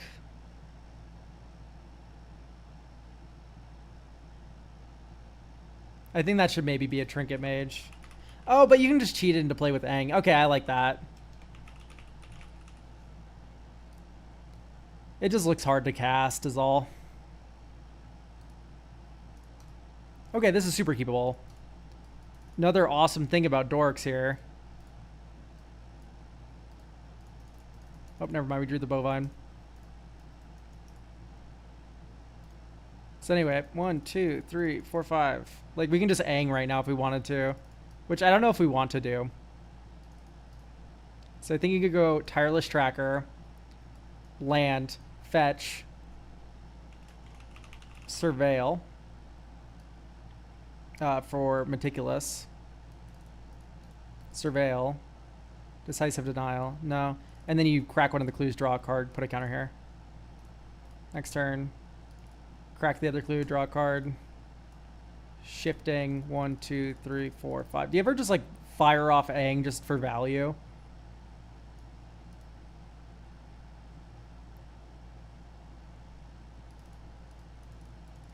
We could crack our last clue now. Yeah. Okay, I like spelunking here. Draw a card, then put a land card into play. Azorius Chancery, it enters untapped. Bounces Shifting Woodland. Make another clue. And let me just look at the work Tireless Tracker is doing right now. Turn 4, we have 4 lands. We didn't really ramp with like a ramp spell, but goodbye Ruin Ghost.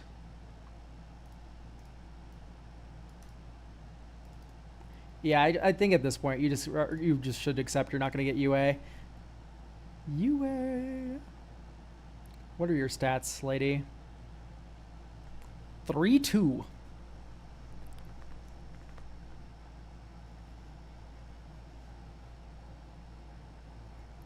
Okay. I mean, we were still doing shit that game despite not having UA. I think we just need access to UA more often, and this deck would feel pretty awesome. Maybe no Resourceful Defense. You already have Ozolith and redundancy for it.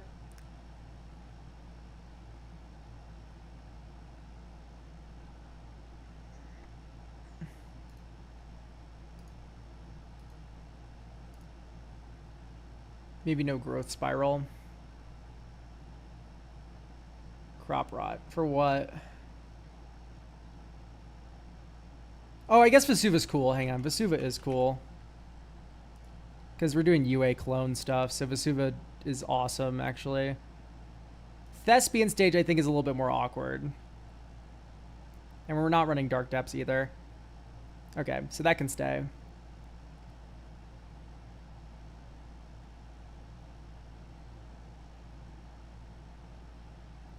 Right now, I think the deck has 12 cards that get UA. That's cool. I think we can run more that maybe fit the theme. What is her creature types? She's a human noble ally. Well, that doesn't help. Finale, Arkenstone.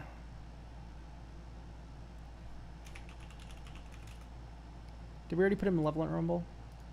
No. So Malevolent Rumble helps feed Traverse.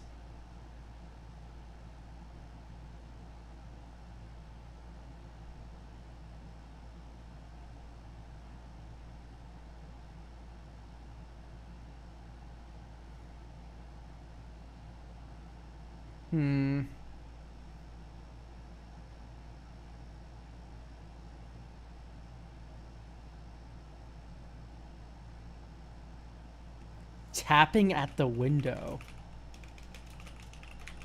The fuck is that? Whoa.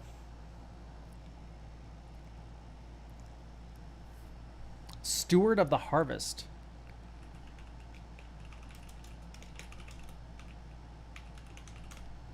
Eldritch Evolution. I like that one way more.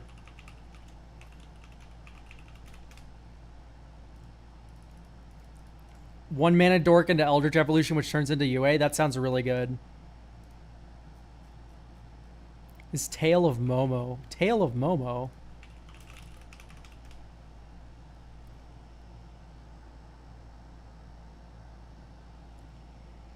Oh. I don't think we have a lot of things leaving is all. But it would be fine. We have UA in our opening hand. What more do you need?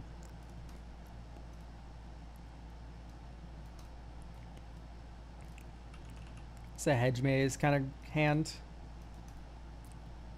I'd take a swan song here. It's a little slow, but I mean that's fine.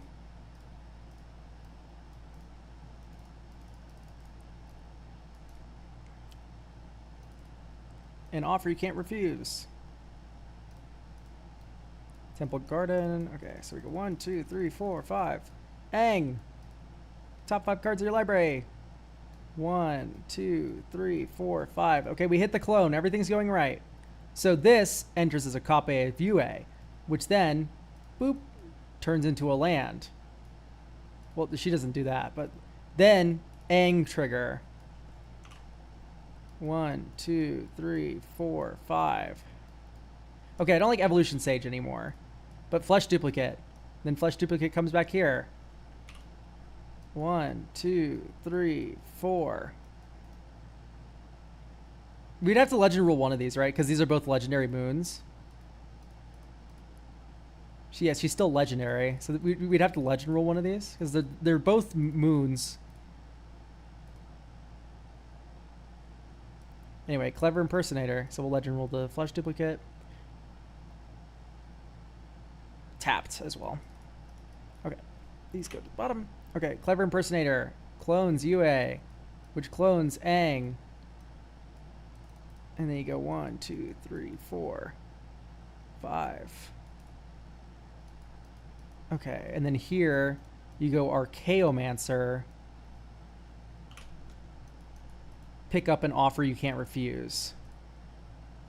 And then you can tap, sack a forest to get a search your library for land card. I just want to get an untapped blue source so that way you're able to hold open Swan Song. And then next turn, here we are.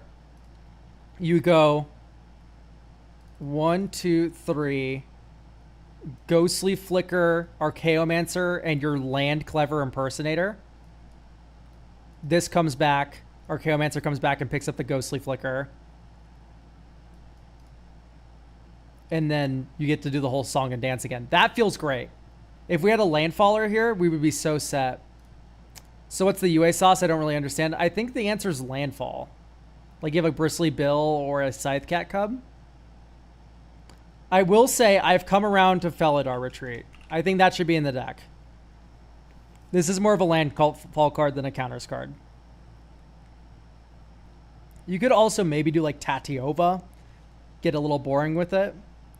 I honestly don't understand Ice Toll all that much. I don't understand the let me play it for my graveyard angle. It seems just fine.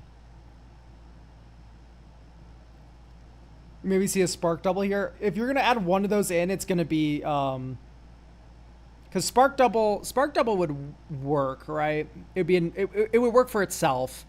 You would need Sakashima. Sakashima says legend rule doesn't happen. I still is funny with Vasuva and Aang. Oh, I guess. Yeah, I guess.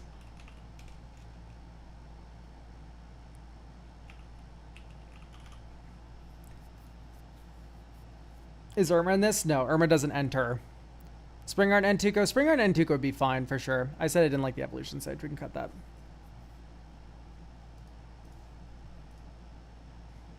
Here's Amulet of Vigor, which is another funny thing to do with it. I think I'd keep this hand. You'd go turn 1, Yavimaya, Amulet. Next turn, Windswept Heath for Savannah, Temple Garden.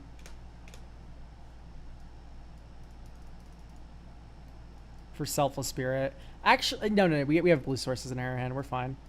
Boop. Otawara. 1, 2, 3. Formidable Spanker. Go get UA. Next turn. Turn over. Dink, dink, dink. And then now we're off to the races with Aang. 1, 2, 3, 4, 5. Aang. We got a podcast to record?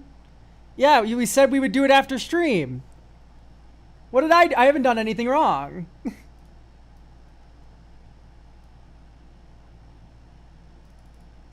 When I say we're going to do podcast after stream, I mean we're going to podcast after my stream. I got 2 more deck reviews after this. I can't stop anytime soon. I got another hour at least. At least. No, we said we would do it at 2 p.m. PST. When did you say that? Pod at 2ish? You said that at 1:14 p.m. after I was live for an hour and a half. Con, I'm not reading the podcast.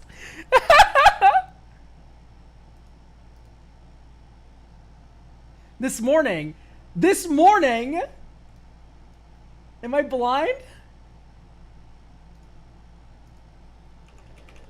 You said 2 p.m. this morning. Con. Peace and love. 1:14 isn't the morning! This is not morning! This is not morning!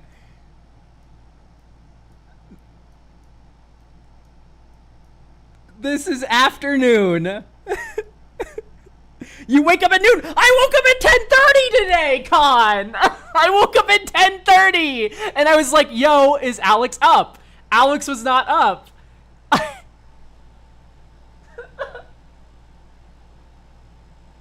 Long story short, I got an obligation for another like hour and a half, hour 30 minutes. Then we can record.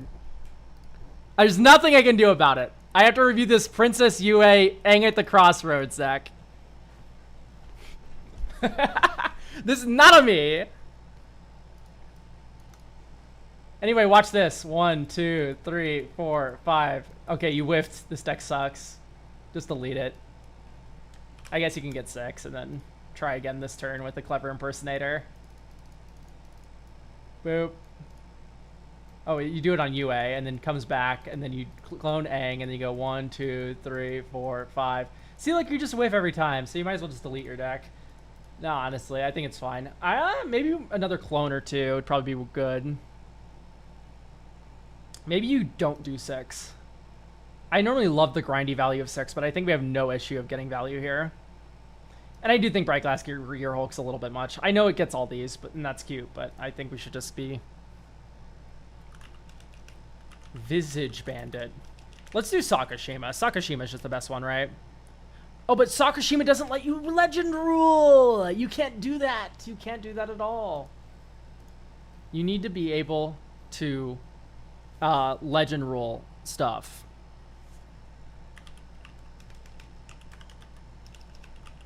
OTAG clone sort USD. Not sort USD, sort MD. That's what I do for lands, is sort USD. Power 4 or greater. I don't think that fits Aang's description, nor does it fit UA's. Phantasmal should be in. Copy land. That is really funny. I don't know if it's good, but it is funny.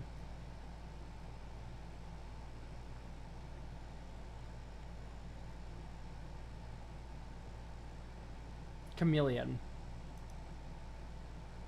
No, but it doesn't legend roll, so we need to do alter ego. You just run actual clone. I mean, I think we're still spoiled for a lot of different options, so.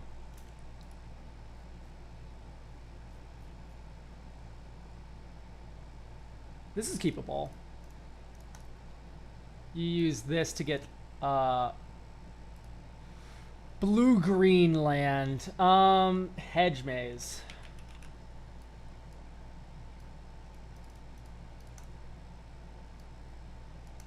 Eladomri's Call. Yeah, I can't really resist that. Tireless Tracker. Yeah, I can't really resist that.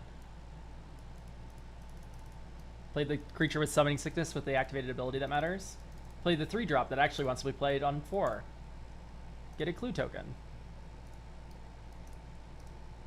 Okay, Traverse for Forest. Thank you, BC Welder 98 for the Prime. And then you go green, white, Eladomri's Call for UA. Oh, you didn't have to traverse here. I'm blind. We have our Urza's Cave. We're fine. So you actually don't do that. Anyway. And then you go UA. Nice. Next turn. Ding, ding, ding, ding, ding, ding. Ang. When Ang enters, look at the top 5. 1, 2, 3, 4, 5. Fantastic. Hey, look, we added this right now. We would have whiffed right now. Comes in as Princess UA. Comes in as Ang. We get a landfall token. A clue. 1, 2, 3, 4, 5. Look at that. Another clone. Which is dink, dink, dink, dink. Another clue. 1, 2, 3, 4, 5. This is a whiff, right? So I guess you just get Haru. When this enters, you Earthbend 1 on the moon. Okay, look at that. That's pretty nice. I do think I have one note. This is an insane Kodama deck. Not West Tree. Kodama of the East Tree. There we go. Right, like you can do Kodama loops in this deck really easily. If you have like a bounce land and the Tireless Tracker and a bounce land, you can go ding, ding, ding. Just think about it, right? Just have it on the radar. It doesn't need to actually be real. But like this is also just insane value with the UAs that are constantly entering. You can actually put things into play from your hand as well, which seems really strong. That seems incredibly broken if you're able to get this in play before you do the whole UA combo bullshit, which I think is a lot more feasible now that you have a lot of dorkage and like 1, 3, 5, right? And then you do all that stuff. Anyway, this is flowing really nicely. I'm going to just hand this back to you. I think this is about set. I really like getting off of that weird kind of +1/+1 counter angle we had going on. Like these cards kind of feel disparate. These all feel more cohesive to what we're doing, right? There's a lot more landfall happening versus counters. And I know landfall is a bad word, right? Where people hate landfall, but here landfall is interesting because we're landfalling with a bunch of Princess UAs, right? There's a lot more cohesive, interesting synergy here with a landfall backup plan, where the landfall backup plan still works with the main plan because we're making a bunch of lands, right?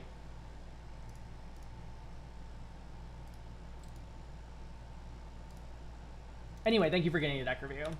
I will not be present and watch the VOD, so you'll go last. And Sire Spice. Do we have Sire Spice? I probably won't be there because of the stream because of time zones. Okay, so it's a double whammy. So we're just gonna jam this in here then, because we all the deck reviews we have remaining are just do it without me's. So here we have Doc Arlock, the Grizzled Genius. I've been tweaking my Doc Arlock deck for a while, and sometimes it feels better than most, using all these alt casting costs to cast things from exile or the graveyard. For Doc, I feel like it needs a bit more oomph. I want to keep the deck bracket 3, and the costs aren't a problem since I play in a proxy friendly group. Okay, so we have a no limits kind of bracket 3 list here. I'm kind of down just to play test it. I have a feeling that there's going to be a lot of awkward clunkiness as we're trying to jam as many mechanics that work together with Doc as possible without really thinking about whether or not they fit within a curve or a greater game plan. Yeah, like what is Lovestruck Beast actually doing? Would anyone here play a 3-mana 5/5 in Commander?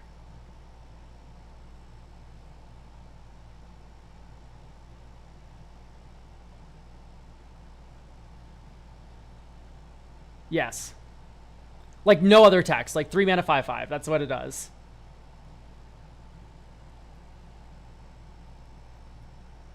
It fits in certain decks, I feel. A 3 mana 5/5 could fit in certain decks, I think, in like lower bracket things. But like no other text, the 3 mana 5/5 does nothing else.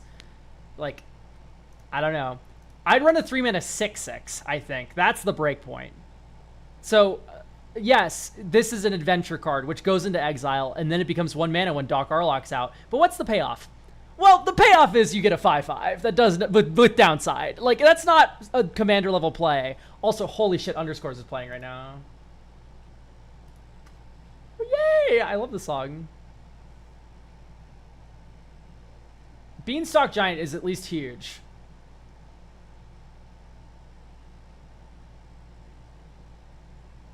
I mean, people are playing Blore and he's a 5 mana 3/3, but he's factually a 5 mana 3/3 with a lot of words on him. That's very different than a 3 mana 5/5 no text. and in fact, detrimental text. It's a very different creature. There is no way we're comparing these two things. Love the Hedron crap for ourselves. Indestructible might as well be flavor text in 2026. This is an argument I never understood. That's just very wrong. Yeah, there's a lot of exile and sacrifice going around, but that's always been the case. It still matters.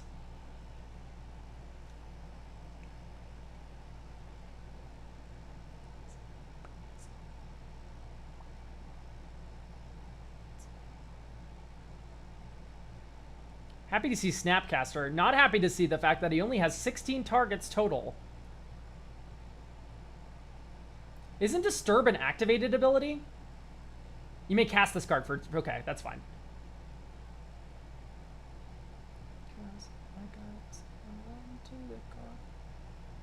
So this is really weird where we have, like... We want to be a flashback deck because we have Kishla Skimmer, but we also have a bunch of adventure cards and Foretell cards, and... Yeah, this all feels very disparate, right? This doesn't feel like it's... We have Utopia Sprawl Wildgrowth, but no Arbor Elf? That feels like a war crime. If you put Utopia Sprawl in a deck, you put Arbor Elf in. That's, like, non-negotiable to me.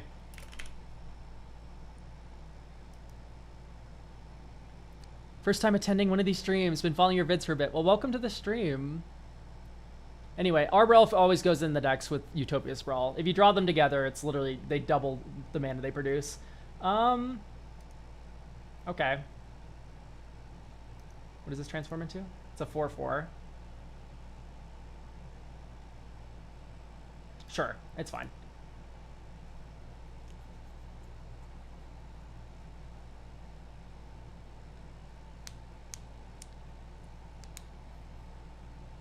Cast the exile card this turn? Ugh.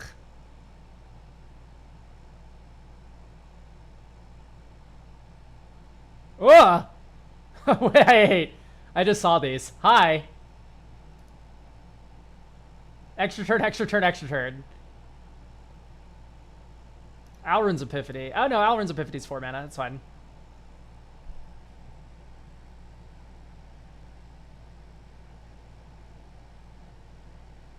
Random Tail's End.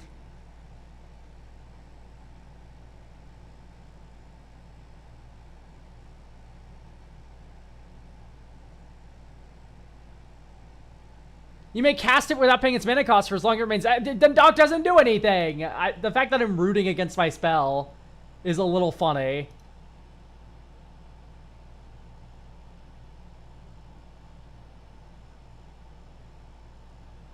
That's something. It lets you cast stuff from your graveyard.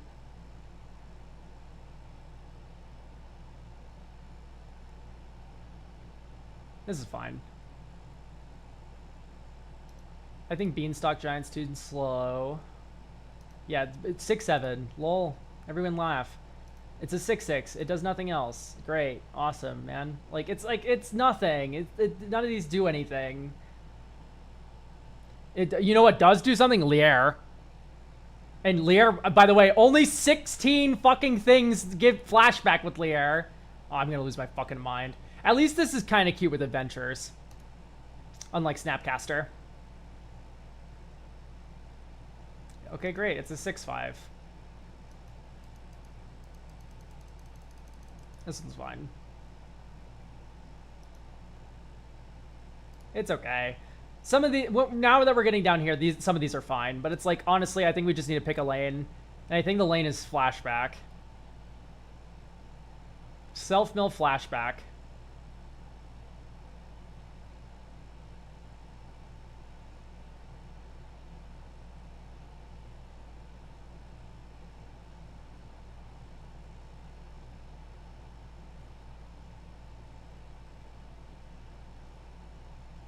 Technically, the prepared spells are from Exile, by the way. Nice. Prepared spells from Exile. He doesn't cost reduce this. Or this is Adventurer. And it's a cantrip creature. It's like so nothing. Wait, why is Uro here? I mean, you cast him from the graveyard. It's like, not. It works with Kishless Skimmer. It doesn't have to all work with Doc Arlock. Self-mill deck makes sense why Uro's in, even if it isn't like getting cost reduced by our guy.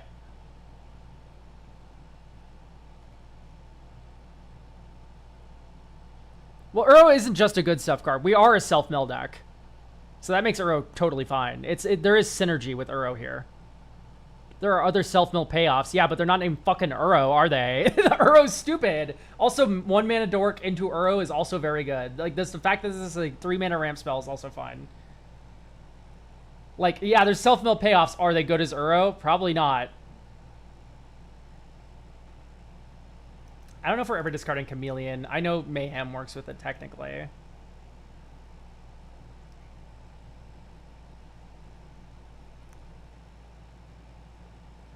So, we doing any warp stuff? Yeah, Quantum Riddler needs to be in this deck yesterday. It's already in, thank God. Okay, we're fine. So what about the, what's the Starpent with warp? The Star Serpent with warp. Or is it Leviathan? Starwinder. This is a serpent. Fuck off. That is a serpent. Look at it.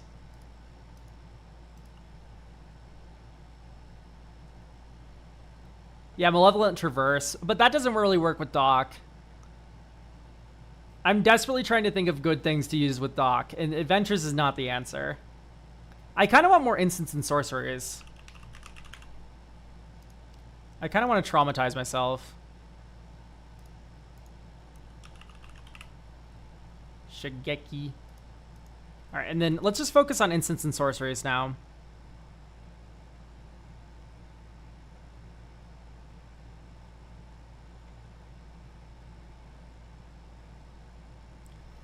I think Virtue does suck. I know you probably built the mana base around it, but basics only is just so tough.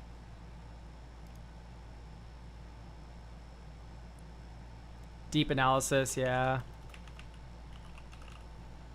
Plunder is even better.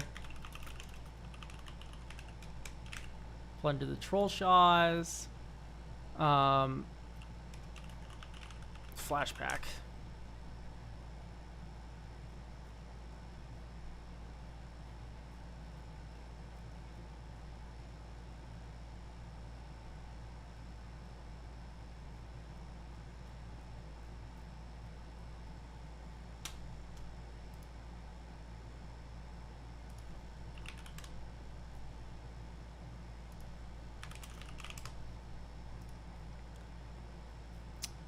Echo's pretty good.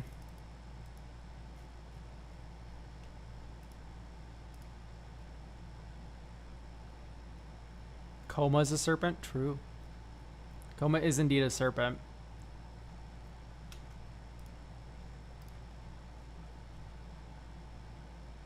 Memory Deluge. Anti-synergy, where X is the amount of mana spent to cast the spell. Ah! Womp womp, bro. Doc Arlock shrinking the number of cards you're seeing with your draw spell. Probably do Quiet Spec.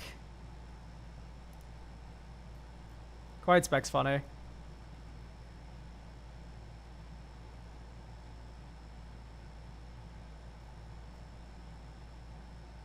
Self-Reflection's probably fine. Sphinge.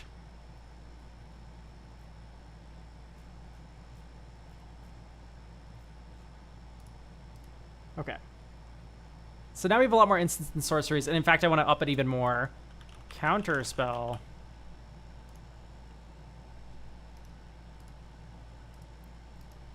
Negate.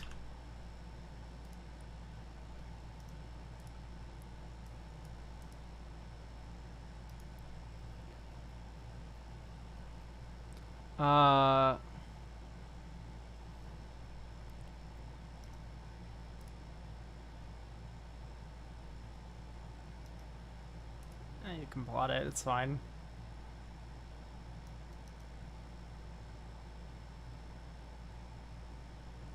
Flash of Insight. I mean, yeah. Pre-modern all-star, Flash of Insight would be pretty okay.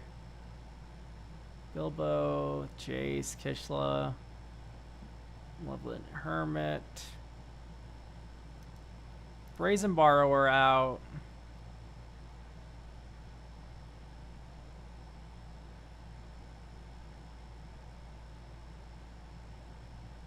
Oh, we have Gralnock Traumatized combo now, too. That's fun. Okay, so what I want to add... Maybe no Anti-Causal's fine. I kind of want to add, like, Murmuring Mystic. And, like... Because here's my thought. Candlekeep Inspiration is stupid. We are just in green, though. Maybe I just shouldn't be thinking like this. We are just in green. We can add... I already added Quiet Speculation. What if we did...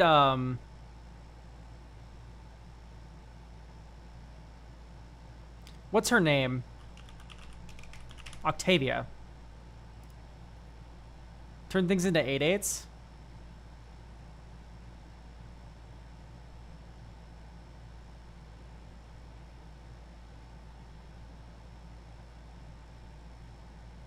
Maybe no Overlord. He's just a little slow, I think.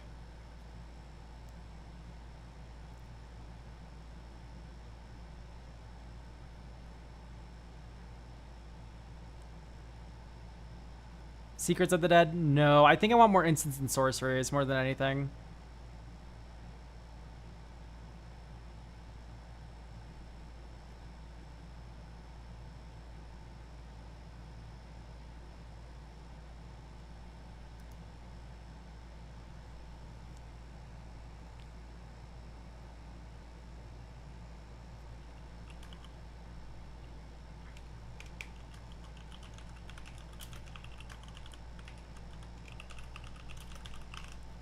I just don't think we have enough instants and sorceries for Octavia, though, is all. Do we attack enough to justify Great Gilded Boat? I don't know. I don't know anything, guys. We could do some, like, stupid Eternal Witness combo.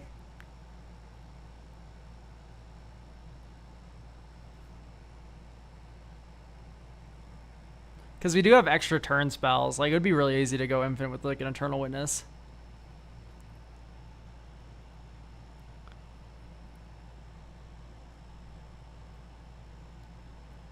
Some sort of Displacer Kitten thing. Ew. Doppelgang plus Eternal Witness is fun. Ooh. Actually, I think we found the angle.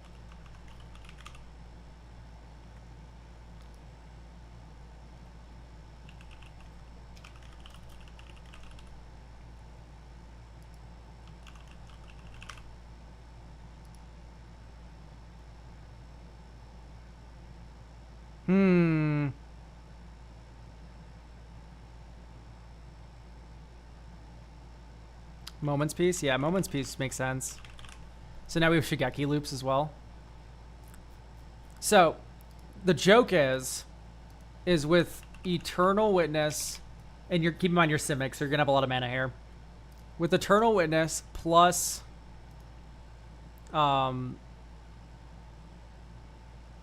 Doppelgang, you can make as many Eternal Witnesses as you want. And so long as you leave 5 mana available for, like, Time Warp, that's infinite turns right there. And then you also have Traumatize Yourself. Hey, look, I milled over Shigeki Jukai Visionary. Oh, what's this? I have We don't have Balagate recovery, but I'm gonna put that in. Then you I have Eternal Witness in my hand. I'm gonna get Shigeki back. Okay, I now have Shigeki back. What do I do with Shigeki? Let's see here. I'll get Moment's Peace and loop it every turn. Like, that's annoying. And you just loop Traumatize more and more, too. If you wanted to submit a horrible deck, how would you do that? You'd go through the coffee.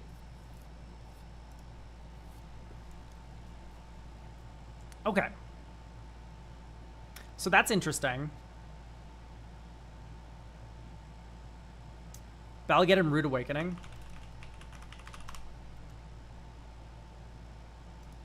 Ooh, true. So consider Rude Awakening. Maybe you don't want to go infinite. Maybe you do. So you do the Rude Awakening and Balagate. And then at this point, you might as well do Auroral Procession. Because right now, I'm like desperately trying to figure out a way to make Doc Arlock even remotely cool. Walk-in Closet.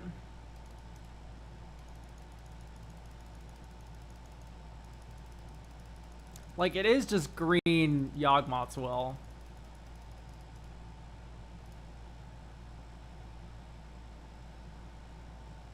Dryad's Revival. Dryad's Revival is a really great recommendation. Just something we can flash back from the graveyard like that is super handy. I think Secrets of the Key is a little bit middling, but I don't want to cut instants and sorceries anymore. I think Seder Wayfinder goes. It's fine. It's just, you know, I don't think it's fitting the unfair plan we kind of have.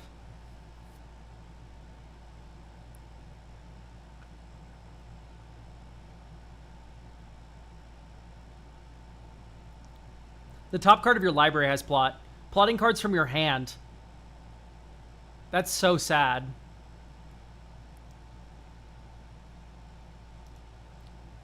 Slick Shot makes sense. I'm going to cut. I hate cutting Fibblethip. But the fact that this doesn't work with this is pissing me off. This shit PMO.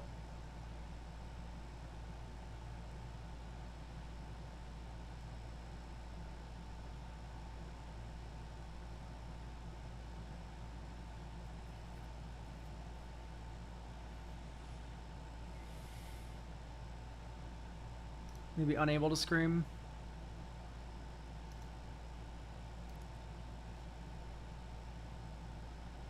Narrative is good. Yeah, narrative is in. Yeah, flash photography.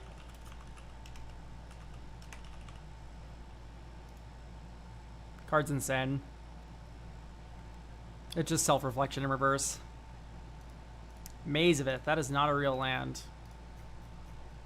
How many lands do we have? 38. So minus 40. So minus 139. Should probably be on at least 2 Avamaya to make it work. But honestly, we do need to make some amount of room for Seedborn Muse, I think. So I think you do that.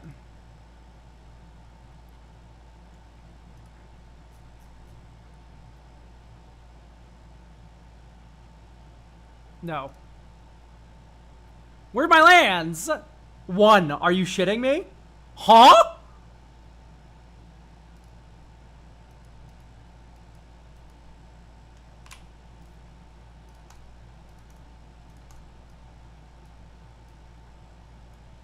We can't even Utopia Sprawl this turn.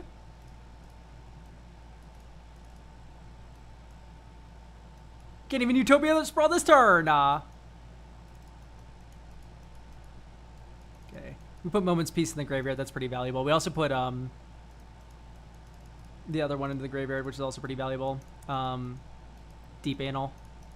Okay. Luckily, Shigeki's just stupid. It's, the fact that we have Shigeki means we win. Okay. So. Blue-green. Commander. Draw 2. Land per turn. Next turn. We need a regrowth.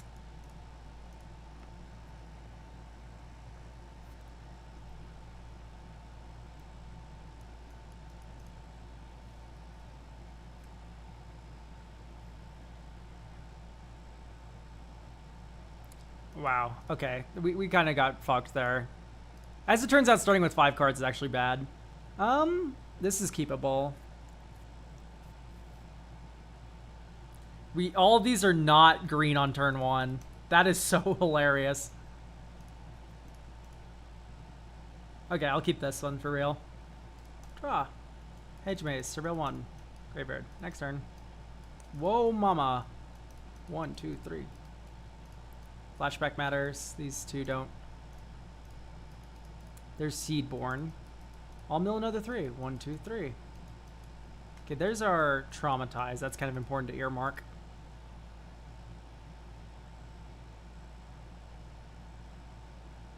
I guess we'll just plot this after playing Doc Arlock. Moment's peace. Alright.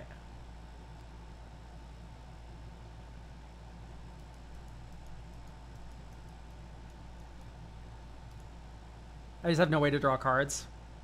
Awful.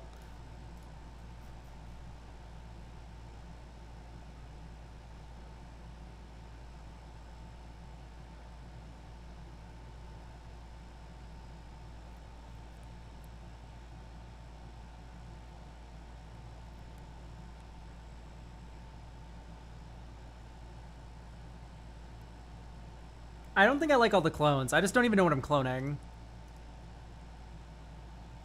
I know I was the one who added those, but legitimately I just don't think we have targets for them.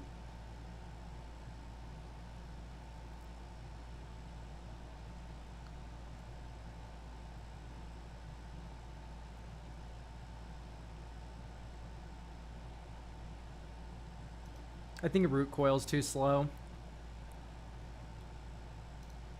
Outcaster, we cut a lot of the big creatures. Okay. So, we have 4 slots. We're doing Shigeki bullshit. Probably Blessed Respite. Just another Fog.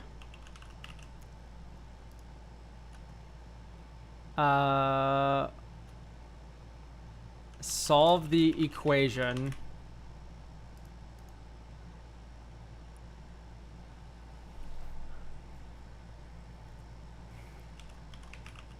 Is there something that airbends in blue? I don't know, something cute.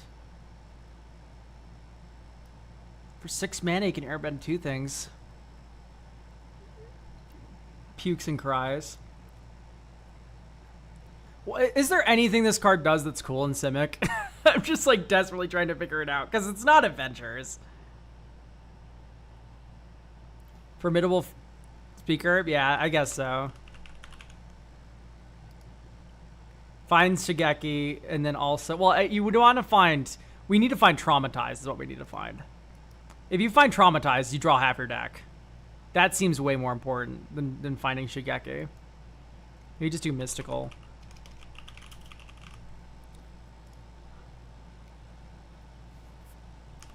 Harmonize.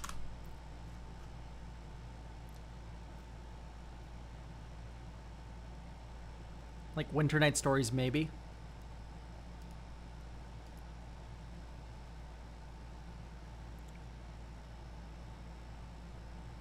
Prepared spelled creatures. Yeah, it's just like, is there anything good there?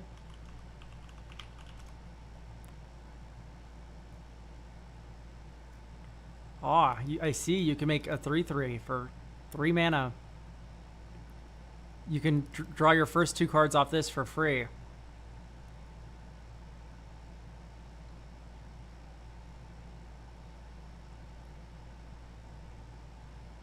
I'll just do Lorien Revealed.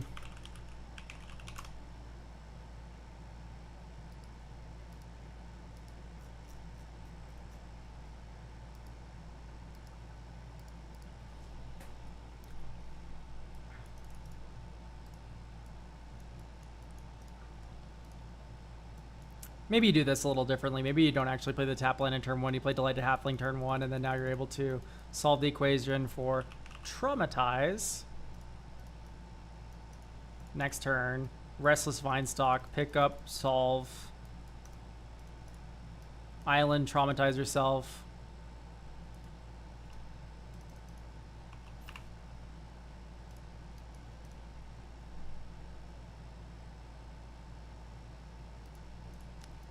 And now you go... there's Dryad Survival. Did we mill Shigeki?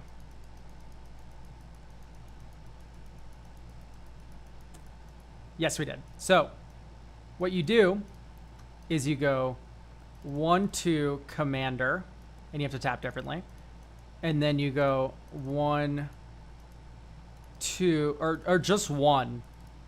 Oh no, it's 3. My fault. It is 3. Dryad Survival, get Shigeki. Next turn. Island, pass, and now you go 1, 2, so you can pick back 2 cards. And you get a regrowth, which hopefully we milled another of. Yep, we milled Bala, get recovery. And I need Seedborn Muse. Quite genuinely. Traumatize.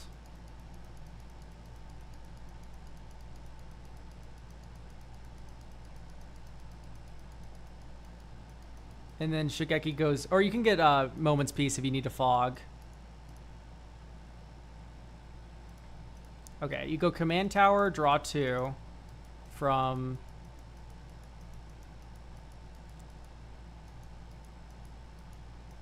Deep Anal. Where's Deep Analysis? There we go. Okay, Moment's Peace and Ballagator are in our hand. Well, now I feel like an idiot because I drew a Royal Possession.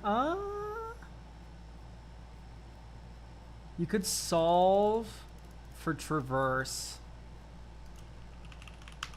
We don't run Traverse the Uvenwald in our self-mill deck. Is it in our graveyard? Is it in this pile? No. Okay, we don't run Traverse the Uvenwald, guys. That's actually kind of a big problem.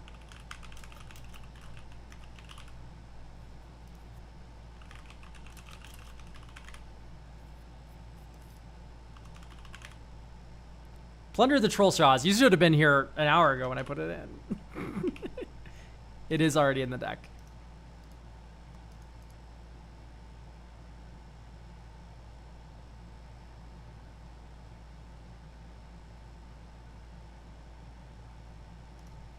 Think twice out. That's just a cantrip.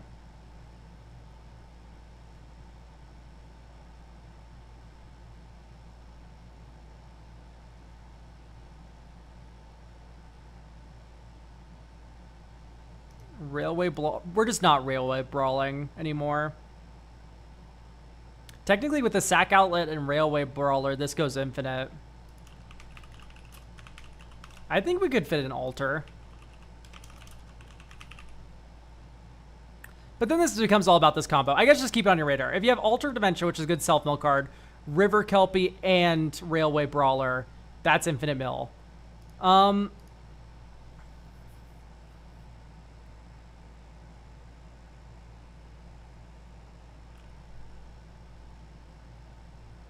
What's the name of the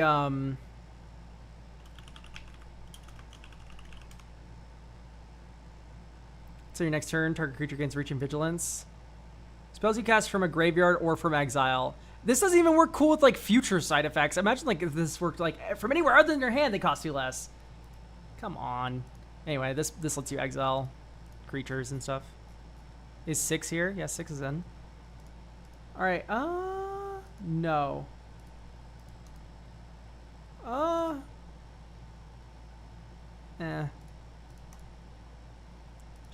Sure.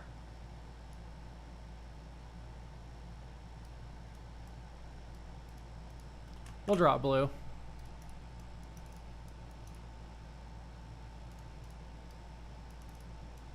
Investigate. Crack the clue. Dink, dink, dink on your end step. Land, pass. 1, 2, 3, 4. Draw 2. All right, nice. 1, 2. Foretell. 1, 2. Doc Arlock. 1, 2, 3, 4. Extra turn. We get 2 birds. And what are we doing with that extra turn? Nothing. We're not doing anything. We're spinning these wheels, baby. That's what we're doing. Here, we'll clone your big creature. And then we'll bounce yours back to your hand. That was something.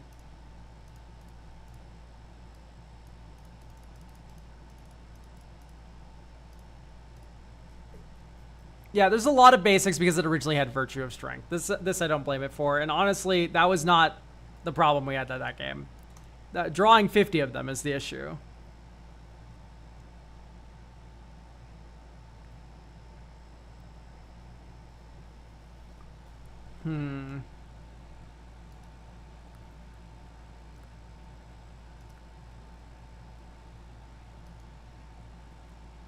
I think we have too many utility lands.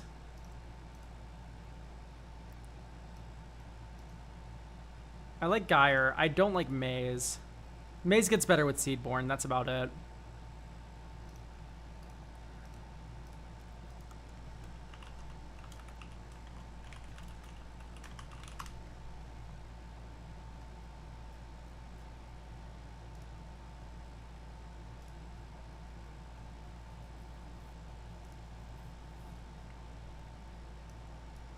I mean, we will, but probably still not worth running that one.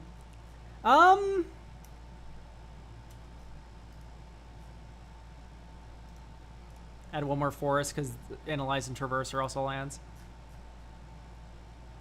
Okay. I'd keep this. It has Shigeki.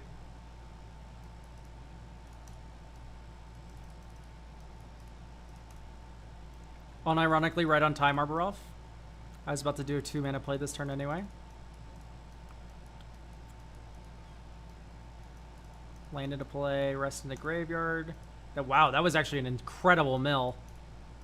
Anyway, we get to surveil 1. Graveyard or topper, second blue source. Boop, boop. 1, 2. I would honestly just pass my turn here. And then you go 1, 2, 3, 4, 5, 6. X is 2. Pick up Traumatize Eternal Witness.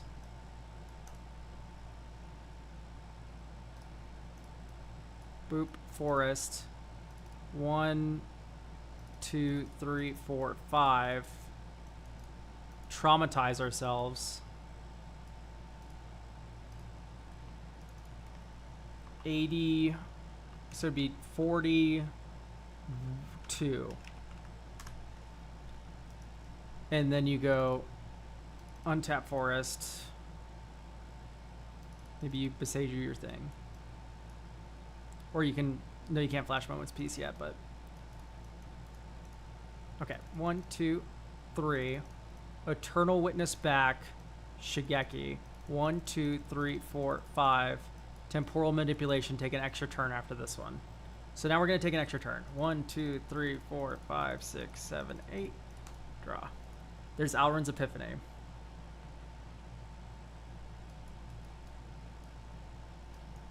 So what do we have access to?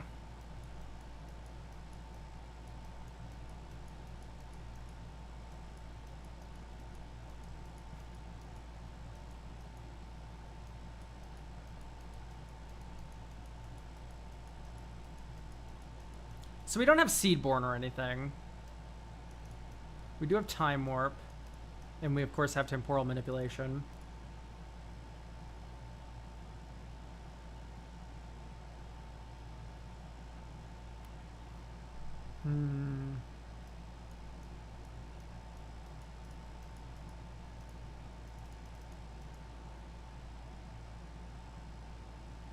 Did we not get a regrowth either? That feels very unlucky if we didn't get a regrowth. We could just get Doppelgang.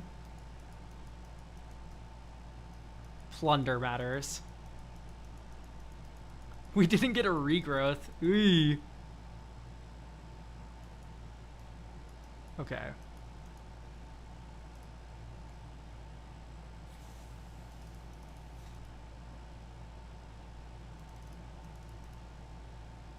Blue-green dock. Blue 1. Draw 2 cards. Land drop for turn. 1, 2, 3. Croaking Counterpart on Eternal Witness. Get back Doppelgang. And then Shigeki. Next turn. Okay, there's our regrowth. So, but anyway, I don't think it matters because you go 1, 2, 3, 4, 5, 6, 7. So X is 2. You make 2 islands. And you make 2 Eternal Witnesses. And Eternal Witnesses get back Doppelgang and Time Warp. And then you go 1, 2, 3, 4, 5. Time Warp. Okay, next extra turn. And then here you go 1, 2, 3, 4, 5, 6, 7. Doppelgang. Make 2 copies of Forest. Make 2 copies of Eternal Witness.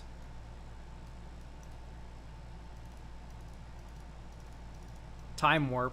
So we're infinite right here. And Doc Arlock helped there because we had to flashback 2 spells that one turn. He was actually technically mana positive there. And then you also have funny angles where you can like Shigeki back a Regrowth and a Traumatize and some Fogs with Seedborn Muse, and then you can do like the mill out plan where you traumatize your opponents. That's a little funny, I think. Cool. I think if this feels a little slow, you could go for some more mana acceleration in the 1 and 3 drop slots. But honestly, I think that played out pretty well by the fact that it worked. So I think I'm good to drop this in chat. I think that one's ready.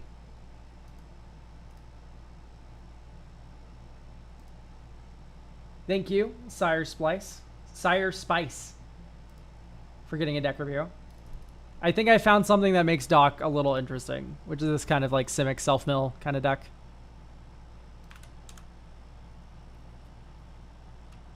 All right, moving on. We have Kian Dark's Mimeoplasm deck.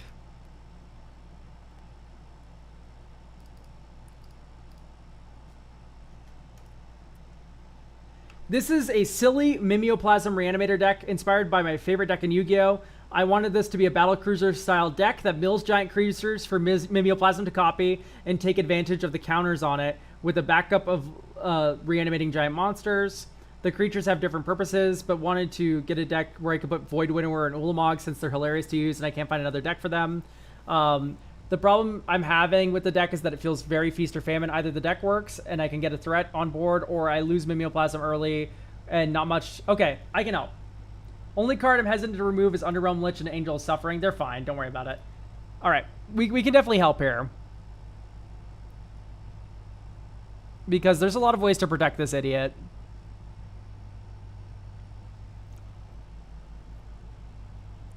I don't know if I'm a big fan of Careful Study. I think it's a little dangerous, especially if we don't have... We do have Frantic Search, of course. I don't like the Thirst as discards. The Thirst as discard spells feel very slow to me, especially when we live in a world of tainted indulgence. Right, like... Oh, it's already in. My fault. But we can find more. Grizzly Salvage, I'm not the biggest fan of, typically. I think it's fine. It's just if we're reanimating, I'm like, where's the Buried Alives? Yeah, they're here. Okay. What about Perplexed to find Buried Alive? That seems like a good turn 1, turn 2. Do we have Violent Tumor? Yes, we do. Wonder strikes me as kind of a bad card here. We're not really going wide where we can use the flying all that well. It might be hard to have an island in play.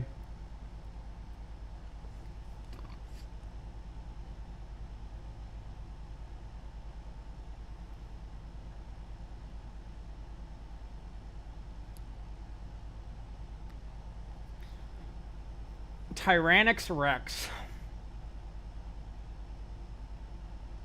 I don't think this is anything. I'd rather see a Blighted Agent. Because then this is an unblockable +1, like +10, +10 or whatever, if we like exile something big up here. I also think Aganosaur Rex is also in that camp of feeling a little bit lackluster. I like everything else here, though. This just 1-2 punches with a Dimir card, I think. Entomb is another question. Do we not have Entomb in the deck already? Oh my god. Entomb should be in.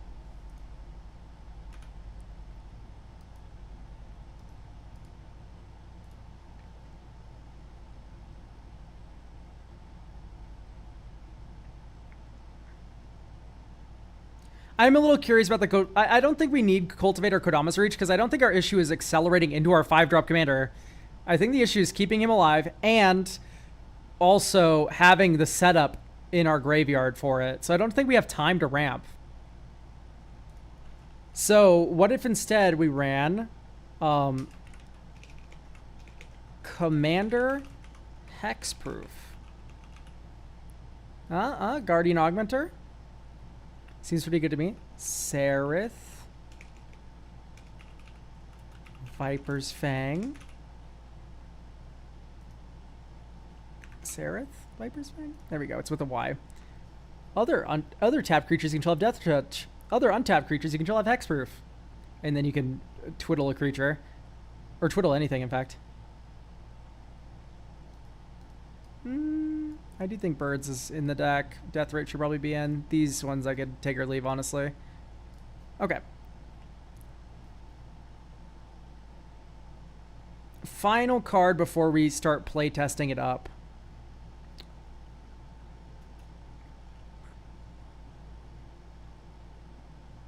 Indominus Rex.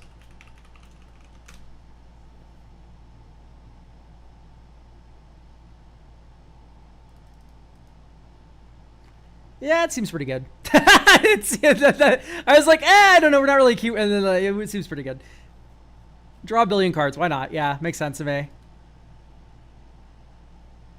Okay, this is an insane hand. Draw. Opulent Palace. Next turn, Golgari Rot Farm. Bounce Opulent Palace back to my hand. Oh no, my hand's too full. We should add Reliquary Tower immediately.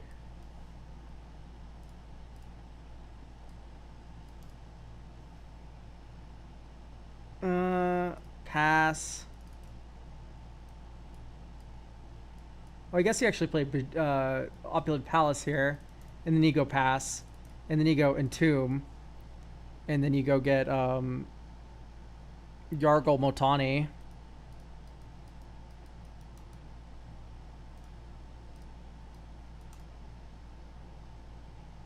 We need a blue source. We need to go here. Oh, no, we don't. Opulent Palace, lol. Pass. Blue, black. Draw 2. Discard a card. Pay 3 life. Oh, we did have to play a tap land that turn because we didn't have a tap land. Lol. Either way, I have a couple thoughts about that game. Most notably is, yes, we got the 2 things in our graveyard, but our lands were a little lackluster. And also thinking about lands, what is... I think we should be running like Crop Rotation, Sylvan Scrying, Sowing Myco Spawn. Basically just a bunch of things that tutor for a specific land. Tolaria West. Probably over Cephalid Coliseum, as much as I like Cephalid Coliseum. And then you run Hall of the Bandit Lord. Because Mimeoplasm with haste with Ulamog in your deck seems really good, right? And having a bunch of ways to fetch for that seems like the method. So maybe Out Nature's Rhythms, kind of green intensive. All these mill cards. I don't really generally like mill cards for Reanimator decks. I typically prefer to discard. Though here, there's some amount of graveyard value. That's probably fine.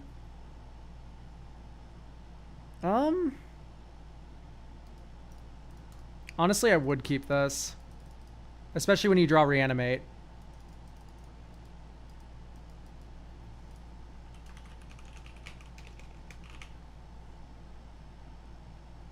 La la la!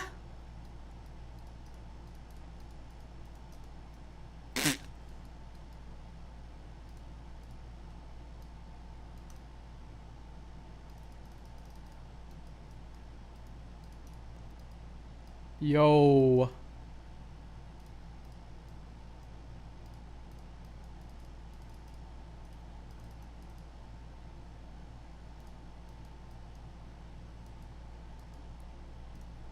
Oh, if we drew the green source there, you would also get the Yargle Multani Indominus Rex Mimeoplasm, which is brutal. That is disgusting. Okay, so I think the deck's already kind of there. In terms of the card quality and stuff.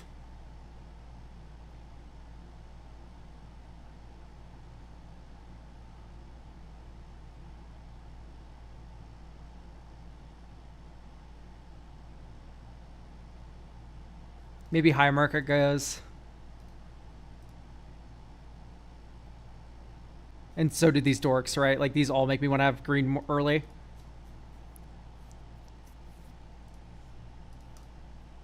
Like, this is super keepable. Birds. Shotgun, Watery Grave, 1-2. Kitsa. And then you go black, Entomb, Indominus. Next turn. Disciple of Fraley. Oh, wait, hang on. 1, 2, 3. Teleria West. 4. Hall. Play that as line for turn. Next turn. Here you go. Green, 1, cycle. Oh, wait. You don't have to cycle. We have a looter in play, lol.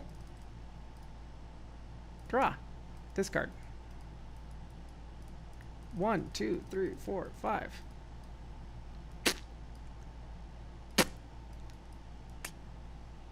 When it enters, discard any number of creature cards. When it enters, draw a card for each counter on it. So we're going to start with the 11 counters, I think. And then we'll draw 11. 1, 2, 3, 4, 5, 6, 7, 8, 9, 10, 11. And then we'll resolve the other ETB. Because you can stack these in any order you want, right?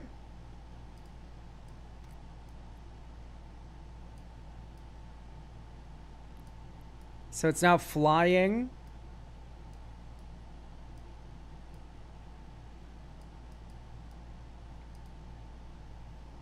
Anyway, it has haste, so swing. It has haste and flying. And at this point, this is one of my favorite positions of being commander. It's a damned if you do, damned if you don't kind of situation where Mimeoplasm, you don't want to remove it.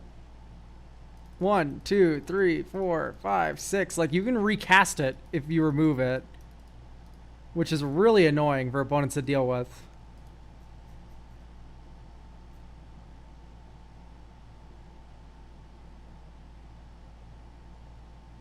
Anyway, yeah, like when this thing enters or attacks, that's also very good with Hall of the Bandit Lord, haste. So I do think Hall was the important addition right now.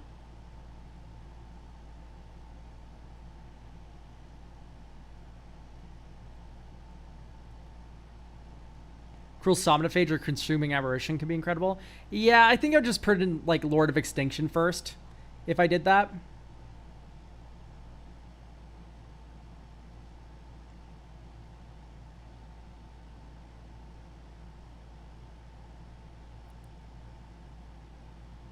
Like, if I had to have one of those, Lord of Extinction would be up there.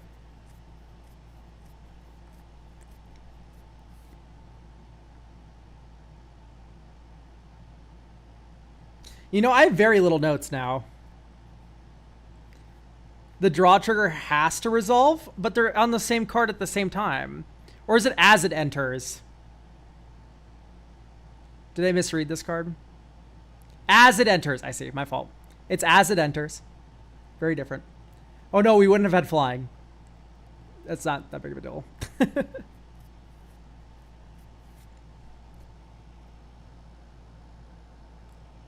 I think Winter Night Stories might be too slow.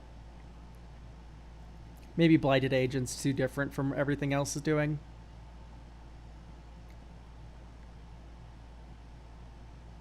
Okay, great. So what do we add? We have 2 slots that we can play around with. What are some fun Mimeoplasm tricks? Walking Ballista is certainly up there.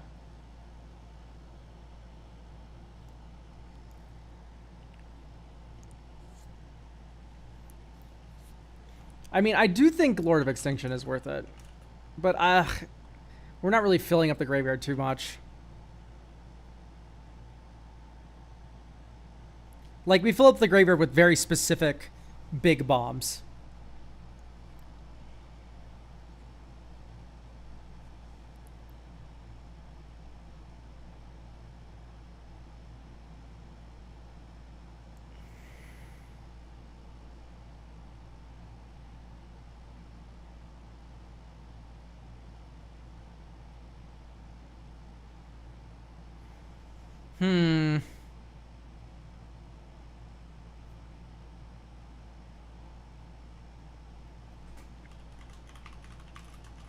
Number counters.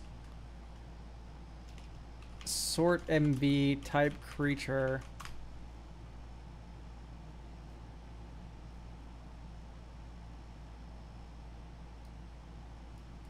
That's funny. Manifest equal number of counters. Make a number of tap treasures equal to its power. Vigilance, trample, haste. Holy shit. And you can X 0 to entomb it right away. Oh my god, Gold Vein Hydra is so gross. This is broken. You go 1 green mana on turn 1, you entomb your fucking 0/0. It discards itself. And then you just play your game as normal, and then eventually get a big fuck in the graveyard, and then you have your commander enters this with like 15 counters on it. Ew. Ew.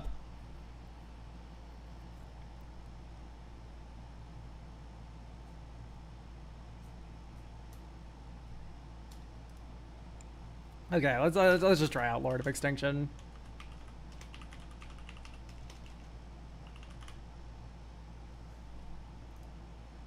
Oh, it's already in. I'm blind. My fault.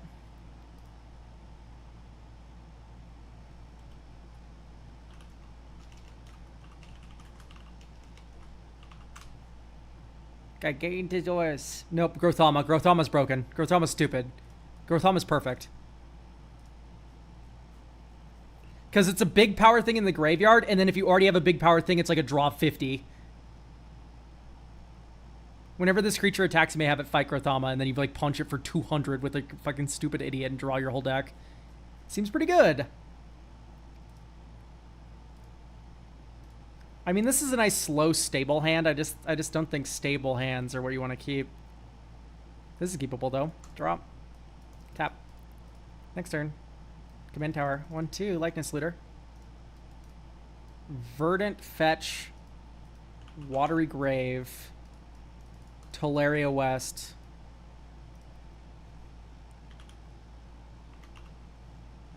I think you do just get Hall of the Bandywood. Draw. Discard. Next turn. Hall. Malevolent Rumble. Get back Glasspool Mimic. I guess you can get back Birds. Add token. Eldrazi Spawn. There's probably some more optimal curve here, but we're here now.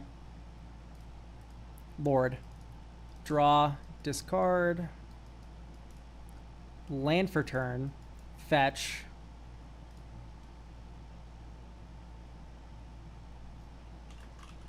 Get a Surveil land.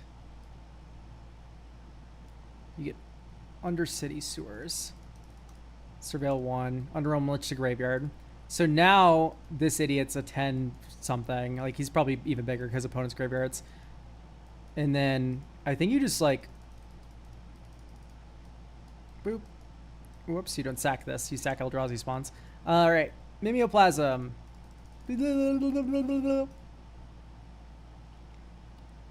If you do, it enters a copy with additional... Yeah, so this is like a billion Void Winnower. Hey, your things can't block. Also, I'm swinging this with haste at you because of Hall of the Bandit Lord. Like, I'm very impressed with Hall of the Bandit Lord in this deck, I think.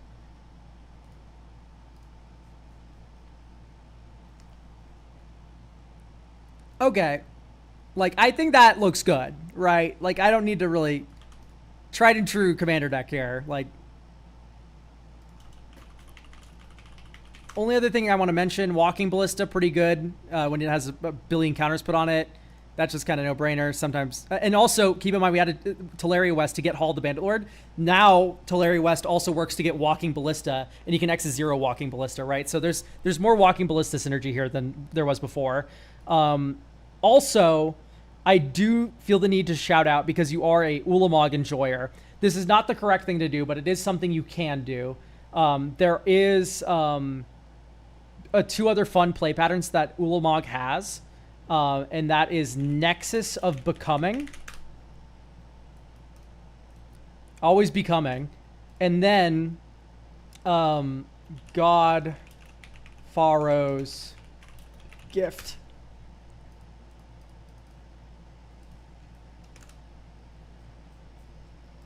Oh my god. MB7, dude. There we go. So these I'm not putting in the actual deck, but I'm just saying keep them on your radar if you ever want to build another Ulamog deck in the future. These both work really hilariously with Ulamog, right? Because this, you draw a card, you exile Ulamog from your hand, he automatically enters as a 13/13 golem with that. And then with this, it's a 14/14 from your graveyard. So those are 2 modes that you're able to cheat Ulamog into play with. Anyway, I do think this is about good to go, though. It was playtesting very well. We were consistently making big fucks, and we added some more cheap little idiots that give your commander hexproof, which makes you very annoying to interact with. Now, is there an argument maybe for going down like grapple, cash grab, and then you probably jam like maybe no pylon, and then you go like Stubborn Denial, Revitalizing Repast, and honestly something like just Swan Song, right? You have Counterspell, and this Counterspell's always on because your commander's gonna be huge every single time you cast him. And then you just run like, hey, this is a land, but also it's a protection spell, right? That puts a counter on it too. Some bonus synergy. I think that's pretty good looking, right? Like, this is something. I think it's good. So, that does it. YouTube, thanks for joining us. I will see you all later. Check the description if you want to get your deck reviewed and all that fun stuff.